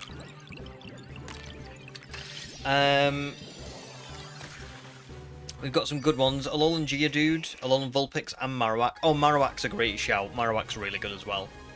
Alolan Raichu, very nice, Colin. Ninetales is Thomas's favourite too. Oh, Calamari, yeah. Alolan Executor, also another very, very cool shiny form. Not shiny form, sorry, Alolan form. The heat, man. The heat. But I agree. Very cool. Right, I'm going to hatch these, and then I'm going to take a little 2-minute break to water the piranha plants, and also just to get a little bit of air from this room, because it is unbearably hot in here. I mean, I've got the computer on, I've got the switch on, I've got 2 monitors on, I've got the streaming light on, and also today in the UK, specifically right now, it is 26 degrees and sunny, so it is pretty hot. So yeah, so I'll put these in here. We've only got, after this box, we've got 1, 2, 3, 4, 5, 6. We've got 7 boxes left, so I think what I'm going to do is I'm going to hatch 1 more box, and then I'm going to leave it at 6. And I think I can cope with having 6 full boxes of eggs in this save file that I'm just not going to use. And then we'll hope... Yeah, we'll hope that... The other Masuda method ones, like Swinub, show up a lot faster. Anyway, I'll be back in 2 minutes, and then we'll carry on.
Right, I'm back. For our last hurrah, really. We'll try and hatch... Like I said, we'll try and hatch this one last box of eggs, which will probably take us another half an hour or so. And I think I'll call it there for today, guys, because we've done a lot. So there you go. And it is roasting, honestly. I've just got up and got away from the fan. Oh my lord, it's hot. Like, why?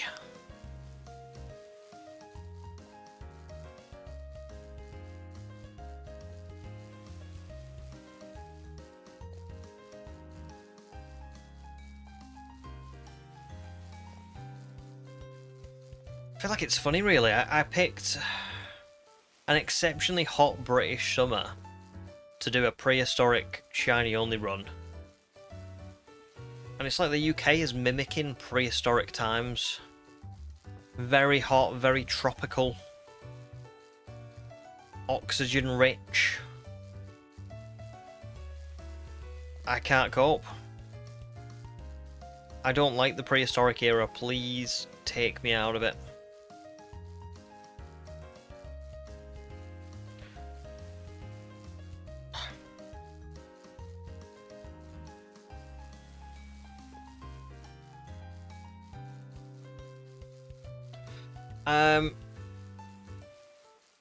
Right, let me catch up on chat a little bit.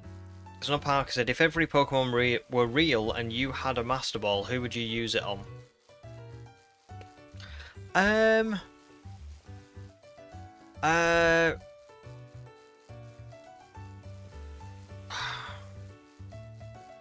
This is tough.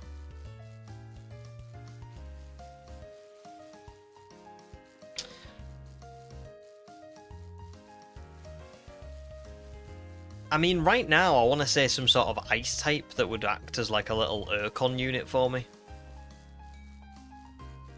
But I feel like I would then, you know, in winter, I'd be like, listen, dude, you got to get back in the ball. I can't. It's too cold. Cast form wouldn't really help, would it? Because cast form just kind of adapts to the weather.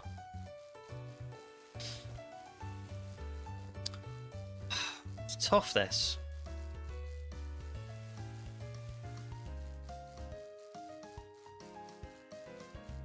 I think it would be quite useful to have something like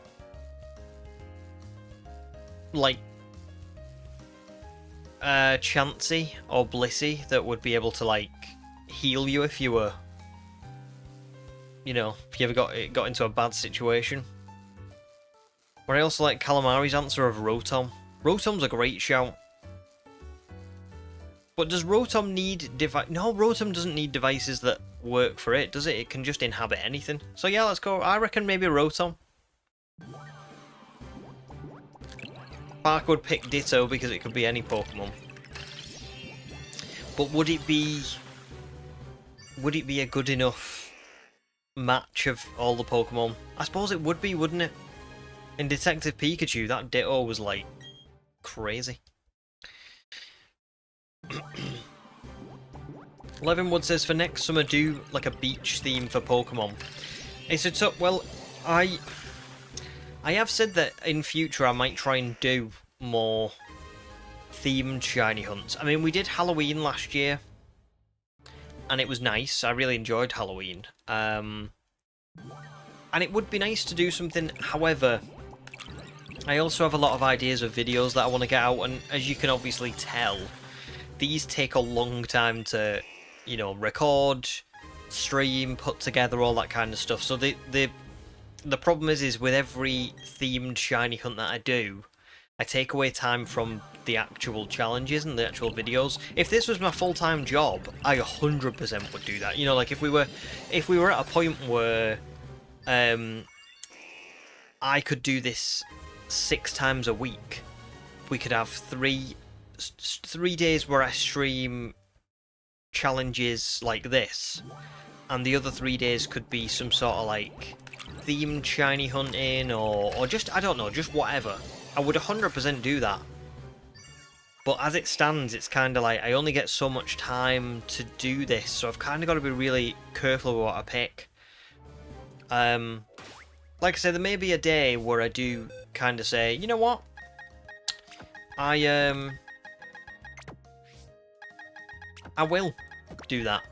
You know, like I will do some more themed shiny hunting. I did have some ideas on things that I could do. One was like a bug catching contest, like what they do in Johto. But everybody in the community could also do it while I was streaming, and we could then like pick who the best one was from Discord. Like who would win. I don't know if there would be a prize, but who would win something. But yeah. as it stands, I've just got a lot of other videos that I kind of wanna do. If I had to delete a Pokemon, who would it be? I think probably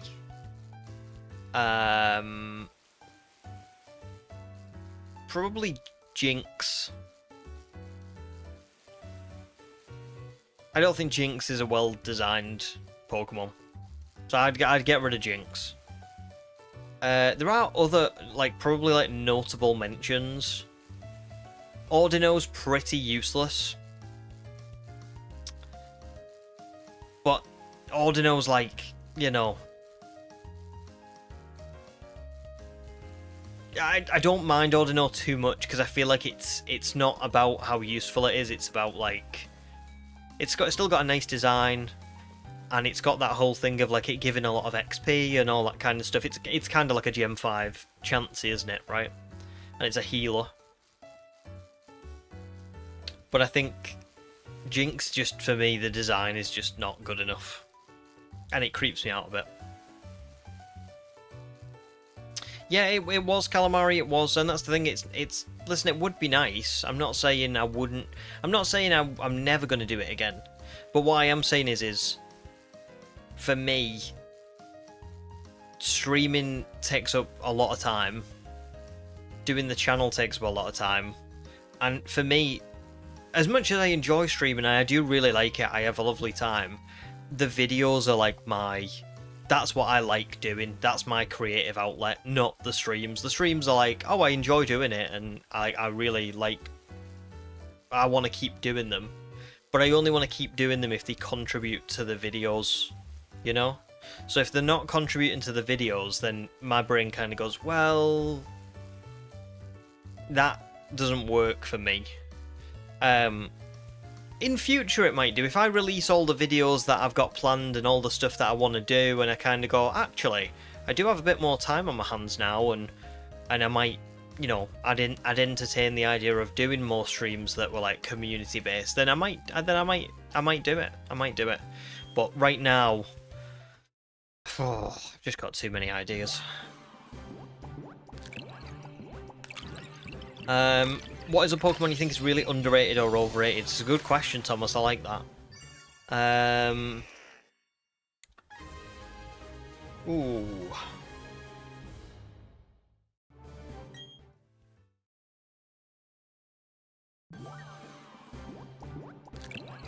Underrated.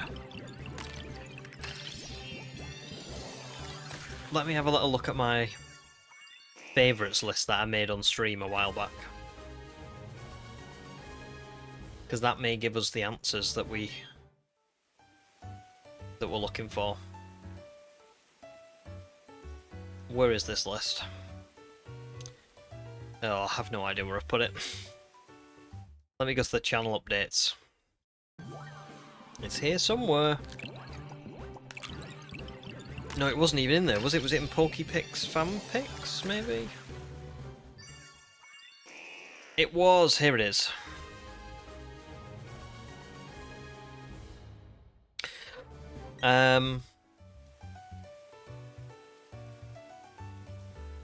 I mean, from looking at my favourites list, there's one clear Pokemon that stands out as underrated for me, and that's Linoone. I think Linoone deserves more love. Very cool little Pokemon. Overrated.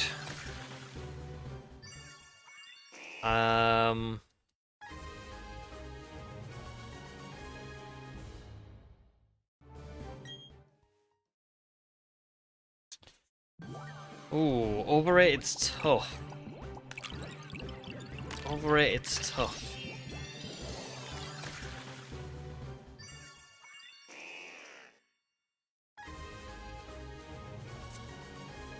I know that people... Oh, this is going to be a bad one. This is going to be a bad take, isn't it? People are not going to like this one.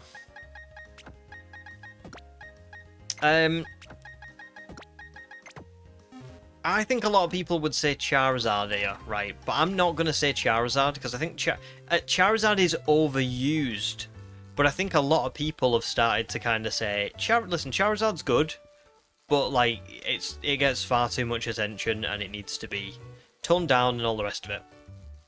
And I am one of those people. Like I love Charizard, but it gets a lot of attention. It gets more than it deserves. Other Pokemon need to be put in the spotlight. However, I don't think a lot of people say the Pokemon that I'm going to say, which is, and don't hate me, remember it's just an opinion, Blastoise. I never really got Blastoise. I just kind of, like, it's okay. I think Blastoise is pretty overrated.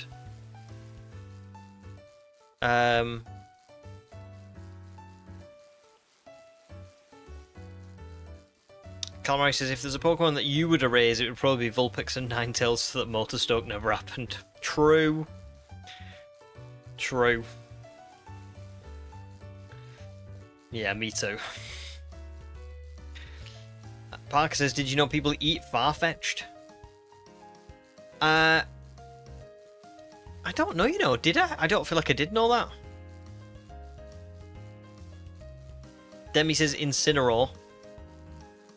Yeah, Incineroar, I think Incineroar has like add a lot of, especially with competitive use, it's added the spotlight quite a lot, hasn't it? Thomas thinks Blastoise is really underrated. Oh, interesting.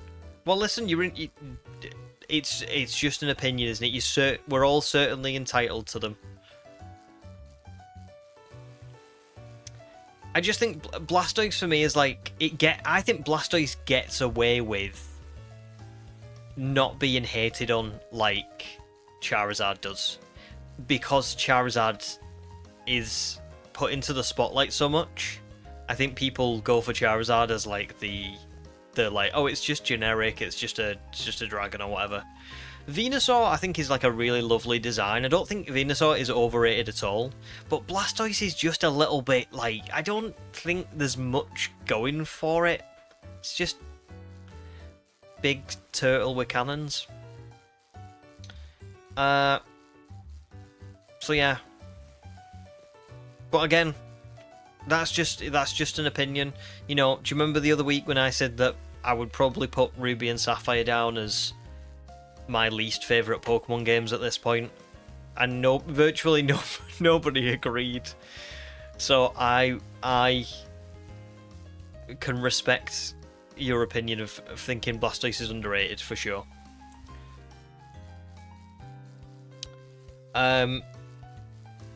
Overrated, probably Unknown from Calamari.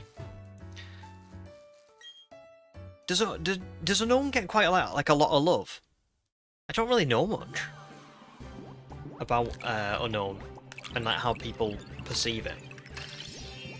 Although it has had quite a few movie and anime appearances, hasn't it? Like so, and it does show up quite often. So I think you've got a good point there, to be fair.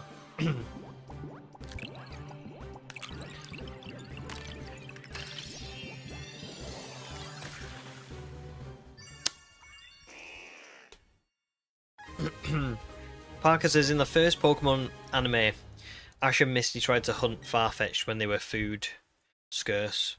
To be fair, I feel like the first season of the anime is almost like non-canon anyway. Some wild stuff happens. Like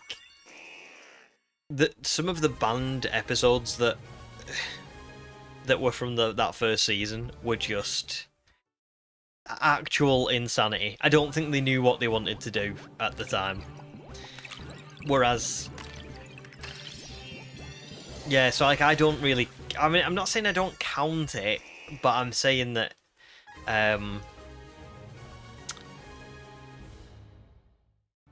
do you ever watch like a TV show outside of like something like the Pokemon anime?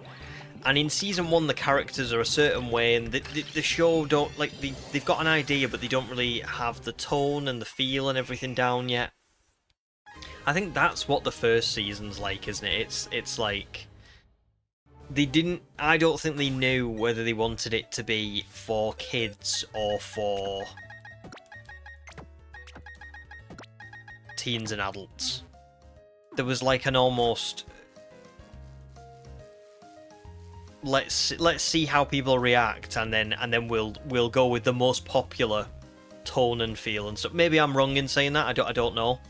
This is just pure conjecture, but just based on some of the stuff that happened in that first season of the anime, and the tone of Red and Blue and Yellow, where like you've got Lavender Town and you've got the ghost of Cubone's mother, and like all these little things that were, you could play those games and be like, oh, these are for kids, or you could play those games and see stuff and be like, that's a bit much for kids. That's a little bit weird to put in a kids game. That's, you know. And I think personally what they did was they released Pokemon as like this thing that could be either for kids or for teens and adults, and they waited to see where it fell on that, like on the spectrum or whatever of like who likes this show and all that stuff. And then I think obviously it took off with kids probably a lot more so, and then they were like, okay, let's start making it more kid friendly. Because even in like the Johto anime and the Johto games, the tone changes massively.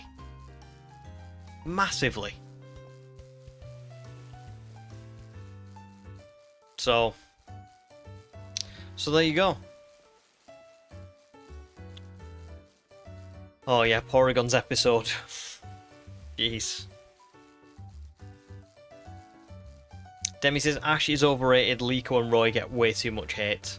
Do you know, I really like Liko and Roy. I need to watch season 2 of Horizons in full.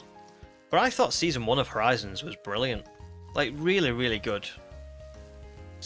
I also liked Journeys with Ash, but I would agree that for me there were a lot of earlier seasons of the Pokemon anime that I struggled to watch because I just thought they were a bit boring. I didn't really find much kind of enjoyment in how fillery they were. But I suppose they were for kids, weren't they? You know, like, it's not a surprise that me going back and watching them now, I'm like, yeah, that was just kind of okay. Whereas Horizons to me felt like it had an actual story to tell. Journeys was the same as well. Journeys, I know there was filler in Journeys, but because I knew it was building to Ash's like send-off, it did feel like a lot of the episodes had a purpose and they were taking the story in a good direction.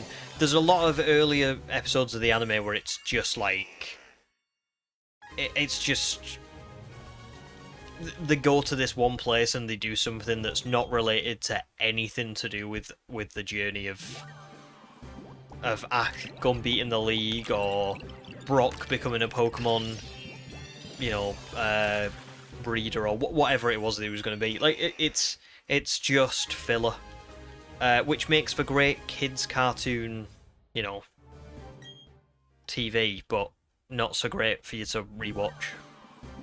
At least for me.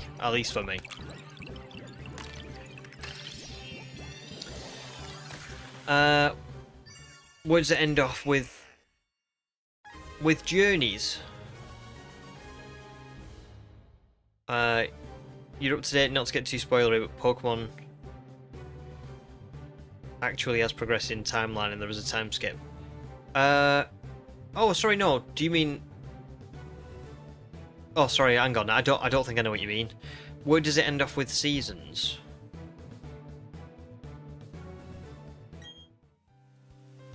Oh, where did I? Oh, what was the last thing I saw before season 2? You mean? So at the end of season 1, the last thing I saw. If you are, can I just say, if you're a fan of Horizons or you're not caught up on it and you don't want to know the end of season 1, mute me for like a minute, now. Okay. End of Season 1, Horizons. The last thing I saw was, I think Amethio and the bad guys were trying to get the Black Rayquaza, and the crew got the ship damaged by the Black Rayquaza, and they managed to calm it down, and they ended with them kind of saying that they were going to go and do terror training to become stronger. And that's the last thing I saw, was Liko, Roy and Dot saying that they were going off to join the academy to become better and go and start terror training. Which I'm assuming, I have seen like little spoilers on Instagram, and the little spoilers were like them battling gym leaders and stuff. So, but that's all. That's where I'm up to. I haven't watched any of Season 2, and I actually might not have seen anything from 3 either. So yeah. Is that... I hope I've not spoiled anything for anyone. I did give the warning, but just... I hope that that's... Yeah. No problems, Parker. Thanks for stopping by. Thomas really liked the Sun and Moon anime. I haven't watched all of Sun and Moon, but I have watched quite a bit of it. Again, I'm up to a certain point in that. I think... Am I up to...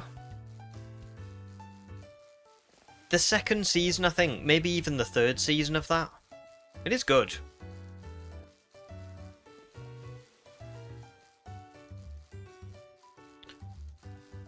Oh, good, Demi. So you're like way behind. I thought you'd watched way more than me, but when you did that face, I thought, oh my god, have I just spoiled?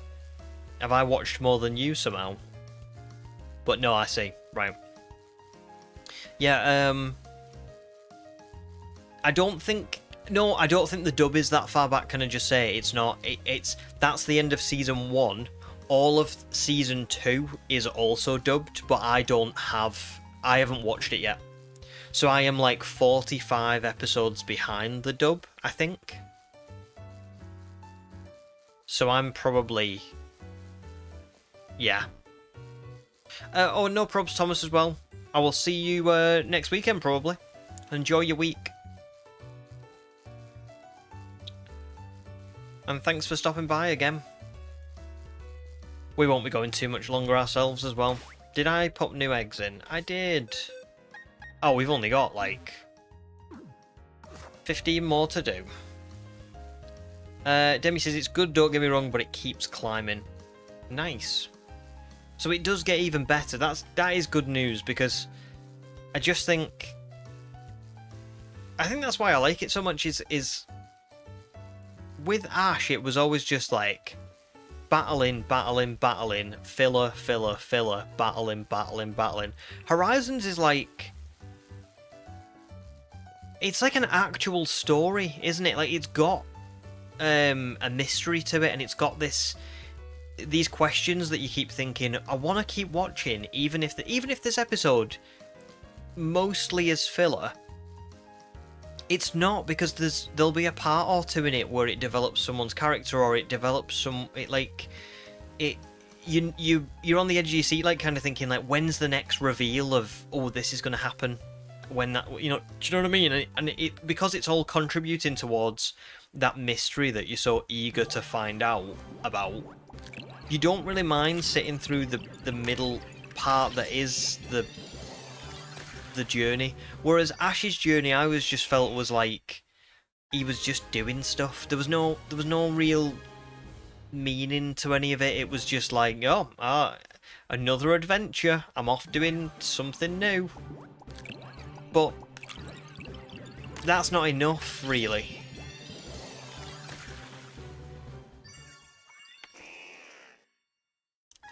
Again, it's probably because it's for kids, right? You know, like, if... Spot on, yeah, it's like the Pokemon anime finally wants to be good anime versus just a Pokemon anime. Yes, 100%, exactly. It's... Yeah, you've hit the nail on the head. I just like it. I do. I think it's a good direction to go in. Link's welcome to stream as well. Good to see ya. How have you been?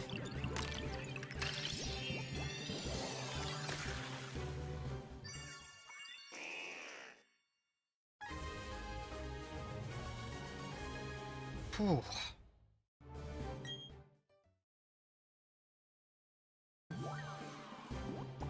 I was going to say something else about Horizons and I can't remember now. It's gone.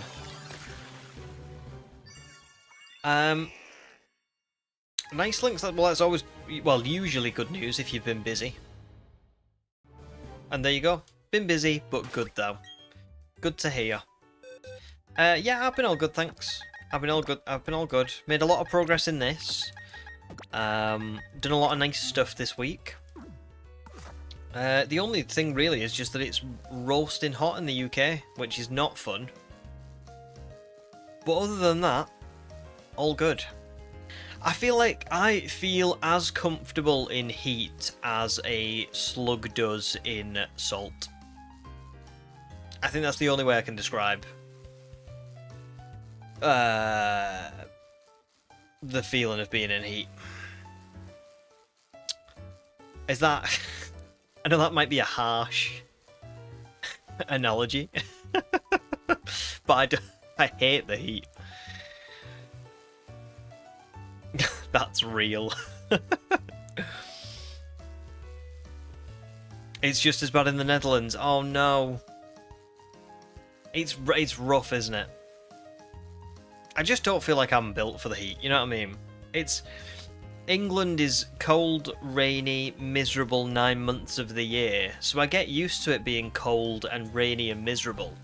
And then when it's hot, my body and seemingly the country doesn't know what to do with it. We just fall apart a little bit. Am I an ice type? Maybe. If I was an ice type, I would be dead. Also, shouldn't ice types, when they get hit by like an actual fire type move, shouldn't they actually just like die? That's kind of dark, but I mean, it's true. Although I suppose you could say the same for grass types, couldn't you? So never mind. So really, the fire types are the best in Pokemon, when you think about it. Like, if you threw a rock at a fire type, it shouldn't die. But if you literally set grass types or ice types on fire, they should die, right? That's, you know. Or water. Well, I suppose water for fire. Never mind. I've immediately contradicted myself. But yeah, Lynx, I hope it gets better for you in the Netherlands, because it's not fun. It's due to get better in the UK tomorrow, so hopefully it does for you too. Mickey says, I'm doing Eterna Forest shiny hunting. Any suggestions for speeding up the encounters? Sweet Scent. If you've got a Pokemon that's got Sweet Scent, get it, use it. All you have to do is you go to your Pokemon, say this Pokemon had Sweet Scent, underneath check summary there would be a blue box or blue text that says Sweet Scent. You would click that and it instantly brings up encounters. Like, it just starts the animation for the encounter. So there you go. Welcome to stream, Doctor. Good to see you. And it's nice to see you catch a live as well, because Doctor's commented a lot on like the streams recently for like the timestamps of when we found the Pokemon, which is really nice, so thank you for that. But it's good to see you. I'm glad that you've been able to catch a stream. We did find it today, so you have still like missed it technically, but I'm hatching a few more eggs because I have like, well, I had about 12 boxes left of Ekans eggs after finding the shiny, so I've kind of had to hatch some of them so that I don't have, because you can't release eggs and you can't put them in Pokemon Home, so I need room to get the next shiny. So yeah, we're just hatching some. Oh yeah, the next shiny is Mamoswine. That's what came up on the randomizer earlier on, so pretty good.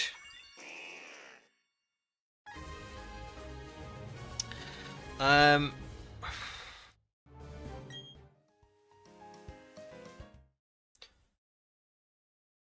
Demi says heat is okay. My problem is humidity. Which New Jersey is like 100% humid majority of the year. It is. Do you know what? Humidity is the worst, isn't it? That is the part that like makes you go crazy. I don't know how the UK copes humidity-wise to the rest of the world. Maybe we are just being dramatic, but it doesn't feel like it feels very hot today.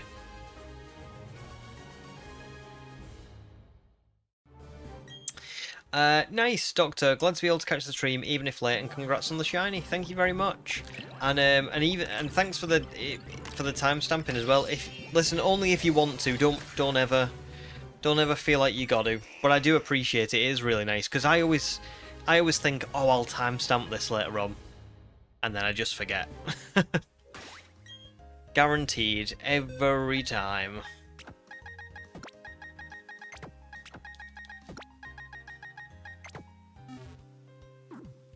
So I think what we're going to do is, we've been streaming for like nearly 6 hours now. So I'm going to hatch a few more. Again, not to actually get a shiny. If I get a shiny, I'll give it away to one of you guys, but I'm not really bothered about getting another shiny. I'm just doing it so that I've got room in my boxes to get Mama Swan. Because that's also going to be a Masuda method, shiny hunting.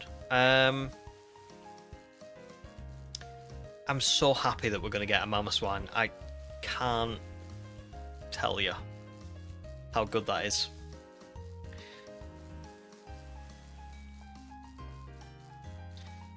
Calamari says, as someone who lives in a humid country, having a spacious home with a fan constantly beside really helps, I'm guessing?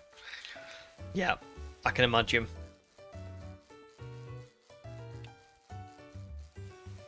I can imagine it being just nightmarishly hot. Really.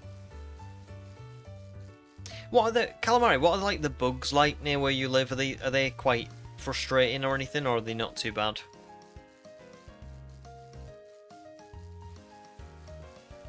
Because I've never really been to a tropical country, and I don't know whether, like, when you see films about tropical countries, obviously it's always like,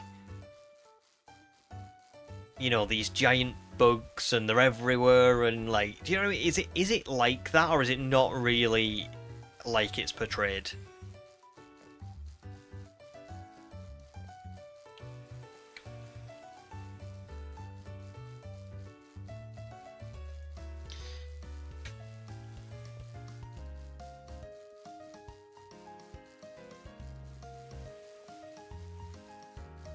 I mean, I feel like when you hear about Australia being bad for all the creepy crawlies and various things that want to kill you, I feel like that's been verified to me that is what it's like. But tropical countries, not so much. I feel like I've never really spoke to someone who's from a tropical country and like can verify.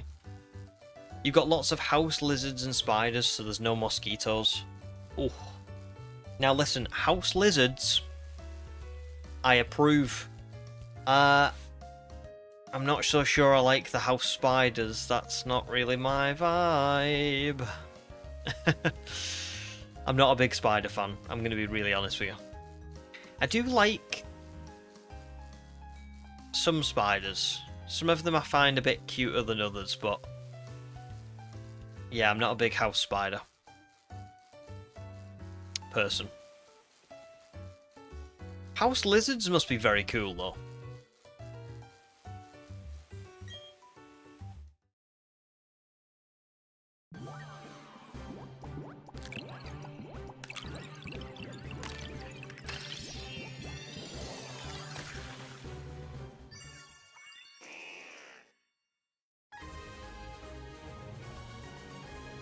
Oh, nice, Amelia. You've got 15 Pokemon games because you've got Go and Masters EX. Very cool.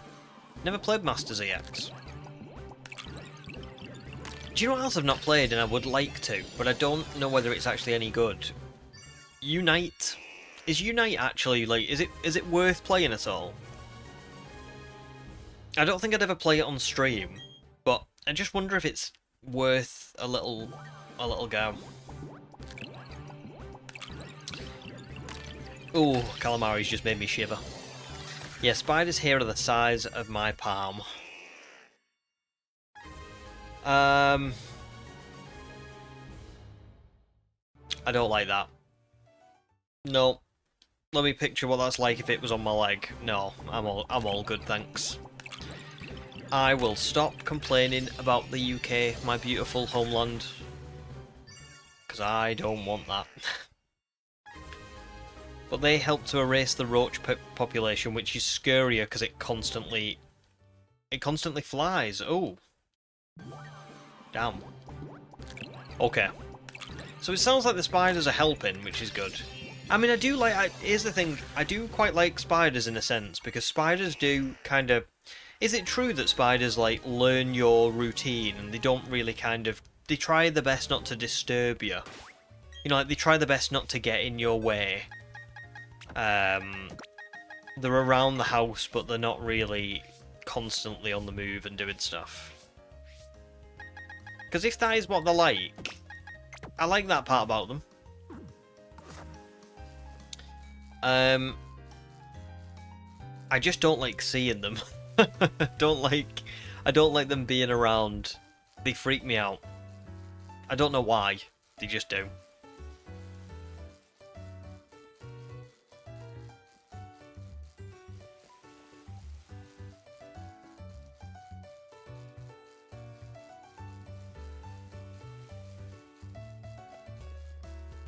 They are at least non-venomous also, and they're nocturnal, so you won't be seeing them during daytime. So there you go, so that's pretty good, isn't it? So you're safe, like, in that sense. Yeah. Nice, I like that. And I imagine if that's, like, the reality of your life, then you probably just get used to them, don't you? That's the thing. So... I suppose it's probably not all that scary. I blame a movie that used to have a trailer on, like, television when I was a kid called Eight-Legged Freaks.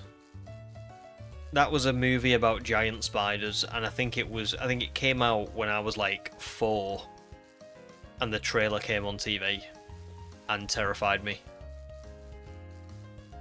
That's what I blame for my spider phobia. Although I'm not as bad now, I can kind of put spiders out. You know, I used to be like dead scared of them, but not as much anymore. I would get scared if like one fell on my head right now. I would probably freak out. There isn't any there. I would probably freak out if, at least for a split second, if I saw one run across the table, and I couldn't go to sleep if I'd seen one and I didn't put it out. If I knew it was around, I couldn't settle. However, if I see one and I you know, I can put it outside and all the rest of it, I'm fine with that. And I also know that they do live in the house. Like, I'm not dumb. I know that there's probably like 6 of them in the house somewhere. I remember me and my wife came downstairs once, and we just left like a glass on the side of the, you know, like on the kitchen worktop. And there was a giant, not a giant, but there was a big spider inside that glass. And I think it had just crawled in during the night and then couldn't get back out, because they struggle, don't they? It's like a bathtub, like they can't get out of a glass or whatever.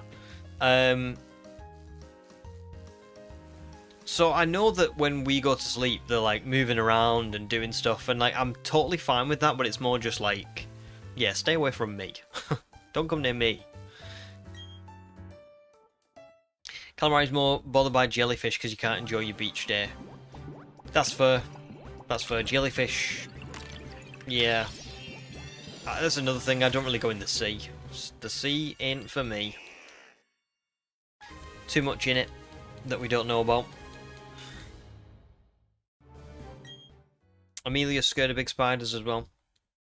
They are a bit creepy, aren't they? They are a bit freaky.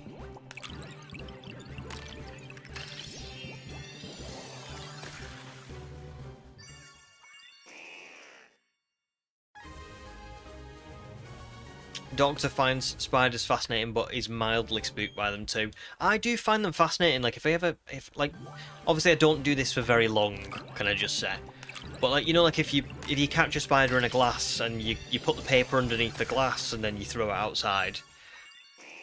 When it's in the glass for like just for like a minute before I like take it out, I just do have like a little look at it because I'm like, is this like different to the normal ones? Like what, you know, what does it look like? And it makes me feel a little bit less fearful of them, I think, if you can kind of, you know, if you can kind of like at least look at them without worrying about them like crawling up your arm.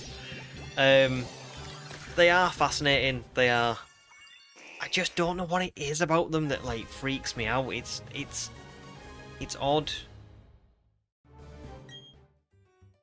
Amelia says, on holiday in Great Yarmouth, there was a lot of daddy long legs. I don't like daddy long legs as well, but for a different reason, I think, to spiders. It's funny. I think with spiders, what it might actually be, this is really weird. This doesn't even really make sense, but small spiders obviously have like tiny legs.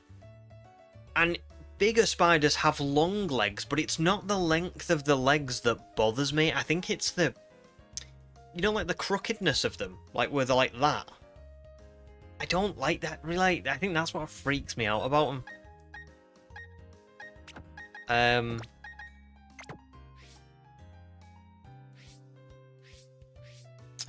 Yeah.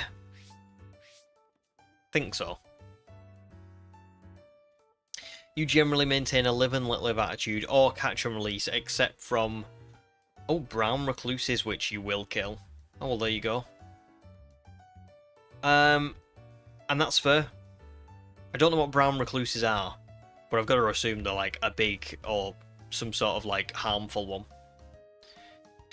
No problems, Wookie. Enjoy your trip with your friend, and I hope it all goes well, and drive safe and everything. Make sure you get back okay, and just have a nice time, and hopefully we'll see you next weekend. That's when I'll be streaming next, so yeah. Calamari says the seawater here is crystal clear, but that means you also see those pesky jellyfish, so you can't swim in it. Oh, that is a shame, isn't it? Because like you've got nice seawater and stuff. Yeah. UK beach. I honestly, I don't know how anybody goes in UK beaches and stuff. They're grim. I don't like beaches in the UK. Right, I'm going to save one more time. Then what we're going to quickly do is we're going to go to the... We're going to go to Pokemon Home. And we're just going to release the Ekans that we've hatched so far that weren't the shiny, so I'm like ready for the next stream. And then I think that'll be it for today, guys.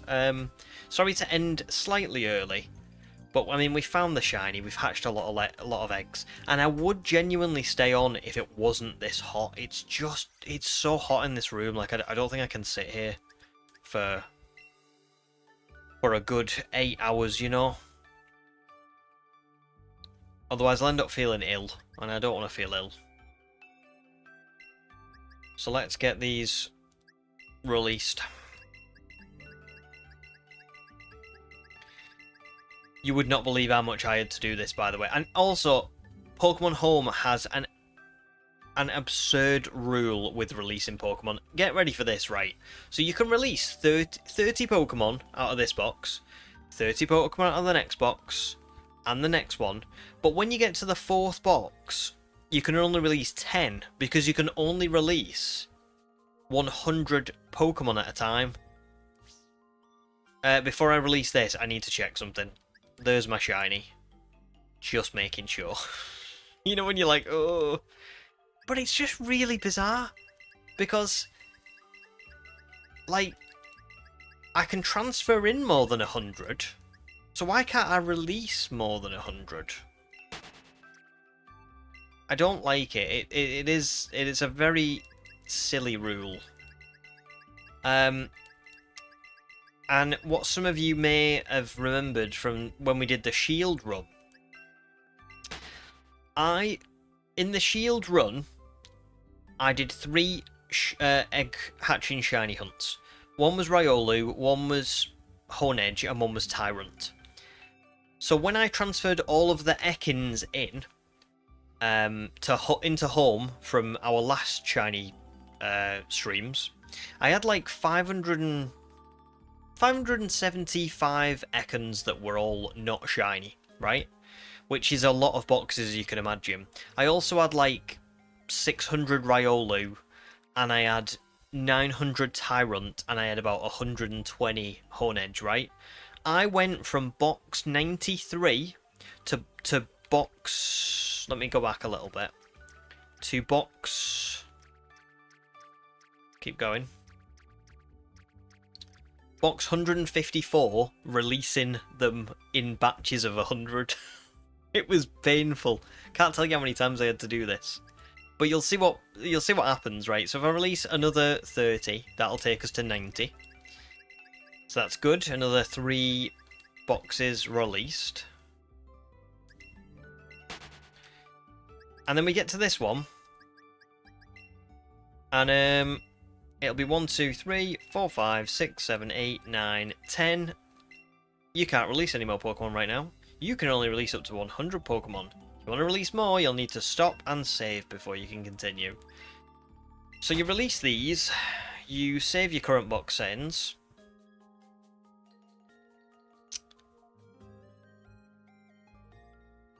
And then you have to go back in. Why? Why do you have to do that? Doesn't make any sense. So there you go. So that's what I'm going to very quickly do, and then we'll go. Bavaria's going to go. No problems, Bavaria. Thank you very much for stopping by. And I'll see you next weekend, probably.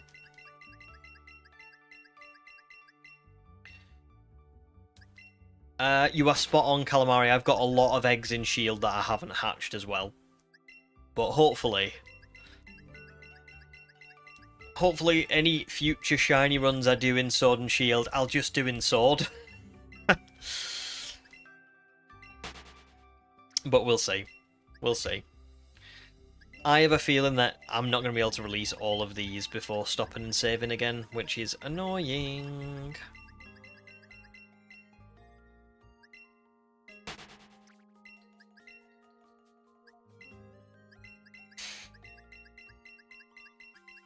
God, it's hot. Oh, there we go. You can't do it. So we'll release these. Again, one more save, and then we'll do one more, and then I think we're done, and we'll be ready for next weekend.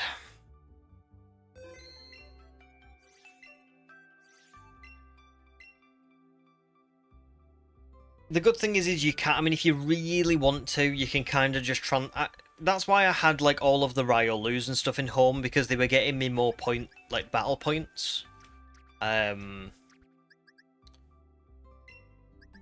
Which you can... Sorry, more points to exchange for battle points. Which isn't a bad thing. But I'm getting to a point now where, like, my living dex is kind of getting a lot better. It's a lot more organised. I can actually show you all that in a minute. Once we release these. I'm still missing quite a lot, but I'm getting a lot closer, like, compared to... Oh, there we go. We're all done. Compared to this time, like, last year...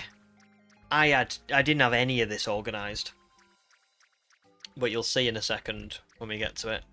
Got a few shinies and various other bits of legendaries and stuff. These are all just, again, I've not organised everything before these boxes because they're just all over the place. But, like, I've got all the shinies I caught for YouTube from Scarlet and Violet. All the ones I caught from Sword and Shield.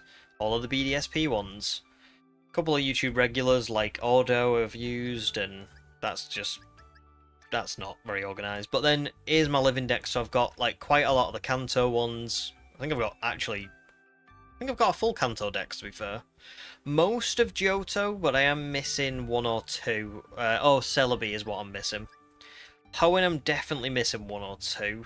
I'm missing Plusle, Castform, Love Disc,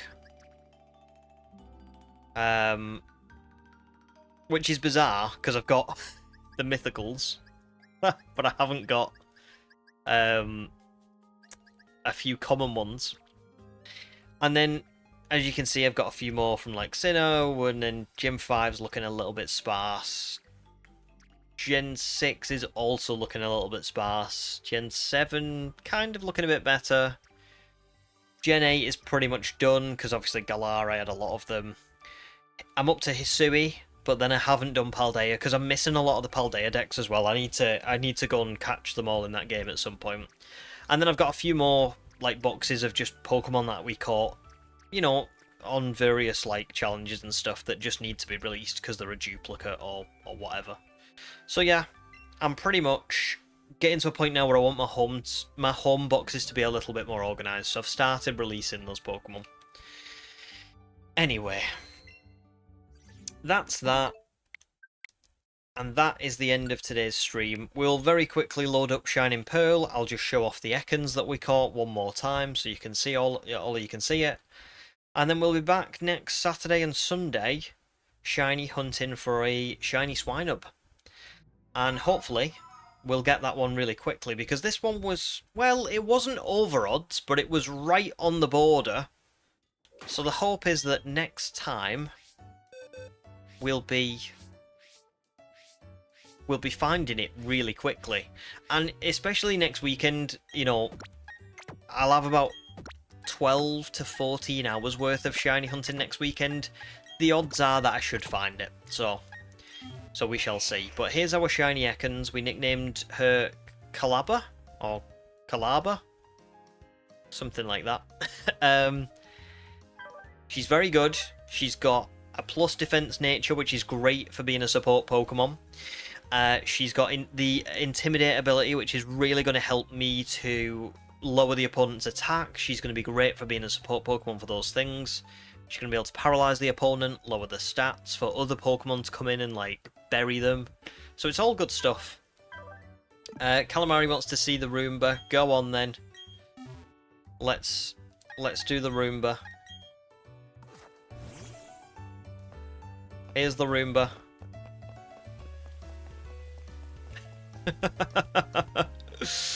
Oh, it's frightening a little bit, isn't it? It's kind of, you know, when you do watch it, it's ridiculous. Look at its tail just slightly moving.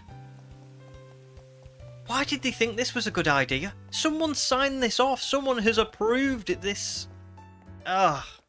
It's terrible.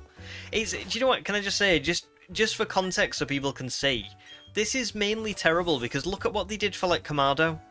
He actually hops around, like he does like a little. Look at him. That's actually good. Like that's not, you know what I mean? That's a properly designed following Pokemon, even if he's really slow. If you look at Aerodactyl, has a proper flying animation. Like it is good. Unknown bounces along just like what it does when it comes onto the screen. Like it's a good little animation. And then we get Ekans just scooting along like it's on wheels. Ridiculous. Anyway, hopefully Arbok will be better for that. Calabra is relaxing comfortably. That's good to know. Anyway, there you go, guys. Thank you very much for today's stream. Thanks for staying on for as long as you have. I know that we obviously found the shiny way earlier today, and it took... well, basically the last 4 hours of stream, pretty much, I've just been me just messing around, but we didn't really have anything else to do. So yeah, so thanks for sticking with me. I'll see you all next weekend, like I say, and hopefully we'll be going for a shiny Swinub. But I'll keep you all posted anyway, and you'll see the streams being scheduled and stuff as soon as I can. So yeah. Au revoir, guys. Have a lovely rest of your weekend. Have a lovely week. And I'll see you next time.